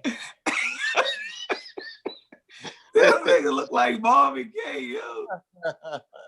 No Yo got the what's like going a fake on ass. on. You look like a fake ass Damian Marley. And you leave him alone. Y'all can have him go change. Yo look like Marvin Gaye. What's going on? The worst. You had that hat when you was a Hebrew. How about take off that red, black, and green, nigga? You ain't with all that blackology.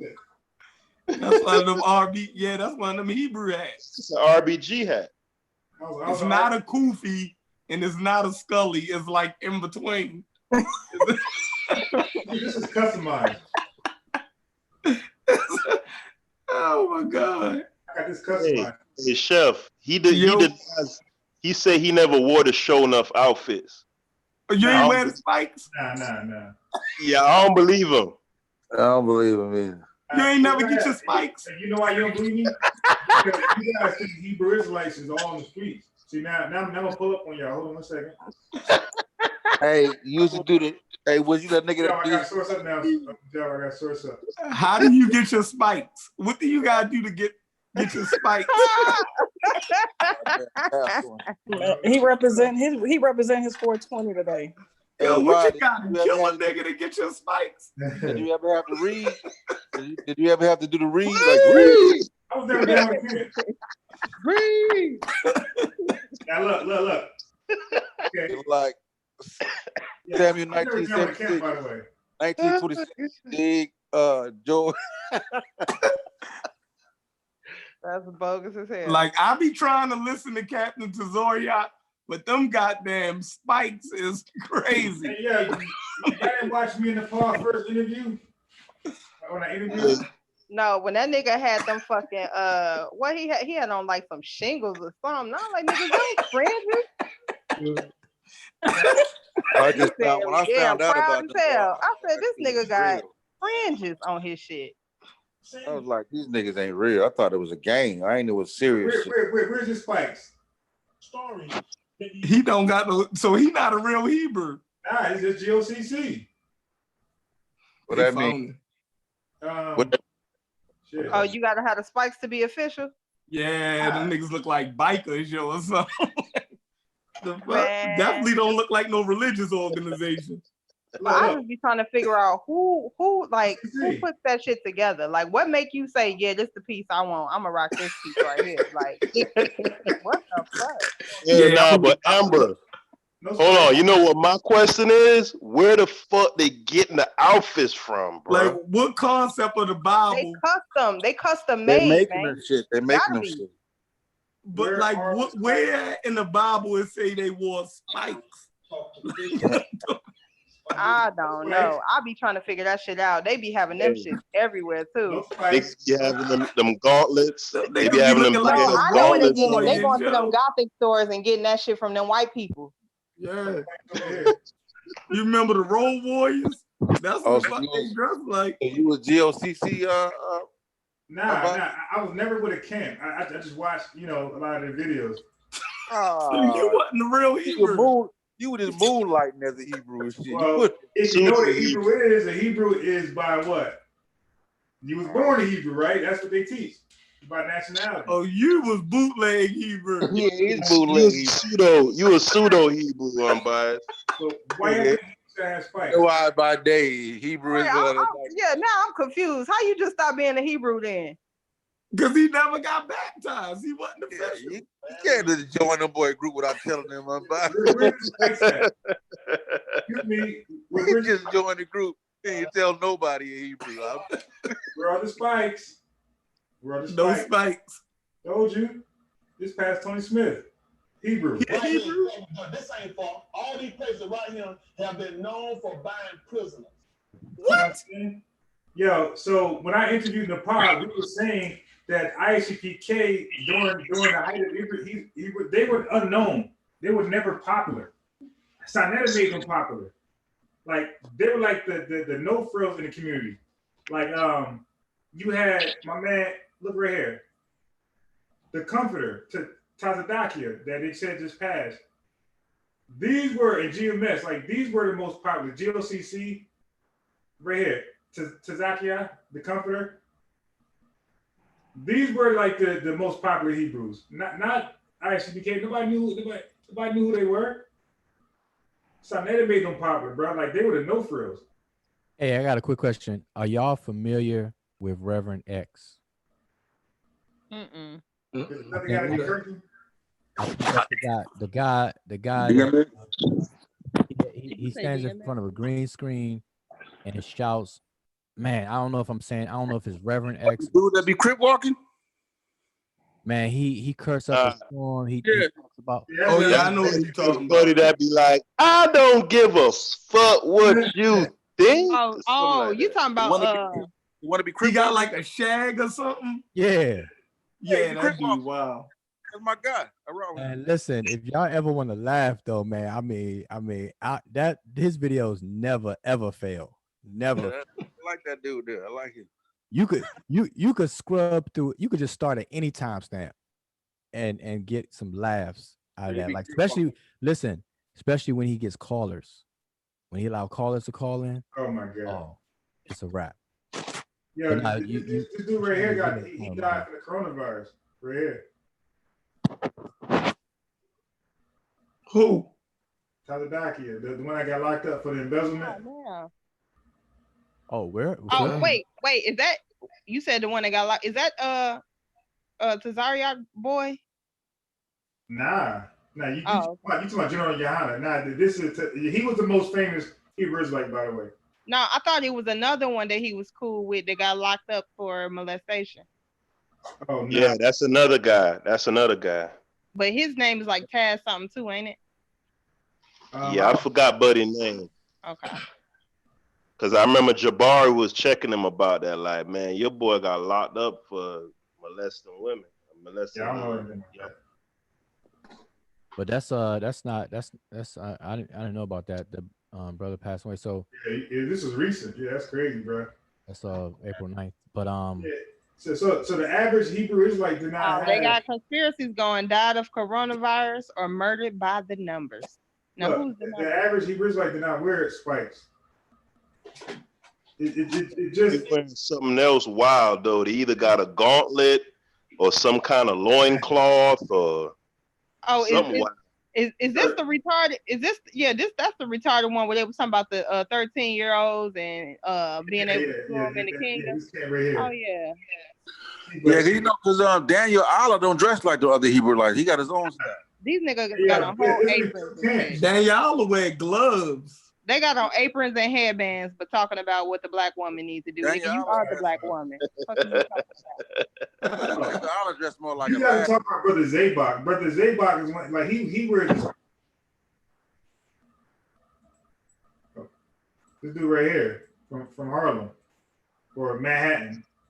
I just want to know if they're gonna be dressed like that in the kingdom because they look shoddy as fuck. Y'all talking about these Hebrews right here? I can't keep up with them. So who actually wears the spikes then? 1% might be game. Right. That's why you gotta wonder, even from a street level. That's Brother Zabak right there. Is that the North Face he got on? Yeah. No, that's a South Face. Well, okay, so who actually wears the spikes though? ISBK, that's it. Captain Tazariak wear them spikes. That's Pull them up. Pull them up. I wanna get a good laugh right quick. So they're the only ones that wear that? Yep. Oh, okay, I see. Yeah, if you don't know any better, you would think that they all do. Right. Yeah. Or look like some biker gang reject.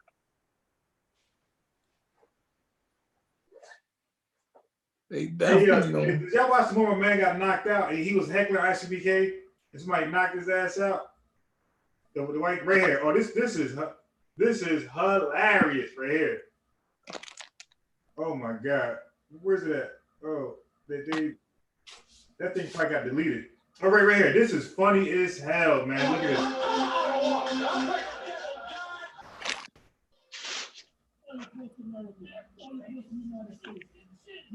Yo, they look dangerous, yo. They are. They look violent as shit.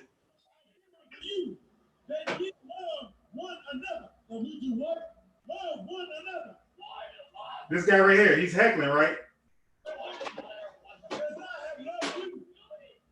Oh, he in DC. He's stupid. He should have known something was going to happen to him.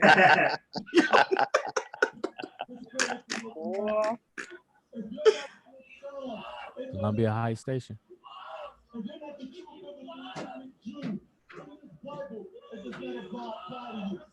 Oh, he thought them niggas was gonna play with him.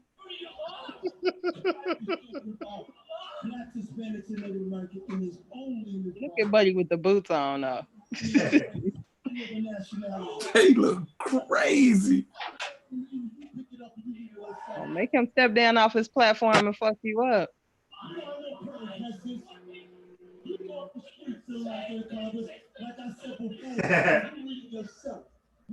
Yeah, I wouldn't want no problem with nobody who willing to dress like that. Man.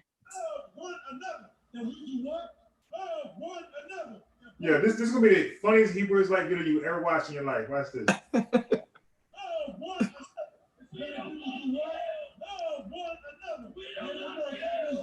We don't love you. Love you.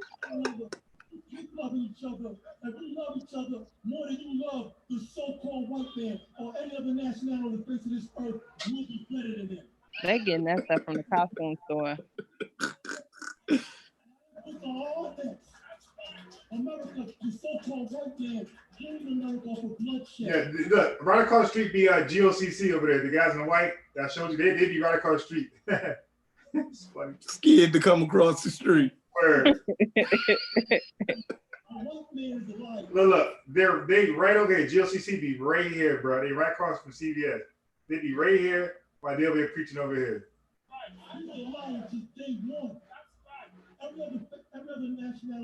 Them niggas look like they work out too.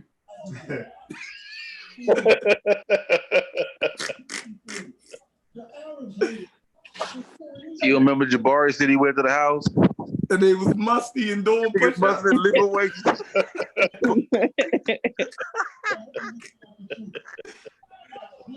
Nigga Jabari's a funny cat, though. I swear to God. Yeah. Funny. When Tazoriak told Polite to cross that line, yo, I knew the shit was real. That shit was funny.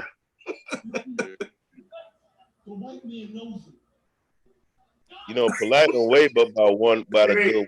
It has to. You can't miss this right here. Look what he doing. Yeah. Listen what he gonna say.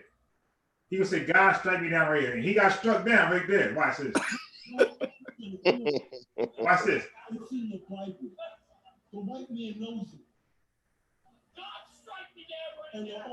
You fucked up by saying that, dude.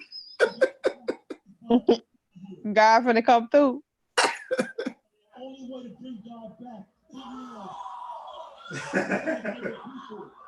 What happened? He got struck down. Yeah. I missed it. Look. Yeah, I missed it too. Who hit him? Look. What, dude that walked by the white roller like he snuck around. And the only way to bring God back is by brotherhood. And the only way to bring God back is the dude in the red hit him? In the red, yeah. Hold on, it's Skip. I ain't see it. Like, yeah, the camera wasn't facing. They're gonna show it. They're gonna show it. It is skipping, but dude in the red, you could tell it was him.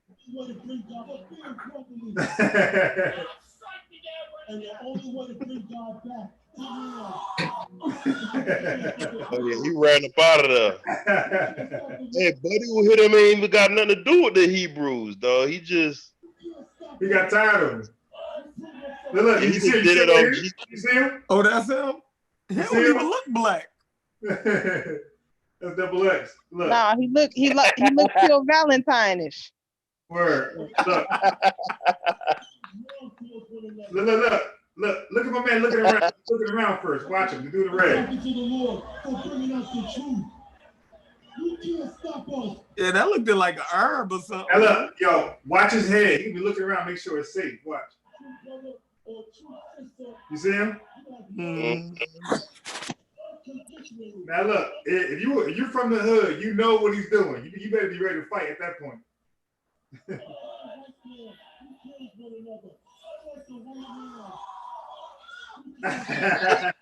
Yo, what was that sound, bro? Somebody screaming. But why don't they pull his pants up though? Y'all talking about sagging? You don't see this white boy sagging? Look at him.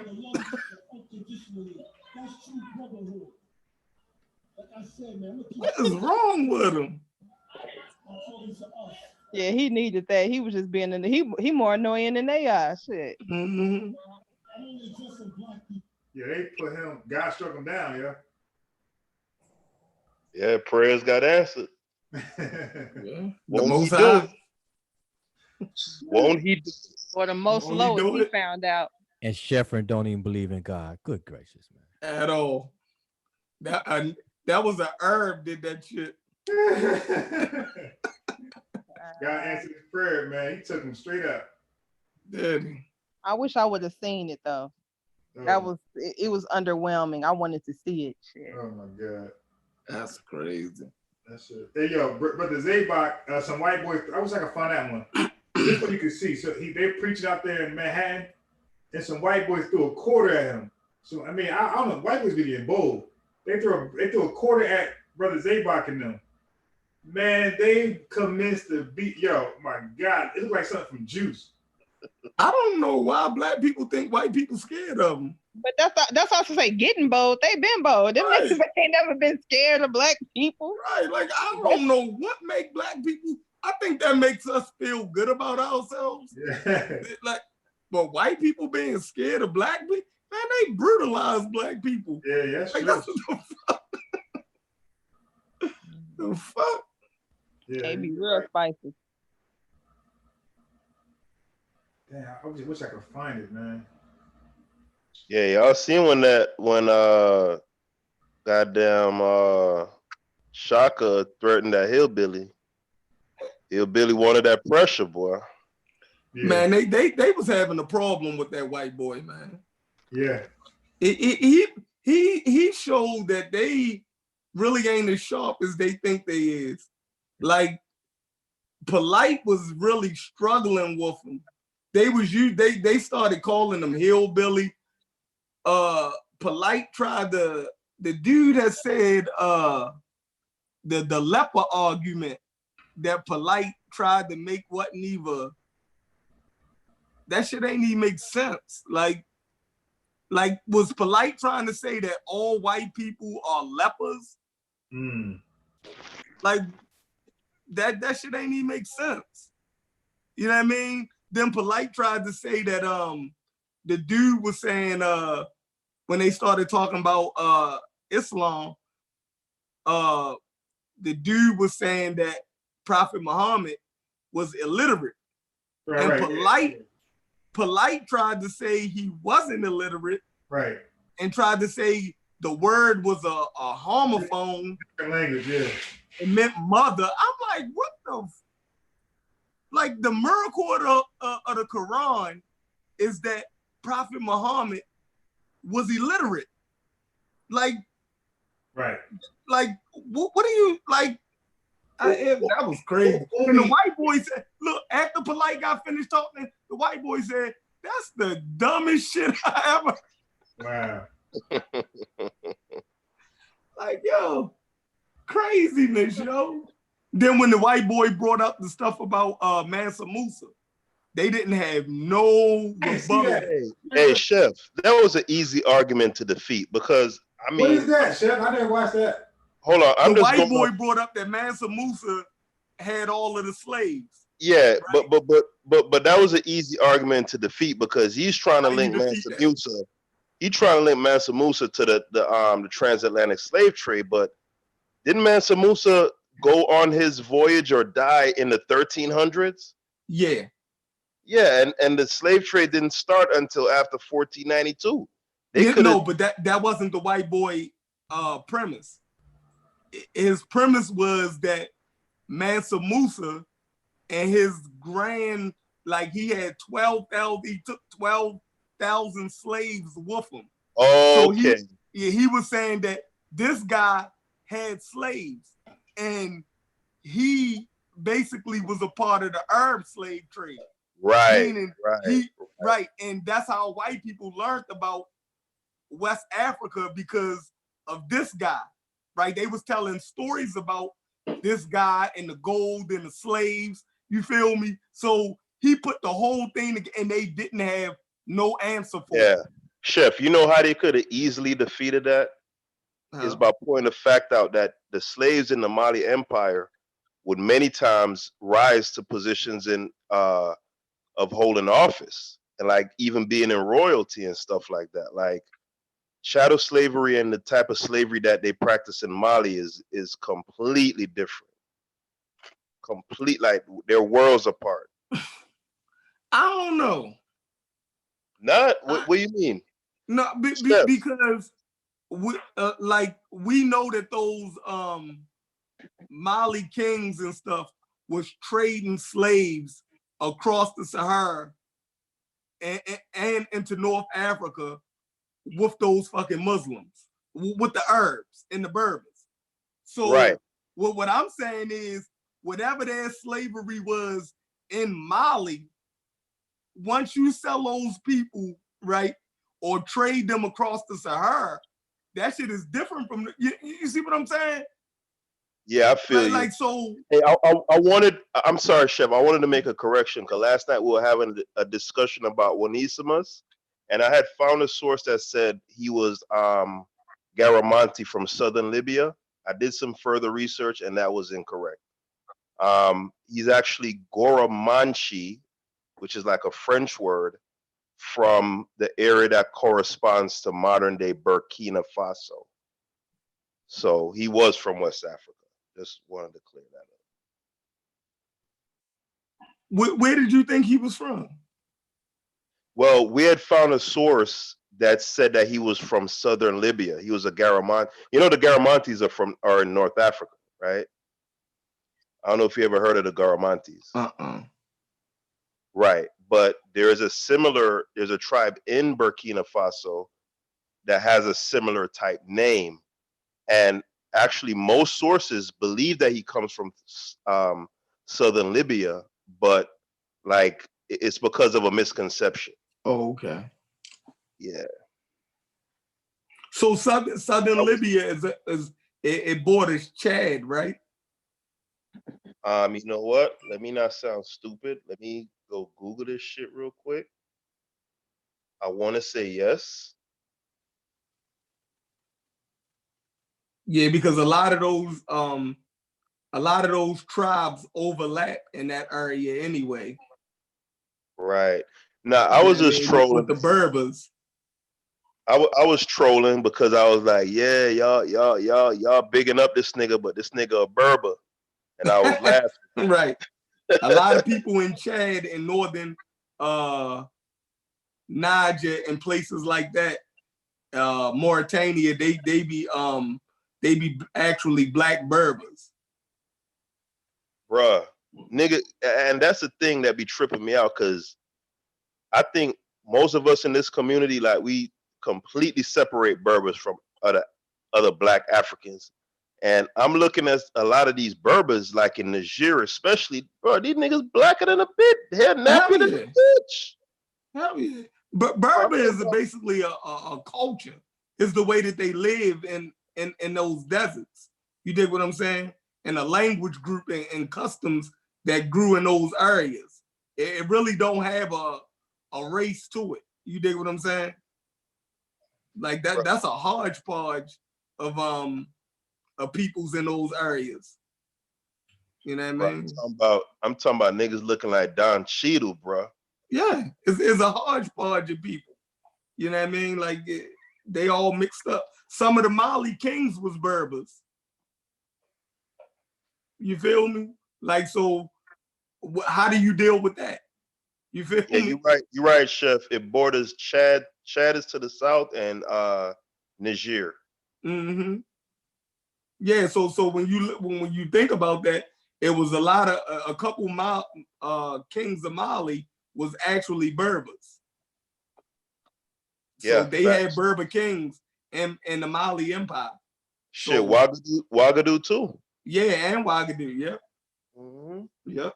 That's why he's saying, like, can you really separate them from other West Africans? Like, you separate the culture, but not the people because they overlap. You feel me? Because they overlap a lot. Chef, check this out, right? Like, I remember watching Shaka Zulu when I was a kid in Jamaica, and I identified with Shaka Zulu, right? Because to say that's a black man and he fought against slavery, whatever.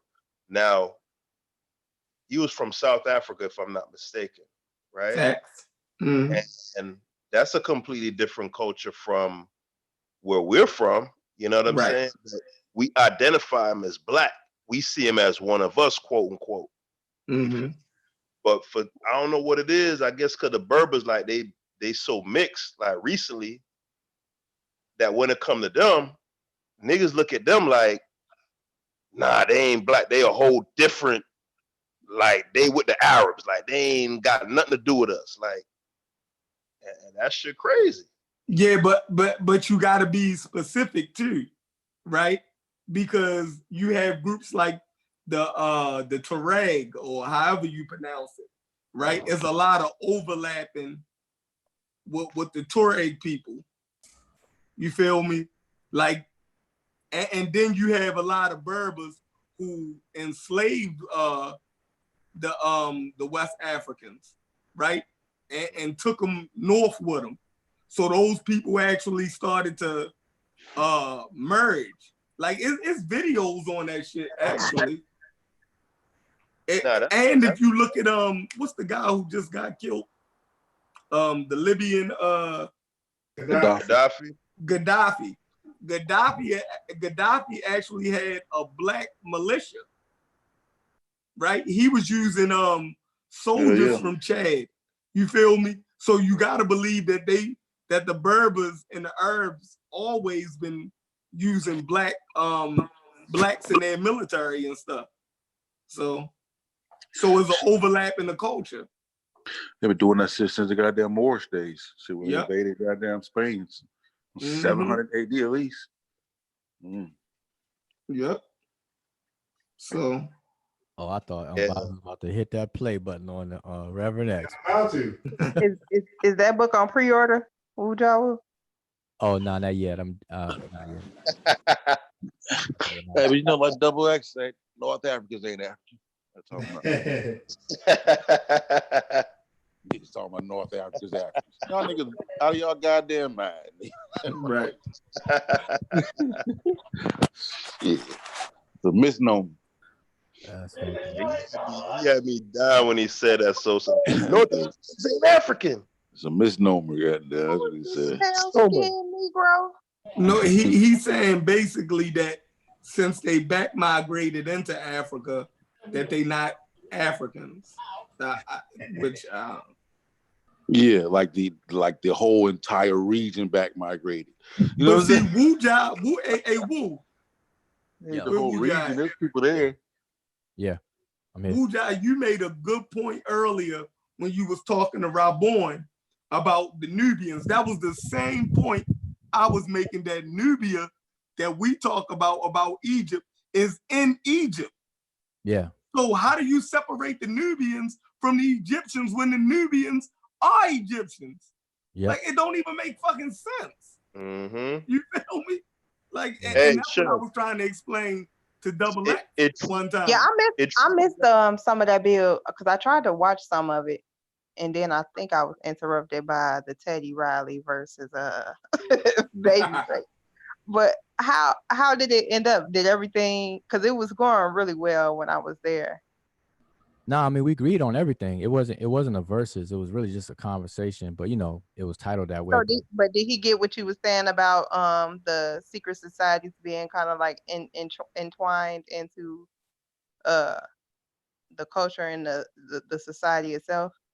Yeah. He just at this point he just wants to see more things. So you know, I gotta share some information with him. But he got the point. I think he conceded and saw what I was saying, especially after I showed him the mention of the Sunu. I stuck to one example was the medical physicians, and how that was it's not called a secret society, and nobody would describe him like that, but it's the similar thing to what he was describing in West Africa, where Right.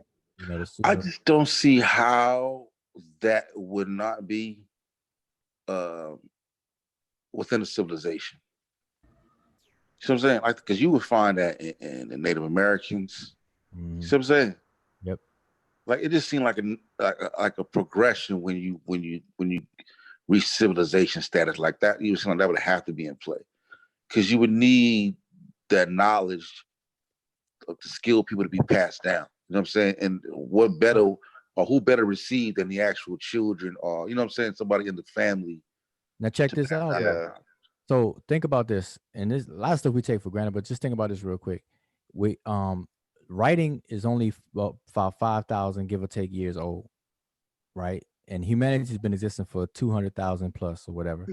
And so, in order to store information, we take it for granted that we write, number one, and then now we got technology, we got computers and stuff.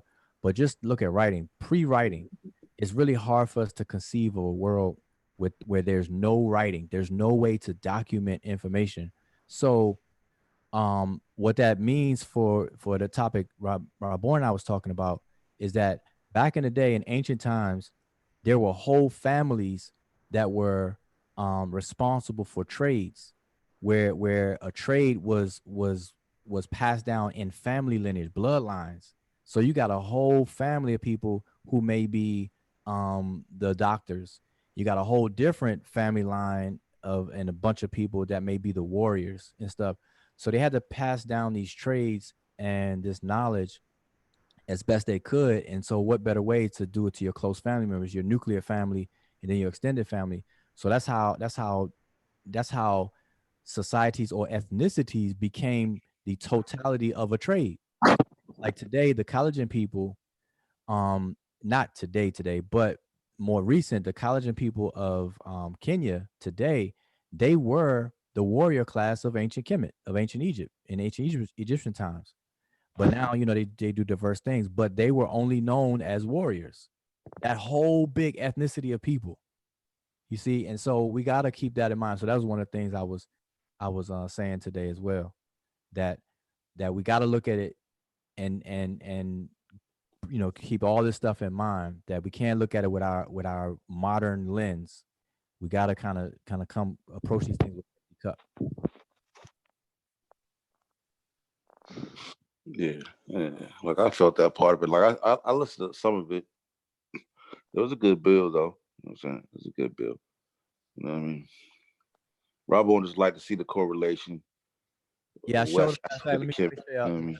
I showed them this thing because I couldn't. I didn't have time to like pre put some stuff together beforehand or anything, but I did show him an example of the mention of who I was talking about, at least to get him started. Give him some breadcrumbs that he could follow. Which was this right here. I don't think y'all can see my screen. Unbiased. Let him share the screen. No, there you go. You can see it. I mean, y'all should be able to see it now. So no, Unbiased sharing. Bias got to stop sharing first. Oh, okay. What the hell? Sleep. The preacher again? Yeah. Come on, motherfucker. Bias probably Oh, you can go ahead now, Will. Okay, yeah, I had showed this earlier to showing, give him a start to at least see some attestation of what I was saying. And so this is an example from a text from Hatnub, labeled Hatnub B, and that people could go and look up. But the transcription, transliteration, translation was done by Emiket. And this is an example of showing the Sinu, which were medical physicians, and how the deity Sekhmet or female deity Sekhmet was the overseer or the patroness deity over all medical doctors in Egypt. And there's a reason why that is, because if you understand the myth involving her as a daughter of Ra, it's in a myth called the Book of the Heavenly Cow and Destruction of Mankind. In that story, you're gonna I mean, if you read it just on the face value, you're gonna think it's a myth. You know, it's a nice story and all that kind of stuff. But if you connect it to the context of medical physicians, you'll find that that story is a figurative way of describing the processes of the immune system and how people heal themselves and things. How you know the life force is disturbed by pesty human beings, and then Ra is disturbed, so he sends his daughter, his eye, who's Sekhmet, actually Hathor, who transforms into Sekhmet, and then Sekhmet goes and kills the people who are bothering him, but then she gets bloodthirst and start killing innocent people, and then she the scorpion, right? No, she's the in terms of the animal, she's a lioness. A lioness. A lioness. But didn't she send scorpions or something? No. That the same story? Nah, that's probably talking about Aset. Aset had 7 scorpions, or the scorpions. Okay. But anyway, Sekhmet goes overboard and start killing innocent people. So Ra's like, I didn't mean for you to you know, wipe out everybody. So Ra had to call in a conference with the other gods and have a secret meeting, and they came up with a plan to get her drunk, to change the blood, because she was bloodthirsty. She was drinking blood. So when she woke up, they swapped the blood for some red alcohol, some wine or whatever. And so she drank that, got drunk, passed out, turned back to normal, and then returned to Ra. I'm just giving you the real gist of the story. But if you read the story, you'll see the correlation to the healing process of the human body. When you're infected, when your life force is infected by pathogens, and I'm not saying the Egyptians had microscopes or saw pathogens, but when your body is invaded by pathogen, your immune system kicks in, and you have what's called an inflammatory response, and then you get a raising in temperature and you have a fever. But your own immune system can go overboard and start destroying cells and eventually kill you. And so it's not until you take some other herbs or medication to break the fever or calm the immune system down to prevent it from killing you and just doing its job. And so that story kind of reflects that process. And so it's no coincidence that she is the patroness deity over all medical physicians, and all the Sunu or medical physicians pay homage to her and have rituals concerning her, and so on and so forth. So that's one of the things that I was showing him and was discussing with him today. You know, so he should be able to see it, you know, but nobody would ever call these secret societies, though. Nobody would describe it like that. And that's one of the things I emphasized today, was that you can't, when you research in West Africa or really any other part of Africa, and then you want to study Kemet, you can't look for the same, you can't study it the same way. You know what I'm saying? You know, or you'll miss out. So that was one of the points I made today. So you think that the Egyptians had a medical understanding to that degree? Oh, most definitely. A lot of textbooks will admit that the medical papyri in Egypt is lethal. Wait, what? No, we're unbiased. All right. Yeah, that was great. He just explained the immune system from let's go. A little what's this called? No, not. Yo, y'all don't woke up by I hear it in his voice. He got the source up on the tip of his tongue. You gonna have to source up on that. Oh, but hold up. Let me say this because the way you asked me, but let me just reiterate. No, the Egyptians did not have precise knowledge of white blood cells and I was about to say, they got electron microscope like polite. Yeah, exactly. They did have electron microscopes. They did not have microscopes, be it electron or proton microscopes. It doesn't even matter. They didn't have microscopes. So I'm not trying to romanticize nothing, but they did have a command of the healing process. They were very, very competent in in the human anatomy, animals, and medicine. The text is here today. Like they even scholars pride themselves on bigging up the Eber's medical papyri, and all the other different medical papyri. They had a lot of spells and stuff though. Yeah, spells was included. And shit that didn't work. They had a lot of real spooky. Well, You see, know? I hate when y'all use that word. Yeah, but that's the spooky. That's the only word we can use for that. Right. but that's You the say but see, spells. What can we use for spells? yeah. Spells, nigga. What They can talking you about use for spells? Wait. Okay, spells. let's read this real quick. Without I ain't trying to give a language lesson, but even if you just read the translation, this is just a snippet out of this text, right? It says, this person is saying, I am overseer of the Wab. Now people stick priest in there, because that's what they normally do, but the word priest is not there. But it is a skillful position in Kemet. And the word wab means purifier, to wash something, to purify it, to clean it. But he said, I'm the overseer of this group of people, wab, right? Of Sekhmet, overseer of the magicians, and master physician of the king. I recite the scroll daily. So, but I want y'all to look at the word. Let's see my cursor work here real quick.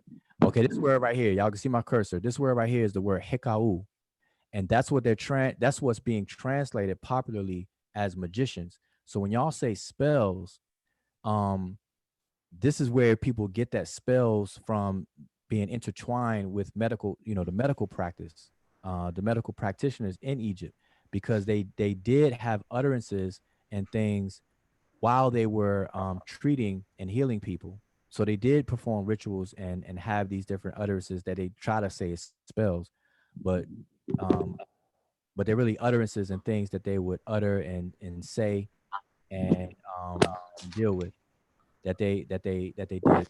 So I just want to say that you're right, but the efficacy of the medicine, the medical practice is undeniable. Regardless, like they could say some spell stuff, but they were healing people at the same time.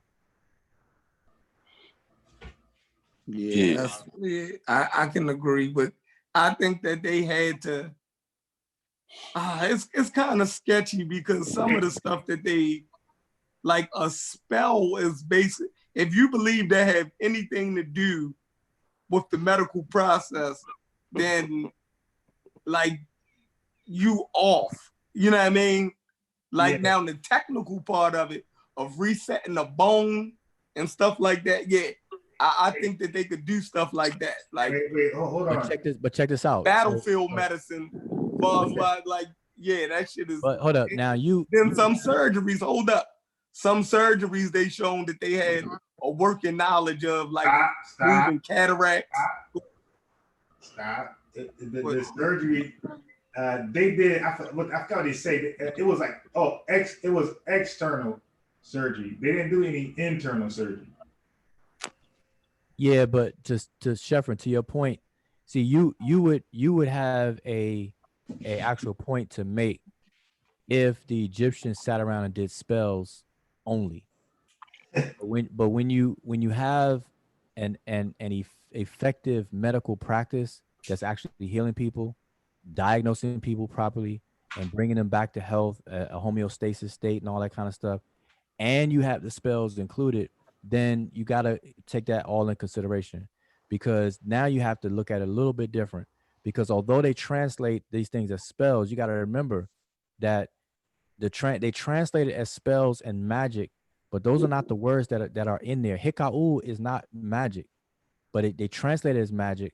But even if you look at magic is actually a skill to the person who knows what they're doing, but it's ignorance to the person who don't know what it's doing. So it becomes magic. Like today, when if a magician performed a trick in front of you, obviously the magician knows what he's doing, but to you who don't know how he did it, it's a wonder. It's a wow. Like, oh my God. No, it's a farce. How you do that? No, it's basically it's deception.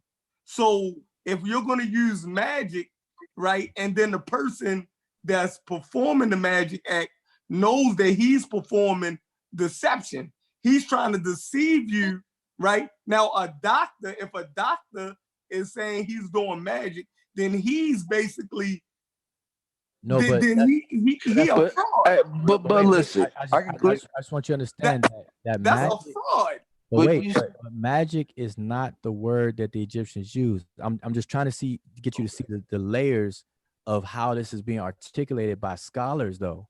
See, they're translating it as magic, and by doing so, it puts your mind in in that area that you're thinking right now.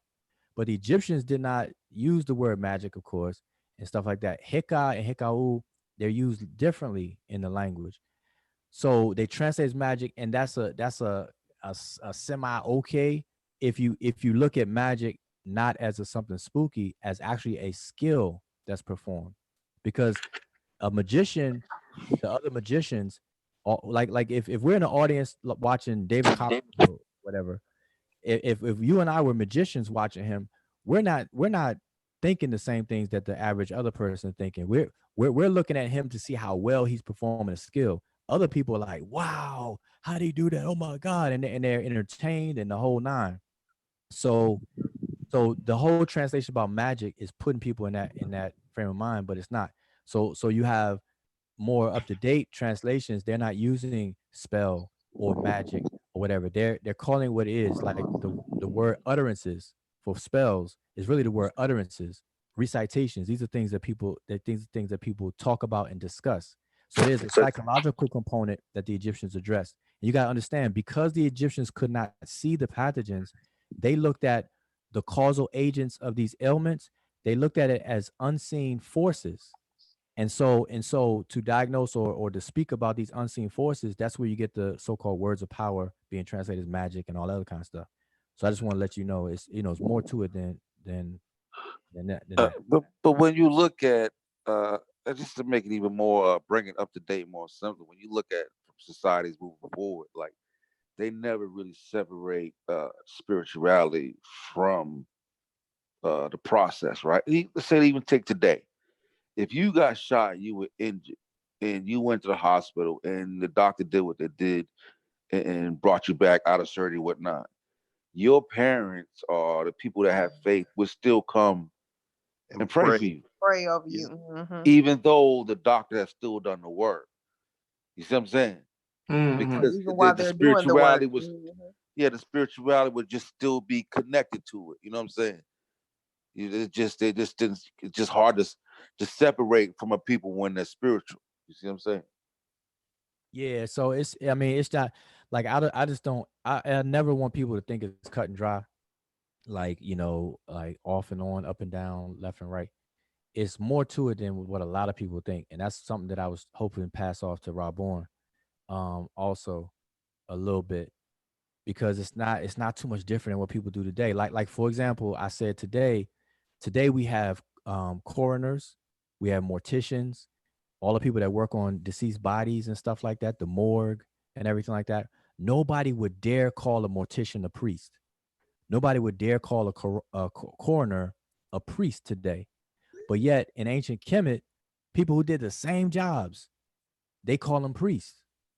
And by calling them priests, it puts you in a Abrahamic Catholicism type of mind frame of a priest. Well, let me ask you this: And even the way they exhume bodies is really ritualistic, though. They normally have a method of how they do it. Even to how they're posed when they take their pictures, and like Rituals are everywhere. Yeah, it's all over the it's still very ritualistic. Yeah, and even how they bury, and the way a lot of people treat the deceased. They visit tombstones, they talk to the loved ones, they leave flowers, they leave a wreath, they The do whole funeral service, the bypass, have a you take the wake. body, you walk it down the thing, you put it in the thing, you travel around the block, you ride with it, you pull up to Yeah, the, you know what I'm saying? It's an right. entire ritual. Yeah. Right, it's a whole thing. So it's not that far fetched. It's not that different. And that's, if people can at least see that, then it's all good. Right, and people don't consider that spooky. In other words, without the context clues, because we're looking at a culture that's what 3,000 years removed from ours or more. Yeah. Without the context clues, a lot of times people are filling in the blanks, and they're kind of putting their cultural, viewpoint or worldview onto those people. And Egypt was a highly religious society. Like I mean, everything about Let's say it. spiritual. Let's say spiritual. No, I mean he's right. It's religious. Yeah, so when priests serve different functions in society, right? Or they're priests, that could have been a good point. I ain't listened to the whole thing about Rabon.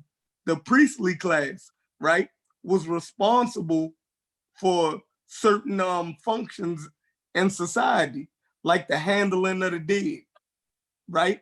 It was a whole to get people to to move into the afterlife. Why wouldn't, like, if their religion was so intertwined with regular, everyday functions of life, and death and the disposal of bodies and how you dispose of dead bodies is connected to the religion, then why would we not believe that priests could have been involved in that whole situation? So, like, you calling a mortuary the priest could have science been what? Let's say that again. The priest could have been what? I didn't hear that part. been intertwined or dealing with those functions in society, right?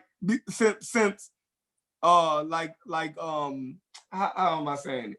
Like, it, they got to pass over to the afterlife, and the certain rituals got to be performed. You know what I mean? So priests would be doing those things. So I know in modern day, in our society, most of the time is a coroner and different people that's doing those things. But probably in that ancient society, it was the priest, or it was officiated by priests, how to dispose of bodies and stuff like that. So, you know what I mean? Like you were saying, like Ujah, like we calling those people priests nowadays is like we doing something wrong. But they probably was priests. No. Okay, so let me say something to that. You got it backwards. Remember, my argument, well, not my argument, but my statement today, I was saying that the word priest is not even in the language. It's not even there. And I showed an example, even the one I just showed. Hold on, let me pull it up. I'm gonna show you again. This is what So happened. give me a word that they used for priests. They had to have an equivalent. No, they don't. That's what I'm trying to tell you. But let me just show you this, what I was just showing again. I'm gonna point to it in the glyphs, right? I'm gonna show you. So you see, they don't have a word for priests? Nah. So let me show you. Or you you. don't know the word for priests? Oh, it's no word for, that's like there's no word for religion. So here's the thing. Okay, you see how this is saying why priest. That's how most translators will do this. Why priest, sim priest, lector priest, and stuff like that. But I'm gonna show you in the glyphs. This glyph right here, 1, 2, and these 3 strokes. The pouring out of water on top of a leg, the quail chick, and the 3 strokes. That's the word wabu. There is no word priest. It says wabu sekmet. That's the 2 words next to each other. Wabu, and then sekmet is right here. Wabu sekmet. Emira, hikau, and then we have were. So there's no word for priest here. But what happens is people will call the wab, the people who with the title wab, which means to purify, as a verb, it means to purify or to clean. And so these people were known as the purifiers. All right. These are people who made things pure, or made things holy, as they say today. But down in the translations, you'll find scholars will say wab priest. So they're injecting the idea of priest. Same thing with Keri Heb, which is lector, which are lecturers.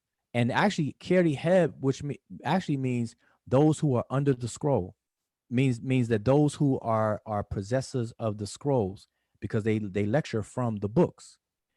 Nowhere is the word priest in there, but in the English translation, they'll say lector priest. You see what I'm saying? And for us in our modern society, when we hear priest, we think of Catholicism, we think of church and stuff like that. But it's not there. It's not there at all. So it's not the other way around. I don't want you to think it's the other way around. Maybe they were priests. No, they were people who had a functional job. They had a responsibility to carry out. They were very, very good at it.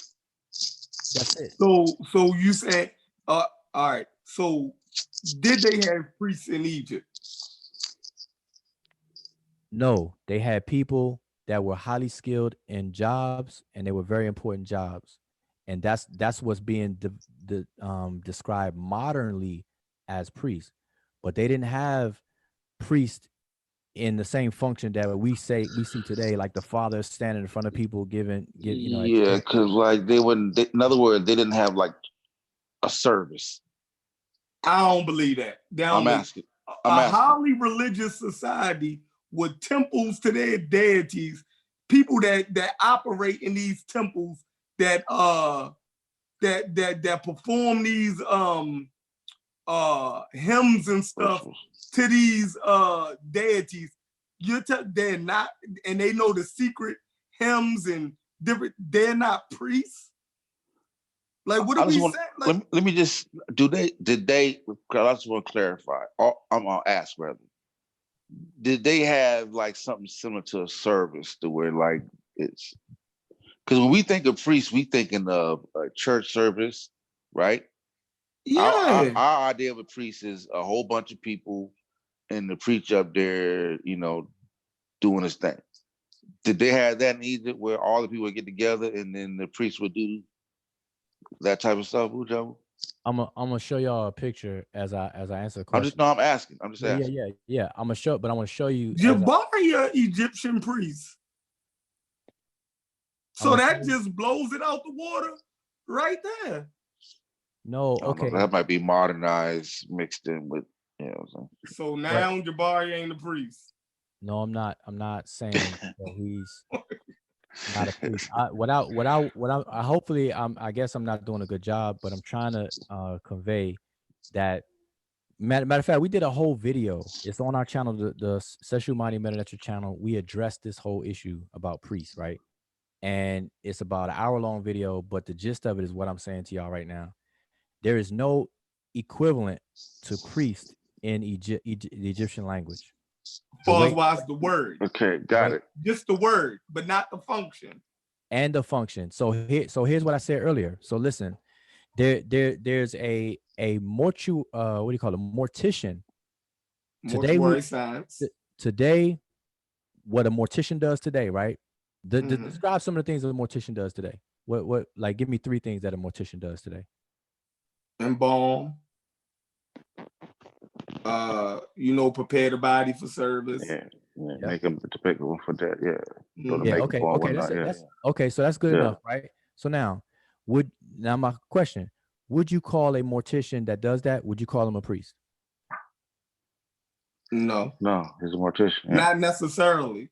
Okay, so now in Egypt, but you do have priests that perform mortuary science. Okay, but in that capacity of doing like the Jesuit society, their priests are their morticians also. So it can go both ways. But back to Egypt. But I'm saying the average funeral home down the block that everybody, that's just a regular business. In the neighborhood, the mortician that beautifies and dress up the body and make them look, good for the wake and the funeral and all that kind of stuff. Most of us be hard pressed to call that person a priest. A priest, right? Okay, so we have identical functions in ancient Kemet by a group of people called Sem. But for some reason, scholars inject the word priest. They say Sem priest. All right. So if I say mortuary priest to you, it would be weird. Because you'd be like, well, why are you saying a priest when he just prepared the body and put the tissue in his mouth and make him look like he's sleeping, all that kind of stuff. You wouldn't identify that. So we got to be careful of all that. We got to be mindful of all that kind of stuff. So these people perform jobs preparing the body. I mean, everybody's familiar with the mummification process with the natron and all that kind of stuff and making the body smell good with the signature, which is the word for incense and resin and all that kind of frankincense, resin, all that kind of stuff. It's the same thing people do today. The same exact things people do today. But for some reason, the Egyptians, when they do it or whatever, it's in the context of priest. You see what I'm saying? But I'm gonna show you this. So did you think did the guy come out and do like a church similar to a church service where the priest would come out and have an assembly of the people like they do in church now? Did they do that? No, I'm gonna show you what they did. That's what I'm trying to pull up. Let me just pull that's all. I was just asking. I'm I'm gonna show you. utilize that to emphasize how heavily aligned their actual roles were with their religious beliefs or their, spiritual ideology? Do you think that's just kind of one of the ways that scholars kind of like emphasize that? Well, see, the scholars are motivated for different reasons, and so you got to look at how they treat Egypt in the context of the Bible and stuff. Early Egyptology is heavily biased from a Abrahamic perspective, and even trying to strip Egypt from its Africanness. Everybody kind of familiar with that. So we got to be careful and keep that in mind. But if, as y'all can see what I'm putting on the screen right here, right? I just grabbed this off the internet real quick, so it may not be best quality. What you all are witnessing right here in this picture here is a funeral procession. The same thing we do today. Obviously, Egyptians didn't have cars or hearse, so they're not going to drive around the dead body in the hearse in the ancient Egyptian times. But they actually marched the body from the deceased person's home, his residence, his or her residence, and marched it to the cemetery, to the tomb. And so, if y'all can see my cursor on the right hand side, this is representative of the tomb. This white object with the pyramid shape on top and the building structure on the bottom, that represents the tomb. The coffin, the deceased person is standing upright in the coffin, being held up by this deity Enpu.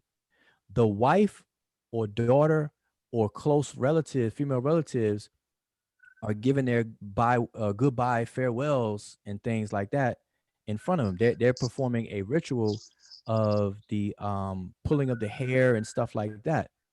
And she's in a position of mourning in front of it. Then you have the different priests that they translated. Who?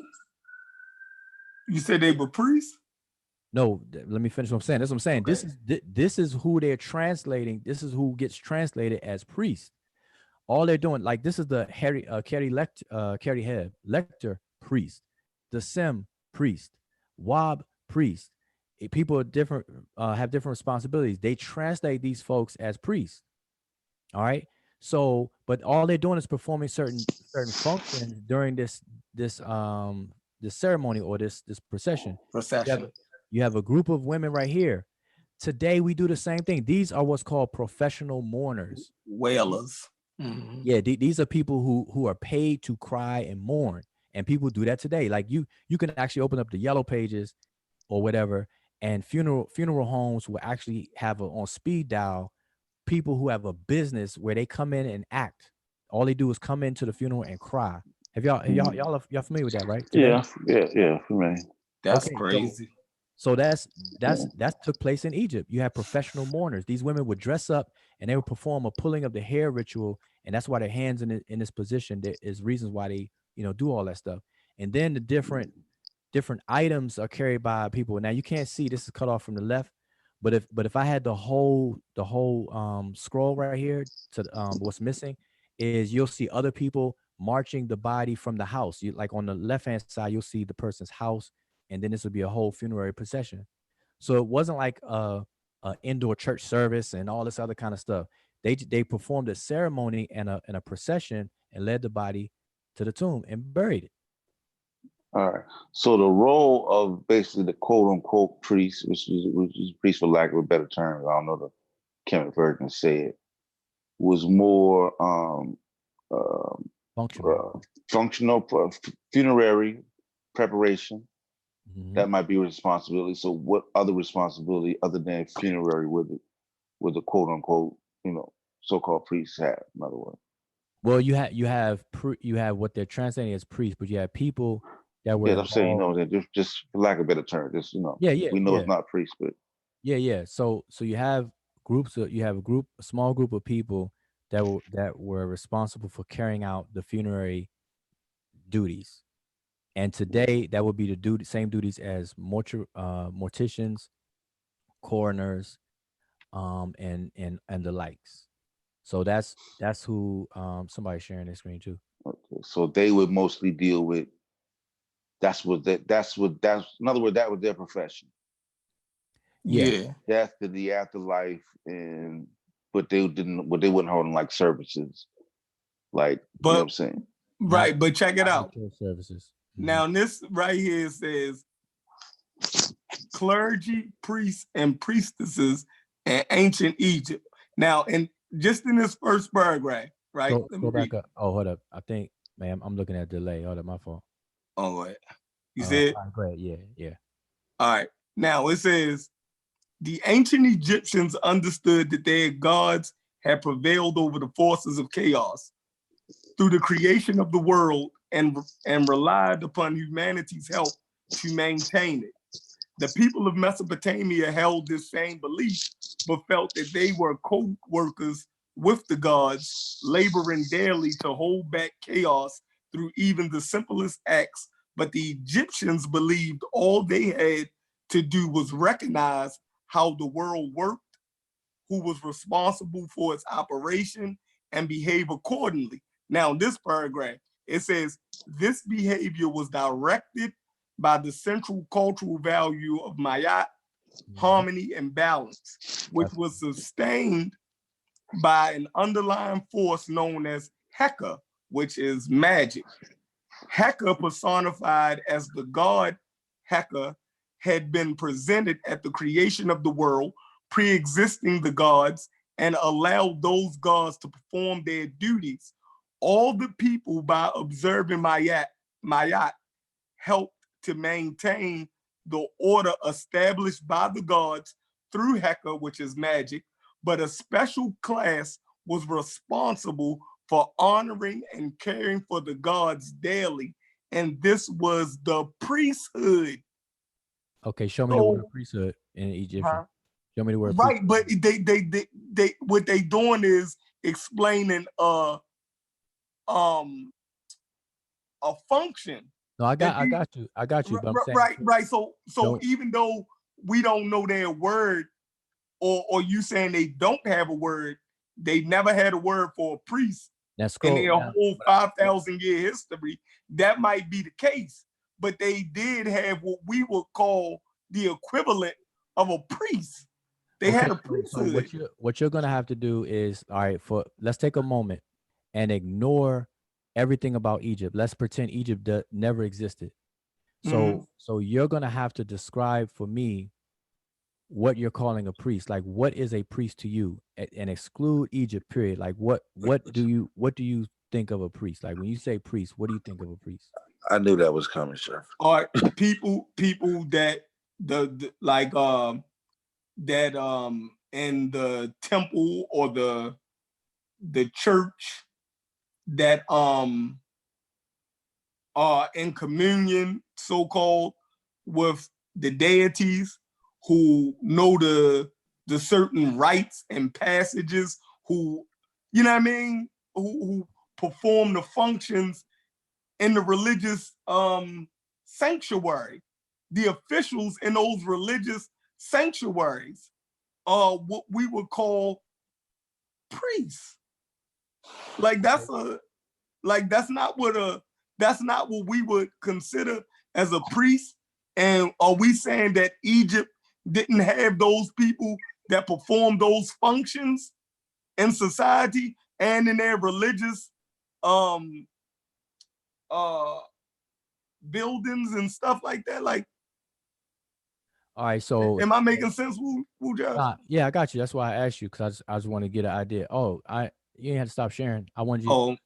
You want me to put it back up? Yeah.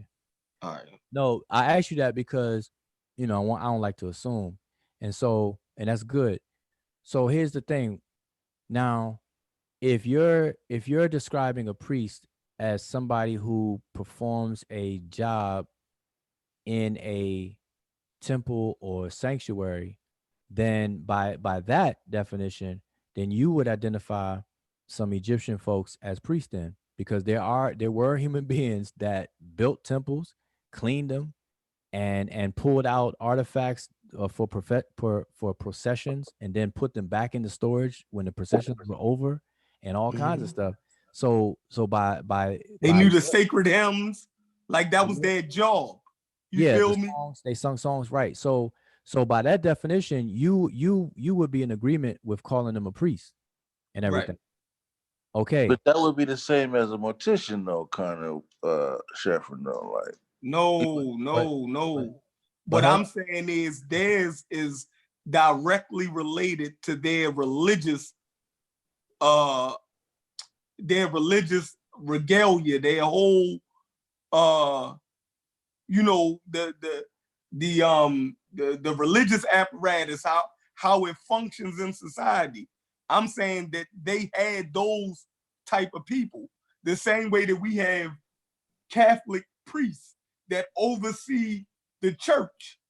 They perform the rituals in the church. They oversee the hymns and what's going to be read today, what's going to be, you feel like a priest. They pray with you. They commune, like, no, I got you. What are we saying? Like, why are we making priests confusing? No, listen, I'm not making it confusing. What I'm just trying to tell you is that there's a projection there, though, because when you say, like, because I'm not trying to long this out, and it could get that way real easy, but because when you say religious and all other kind of stuff, man, you gotta kind of be mindful of the culture you're dealing with, because like a army funeral, a Masonic funeral, there are things done there, but people don't call those folks priests and things. And it's just the word and the titling and stuff that throws you into a category, a certain bucket of a mindset. But I can describe for you a Masonic. If you ever seen a Masonic preparation of a body and a Masonic send off and stuff like that, or even I'm not in the military, so I don't know directly, but if you look at a military service and a military send off or a Masonic service, and I participated in those, nobody would dare call these people priests, even though they're reading, even though they're overseeing a hymn, overseeing certain statements, overseeing even the order of events. You got people who are in charge of what happens, when it happens, and stuff like that. Nobody dares to call those people priests. And so I'm just saying we got to be mindful of that. But the reason why I want you to pull that back up was, if you scroll, you're gonna see some of the words that I mentioned, and notice how they translate. Like, let's say, where you at? You at Hemnetjer. Yeah, Hemnetjer. So the Hemnetjer, Hem is a servant, and so they always translate Netjer as God. So they say servant of gods, or the priest. No, but I'm saying, yeah, that's what they translate it as, a priest. Like they want to say a servant of God, or a divine servant, they'll just say priest. And look at the next word, wab. I mean, I don't know if you see it in the third sentence. The wab, yeah, the wab. They'll say the wab priest. And I just showed you that the word priest is not there. The wab are people who purify things, people who kept things unbroken, kept it polished up, kept it clean, kept it pure, and all this other kind of stuff. But they call them priests. And so, like, it's like a glorified janitor, basically. And nobody would dare call a glorified janitor a priest. The people that clean up the church ain't priests. Right. They won't call them priests, but they call everybody in Egypt that a priest because they look at the Egyptian society, like you said earlier, highly religious. And so everybody is connected to religion. Therefore, everybody is a priest. Everybody is this, and we just got to be careful of that, because I agree. I'm telling you, and if you get down in knee deep in it, you're not going to see it the same way. Like me, and it's hard for me to say it without being long-winded, but I'm going to tell you my experience and my studies, and I've been doing this for a good minute. It's not what people think. There's some basis, there's some things that underlie it that people generally are on point with, but it's not. It is a difference. It's a significant enough difference for people to be like, hold up, let me really just look into this. They oversimplified a lot of things in Egypt. Definitely. I agree. I can agree with that. So you're saying in retrospect, it's like, okay, a civilization, right? figures out all right what to do. A family member has died, Hold on, right? look at the second paragraph. It says kitchen staff, janitors, porters, scribes. I'm just saying, like, it figures out, right? A person has died, right? Mm-hmm. And they say, well, okay, so how does this person has died? We need a group of people to prepare the body. Okay, we gonna have professional people who mourn, right? All this becomes part of the ritual, right? Yeah. And all this entire thing is just a function, right? It's not necessarily how we look at it as a priest. It's just a ritual that and a function that society do to lay his dead to rest. Mm-hmm. Exactly. No more, no less. Just everybody has a position. One person gets to gets the statue together. The other people get the mourning together, and that's Now, their let me show function you. within that society. Okay, yes, the answer is yes, but let me just expound a little bit. So, for example, the class of women that function as professional mourners, right? In Egypt and in a lot of ancient or historical cultures, they would justify their their activities with the hierarchy then with a hierarchy, and at the top of the hierarchy it would be a god or a deity, right? And so the professional mourners, what justifies that function is two deities, female deities, Aset and her sister Nebet-Hut or Nephthys. They were the professional mourners. Now, in the myth, when Osiris or Osir died and was processed and finally buried and stuff properly, it was his sister, his two sisters, and one being his wife, Aset and Nephthys, that stood by his feet and by his head, and they mourned. And so the profession of professional mourners gets their dispensation from these two deities. And So so that's a reenactment. That's a reenactment of the scene, in other words, right? right, but it's a myth. It's not literal. So what No, happened? I got that. I got that. No, but I'm making a point. So what scholars do, because that's the justification of, and many Africans do this now, but because the myth or some story within the myth justifies the literal profession that they're doing, they look at it as religious or spiritual, and then they identify these people as priests because of that connection, that relationship. And so this is what we can't get twisted, and we got to bear that in mind. So and just like the Sem priests, the ones that wear the leopard skin and stuff like that, you have people who prepare the bodies, the morticians. They will wear the enpu, a canine mask, and they justify their duties by the deity enpu and the deity Wapwawet, who are animal totem, or totems for lack of a better word, and they justify their positions by those deities. And because of that, they say, okay, these are these are Sem priests, and these are people who are responsible for the opening of the mouth ceremony and all this other kind of stuff. That's why and how they do that. Now if you don't know that or look at it, then we're gonna oversimplify it and just read and just keep it moving. But we really gotta slow down. It's not what people think it is. It's So was that born out of maybe before they were writing? You can stop sharing if you want. Oh, okay. I just wanted to I was going to have you scroll and look at all those words. I was going to tell you what those words literally mean, and none of them mean priest. But go ahead. But what were you saying, Sosa? Yes. So was that born out of before they were writing a myth being put into a ritual for remembrance that what I'm saying, that gets born out of that? Yeah, a lot of African cultures document their science or information in plays and reenactments and things. That's how they were able to keep it. They were to hold remembrance, right? Yeah, for yeah. remembrance purposes. They call it mnemonic devices, where you keep it into memory of the people.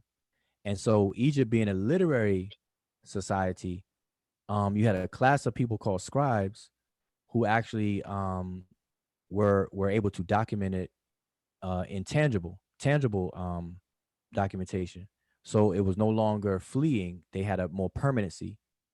And so you had people that were able to utilize that permanent record and re-speak it and retell it, called lector priests, or they call them lector priests, but they're Keri Heb, people who are under, they say, under the festival scroll. And these are people who actually read during processions, during festivals, and things like that. So instead of people relying on total reenactments and stuff like that, they would reenact certain things, but they also had the benefit of people explaining it and talking about it by reading it. And so that's why you see people carrying a scroll. Like even in this picture I'm showing on the screen, you see the put my cursor on. You can see this person right here with this book in his hand. He's telling people what to do or reciting something and doing all this other kind of stuff because they documented it. You know what I'm saying? So it's not totally oral or whatever the case is. So it's just a little, not quite what people think it is. It's not as spooky as what people think it is for sure. But I'm gonna say, every society has its pockets of superstition, its pockets of criminals, and some insane people, whatever the case is. But by and large, the intent is same what it is today. Same what it is today. Yeah, exactly. Yeah. Got people do that. How long? This is my issue with it. All right. The duration of a civilization, right? Yeah. How long was the Egyptian had a continuation, even with the intermediate periods? How long did that civilization, last? Well, what do they give it? How many years? Well, when people say it, they usually say 3,000 plus. Right. Yeah. Now, just use that for an example. Say 3,000 years worth of history, right? Mm-hmm. Now, you see how civilization, right, and society develop at certain stages. You know what I mean? You could be wholly reliable on your religion. Then it could be phases of it when you phase out your religion and deal more with science.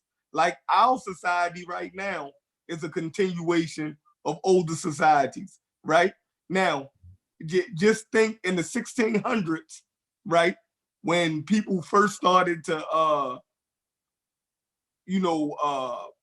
conquer North America, right?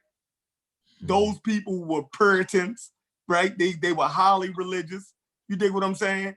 Now, when you look nowadays and you see, all right, well, the people now ain't that religious. You dig what I'm saying? And that's only a 400-year history. Now you telling me in a 3,000-year history, right, of a continuation of culture in some form or fashion, right, are not going to have those pockets. You dig what I'm saying?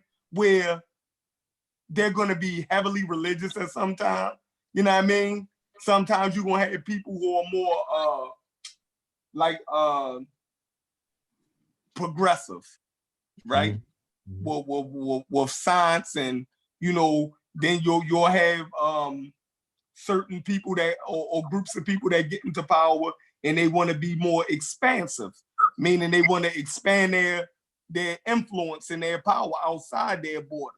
Then you'll have certain dynasties or whatever that want to focus on the traditional culture, and you know what I mean? So a 3,000-year history, yeah, like we can look at our 400-year history and see the development of culture, the ebb and flow of religion, and it's safe to say for me that the Egyptians went through those same phases. But don't you see that with ain't that what happened with like Akhenaten though? You see those type of. Well, hold on. I was letting him finish because I want to. I see where he's going. I want to address that though. Yeah. Because most of the time, man, you talk Wuja, I always take it as like how you say is like the stuff that we just read right there. And we can sometimes oversimplify ancient Egypt culture, and I know you dive into it and you try to deconstruct it to see the inner workings of it. But I think sometimes when you explain it, you take away from it a little bit. The same way I can take away from it by oversimplifying, you know what I mean, certain aspects of it. Sometimes I feel like too much detail. yeah, to the point where you take away, you know what I mean, from maybe us. I add too much. Like just kind of convoluted. Maybe I add too much. But because like if let's say Islam in a practical way and try to make it seem as not religious as what it is. You dig what I'm saying? It's some people who could do that. I seen language, but it didn't mean that he couldn't read in general. Like, what the hell? So like you see what I'm saying? Like sometimes you go into it so deep because you understand it that you are taking away what they're actually like, how we can make the connection. Okay, so let me just address, because I got you. So here's the thing. Here's what we got to be careful with, right? And I'm hearing it in what you're saying. So I'm not disagreeing with you, but I just want to put a caution out there, which I tell everybody to do. When you approach Egypt, most people approach Egypt with a cup that's already full. So, right. So like, for example, if you already have some kind of influence, whether it's direct or indirect, that like this text that I'm showing on screen right now is a religious text, then your mind is already going to be conditioned to travel down a certain road. Mm-hmm. But if you were totally oblivious to Egypt, let's say you were born yesterday, or let's say you just came, you never heard of Egypt a day in your life, you never heard about nothing from nothing, and you were to do a survey and examine these texts, you would not walk away with the same impressions that you may have right now. That's my point. Because what happens is like, even what you're saying, you're saying that I may over explain stuff into the details so much that I'm taking away the religious whatever. But in order for you to even think that the religious thing was there in the first place, you're coming into it with that notion. And so we got to be careful. So like, as like, if you want to be as scientific as possible, you got to come completely empty as possible. You got to remove all of that and just follow the evidence as it leads you. Follow the breadcrumbs as they are. And so I'm here to tell you this, that earlier you said that, like, I get your point about the progress of a civilization over a long period of time. You even said within a 400-year period, people may start off this way, but then through time, they will become more scientific and maybe shed some of that religious type of whatever, right? So, and they can go backwards. You know what I mean? Okay. Right. But so now when we're dealing with a 3,000-year you would expect them to advance and do this. They can go backwards and forwards. And you can see that in Egypt. So now, but here's the thing that people ignore, and I'm not saying they intentionally do it. They may not know. But ancient science was recorded, was the way that ancient information was recorded, it was done so in a way that we today easily pass off as religious. Mm-hmm. And this is why, man, I'm gonna sound like a broken record. This is why I keep encouraging people to study the usefulness of figurative expression, especially in light of historical and ancient communities or groups of people, because that was the only way that they recorded information. Whereas today, we take it for granted. We only use it for fun. We do it in rap songs. We use metaphors, allegories, and stuff, poetry and stuff like that. Whereas they're very survival dependent on the invention of what we now call metaphors, tropes, and stuff like that. So what happens is modern day people will look at the style of writing and think it's spooky because they themselves are taking it literally when the authors of the text and the intention of the text was never for it to be taken literally in the first place. And the people of that day understood these things. So like for example, if like I was saying about the myth of Sekhmet and stuff like that. Today we read that and be like, oh man, that's some spooky stuff right there. That's a myth. Ah, it's fiction. We think mixed myth is fake fiction, spooky, pseudo, all that kind of stuff. But a myth is simply a collection of narratives that's recorded in a figurative expressions with figurative expressions. And so we gotta start there and just read it for what it is. So like for example, you got a group of people in Egypt called the Wenut or Wenwetiyu. These are people who today we would call Neil deGrasse Tyson. So we had Neil deGrasse Tyson folks in Egypt, but nobody would dare call Neil deGrasse Tyson a priest. But in Egypt, the same person who monitored the cosmos, who monitored the stars, who monitored the rising of Sopdet or Sirius, the heliacal rising of Sirius, they marked those days and they monitored it and they knew that the changes of the different configurations today we call constellations and stuff like that. We would call they call those people priests, but today we call them simply astronomers. Yeah, because that's the way their society was set up.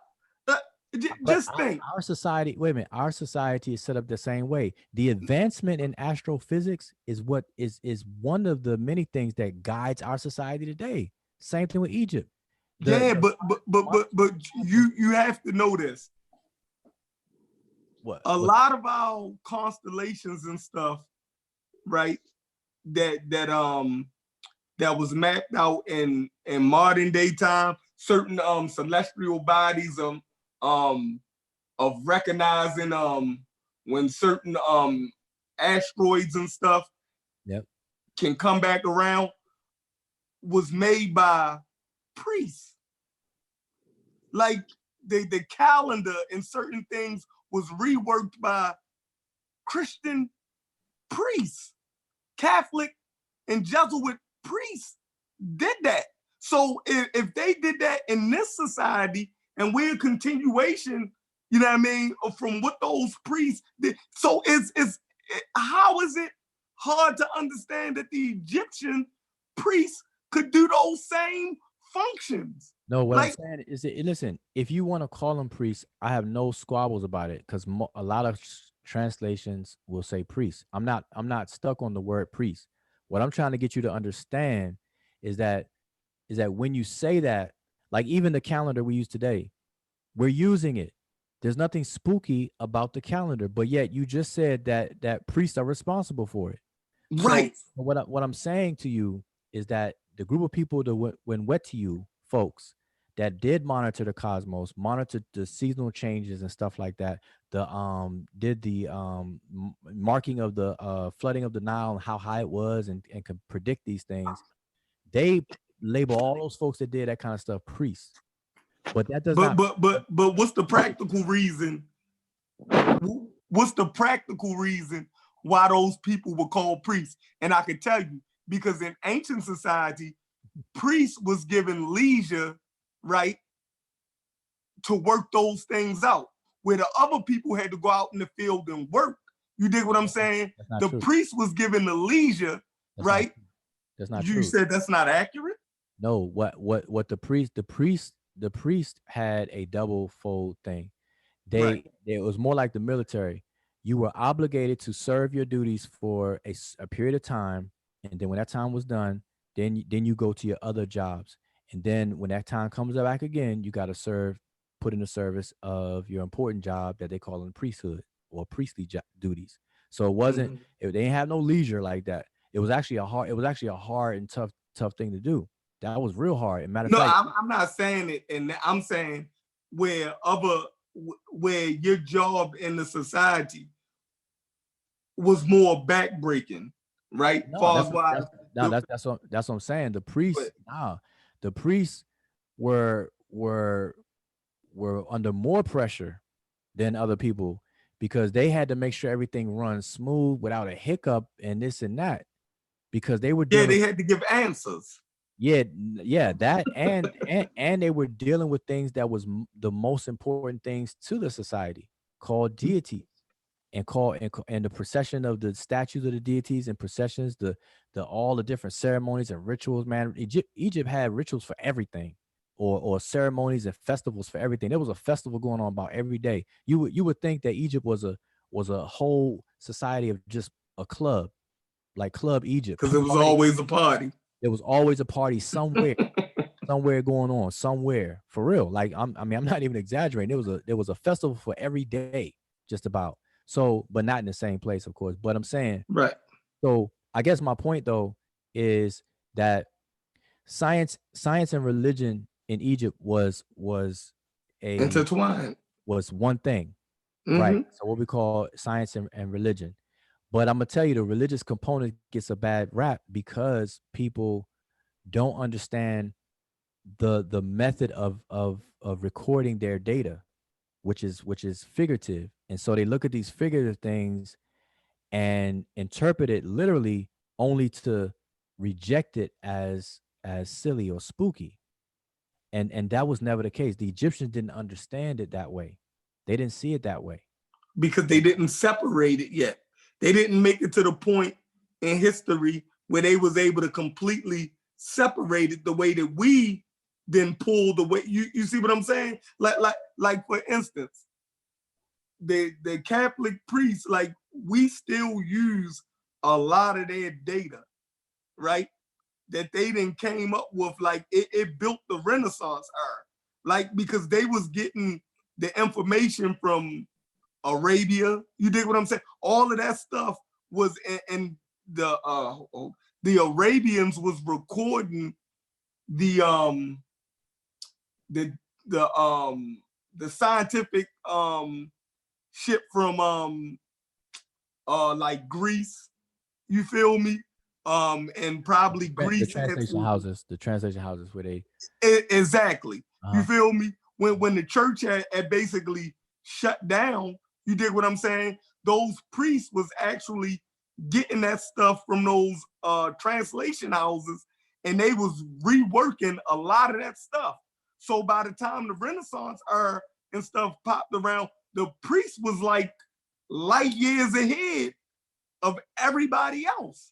You see what I'm saying? But they were priests.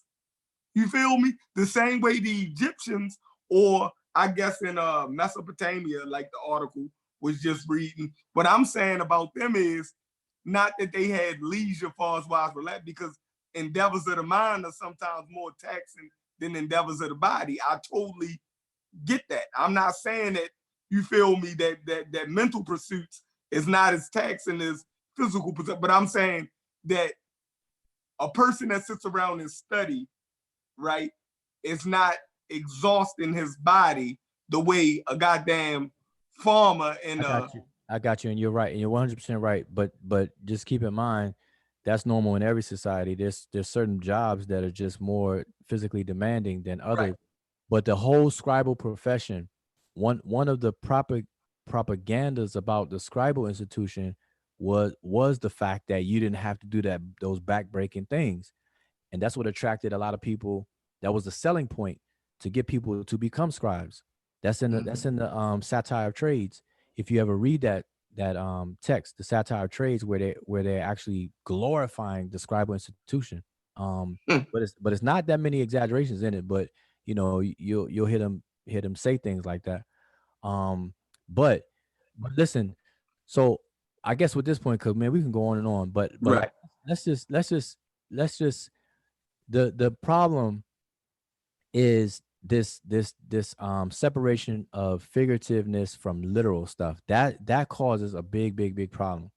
And so yeah, and I know I'm oversimplifying a lot of things. Yeah, but that's cool. But I'm saying what's more important, not even oversimplification, it's the literal versus figurative stuff that's really more so at the core of a lot of the problems that people are having in really digging into Egypt and even some other cultures. But like, I'm gonna give you an example, even with this picture that's on the screen, right? You see these two figures right here, right? Mm-hmm. This is Hunefer and his counterpart, his mate. All right. Now, I'm only using these figures as an example. So let's look at this way. People today will who practice Egyptian culture or whatever the case is, right? They will stand in this position. And so let me ask you, have you seen people stand in this position before and greet each other with their Yeah, I seen Baba Haru and them do it. Yeah, with their hands just like this, with one hand pulled back and the other one extended out. Okay, so when people do that, they're taking this picture and they're ingesting it literally. So they literally put themselves in that position. Okay, now the reason I'm making a point with this person is not actually standing like that. This right here is an artistic style called aspective art. And so the Egyptians The are shoulder back was aiming. No, the actual position that the person would be in would be both legs side by side and both hands raised up at the same distance from the body, just in front of you, like like facing me. Yeah, facing you. Like if I was facing you, I would just put my like hand. when the police say freeze, hands up. Exactly. Okay. But, not way up in the air, but just put your hands up and you got it in front of your face, just like that. That's how they would literally be standing with both legs side by side and just the hands with the palms facing forward. That's it. But the reason why you see somebody stand sideways with one hand out in front and the other one back is because they're interpreting this literally, and not knowing that the Egyptians drew two-dimensionally in an art style called perspective, where they drew the torso front facing and they drew the everything else in profile view.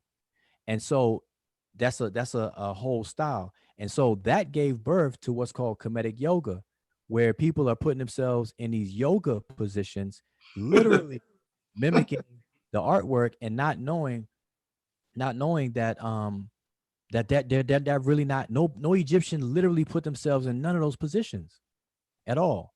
So I did a whole video about that, what I'm saying, about aspective art versus perspective art and all that kind of stuff. But I guess I'm just showing you as a separate example of the same way people are mistaking this as literal and trying to do it. People are reading the text and what the text is saying and taking it literally and trying to interpret it literally, only to push it away and reject it because, oh man, it sounds spooky, it's spooky this, when it's not. It wasn't intended to be taken literally.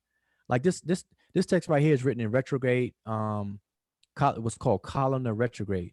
Normally we would read into the glyphs and we would read from right to left because the glyphs are facing to the right. But this particular text is retrograde, so we still read from right to left, but within the columns. But the first column is over here. So this one reads Dua Ra. So this is giving thanks to Ra. And it's saying Khefet, Weben F, M Achet, Iyabet. So it's saying that Dua to Ra, thanks to Ra, who rises in the eastern horizon of the sky. Okay, so that's all it's saying. And so you see this figure here is in the same position, and that's the position that they're in. And if I scroll over here, you see the baboons doing the same thing. You see the same word, Dua. This word right here is Dua. All right. The two sisters are Set and Nebet Hut. They're in the same position. And so people look at this and they try to do the same position. They greet each other, Uncle Jasaneb or Enej Harek or Dua. People do that today right now. But that's not what was going on. And so I just want to show you the example because I'm not trying to be all long and stuff, but I just want to show you just some examples of what we are facing, what we got to deal with, and why we got to slow these things down to really understand what's going on. And it's hard. Listen, I'm not saying it's easy. It's hard to empty our modern concepts and biases to put it on them. It's hard. but it's something that we just got to do. And I'm gonna just tell you, if you were to do it, you things are not exactly how you think they are in Egypt. It's just not. Like, I always get example like the Nile River. The Nile River was so important, they deified that bad boy, called it Happy Itaru. But ain't nobody expecting a voluptuous breasted pudgy man to come up out of that water and do anything. It's just the way that they documented stuff. The Nile River, if it wasn't for the Nile, Egypt would not exist. The people would not be there. Either they had to migrate somewhere else or die. You know what I'm saying? So it's not what people think of exactly, and so the whole thing about spiritual versus religion and stuff like that, really religion is an obligation from the real meaning of the word to how it functioned in the proper context. Today we've changed it. We've changed religion or religious, and we made it synonymous with a pejorative thing of silliness and spookism and pseudo, like, oh man, you religious. I ain't religious, you religious, So we've done that today. We changed it.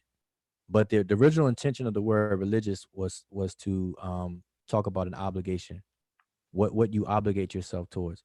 And the Egyptians understood that the ultimate religion or ultimate obligation was to prolong life.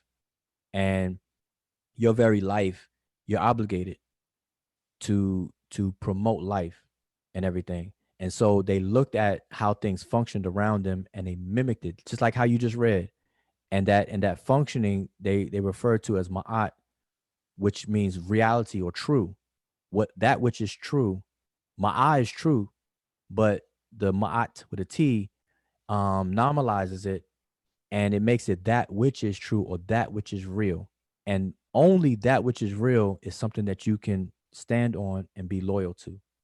And so they looked at the cosmos, they looked at how things function around them in nature, and they did their best to mimic it and understand it. This is why in the Rhine's mathematical papyrus, indigenously called the Ahmos Majah or papyrus or scroll, they said they developed a procedure called Tep Hesed to examine and uncover or unobscure that which is obscure, to explore everything in nature. And so they spent a lot of time doing this, and all the people that did this kind of stuff are called priests. But it really is not the way that we try to define priests as something spooky. You know what I'm saying? So anyway, but that's all I say for now. But it's a lot. I'm just saying it's not exactly what people think. But at the same time, I'm not excusing the superstition that exists in all cultures. So as a disclaimer, yes, there's superstitions all over the planet. Even today, with all our modern technology, you got skyscrapers and buildings that don't even list the 13th floor, even though if you count the floors from the bottom, the floor they list as 14 is really 13. But they just don't want to put the number 13 in the elevator because of superstition and silly stuff like don't break the pole, don't split the pole, don't open an umbrella in the house, women don't put the purse on the concrete, don't cross a black cat, don't walk under a ladder. All these kind of superstitions that still, with all this technology right now, so that exists everywhere.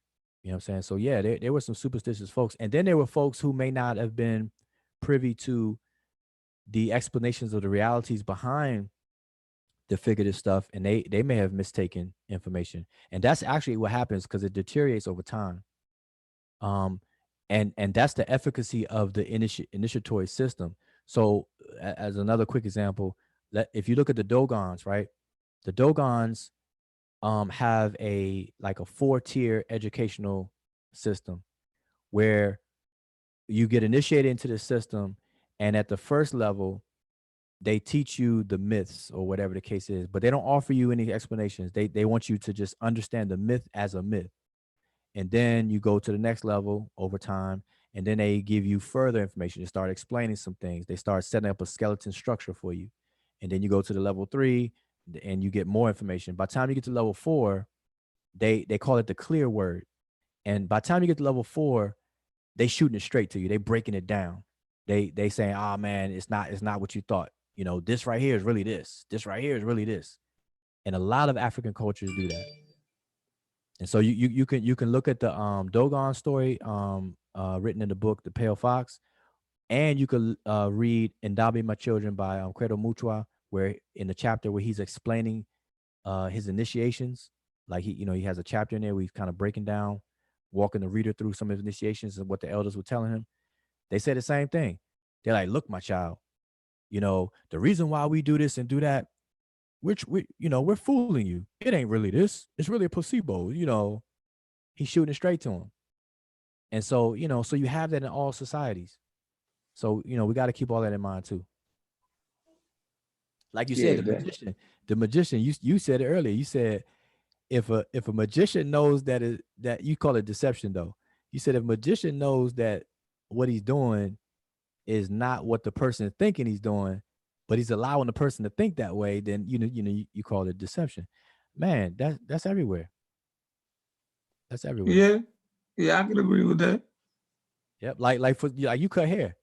Like if I was a person who ain't know how you do, I'm like, man, how you fade it? Like how can you how you take hair and it be one length and then it gradually I'm gonna tell you it's magic. There you go, right? So I'm saying like a temple taper, or how you fade the back and stuff. Like the hair is dark, then it goes to skin. It goes into nothing. Like, yo, how you do that? You be like, yo, that's magic, man. That's that be more magic.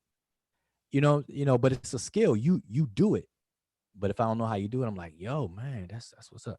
But by the way, I used to cut hair for 10 years. I don't know if you heard me tell you that before. Oh, that's what's up. Yeah, I used to cut hair for 10 straight years, man. I never got my license. I had a lot of friends, barbers who were master barbers. Not all of them master barbers, but had license or master barbers who offered to give me those hours.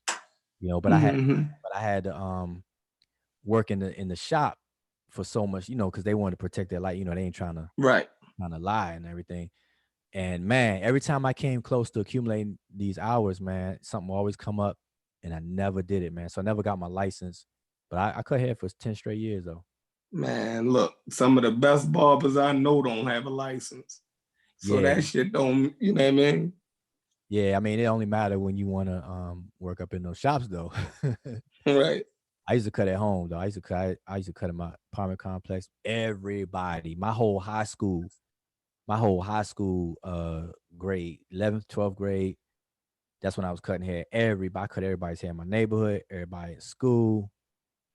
And what's messed up is the last thing I'm gonna say, and you probably experienced it.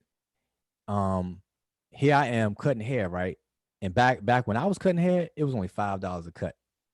So you can imagine. Wow. But I was cutting hair and everybody was coming in for haircuts. So here I am making everybody look crisp and sharp to go out to the club or go out to the party or whatever. Here I am stuck in the house cutting hair, making people look good for the parties, but me never going. And I had to sacrifice.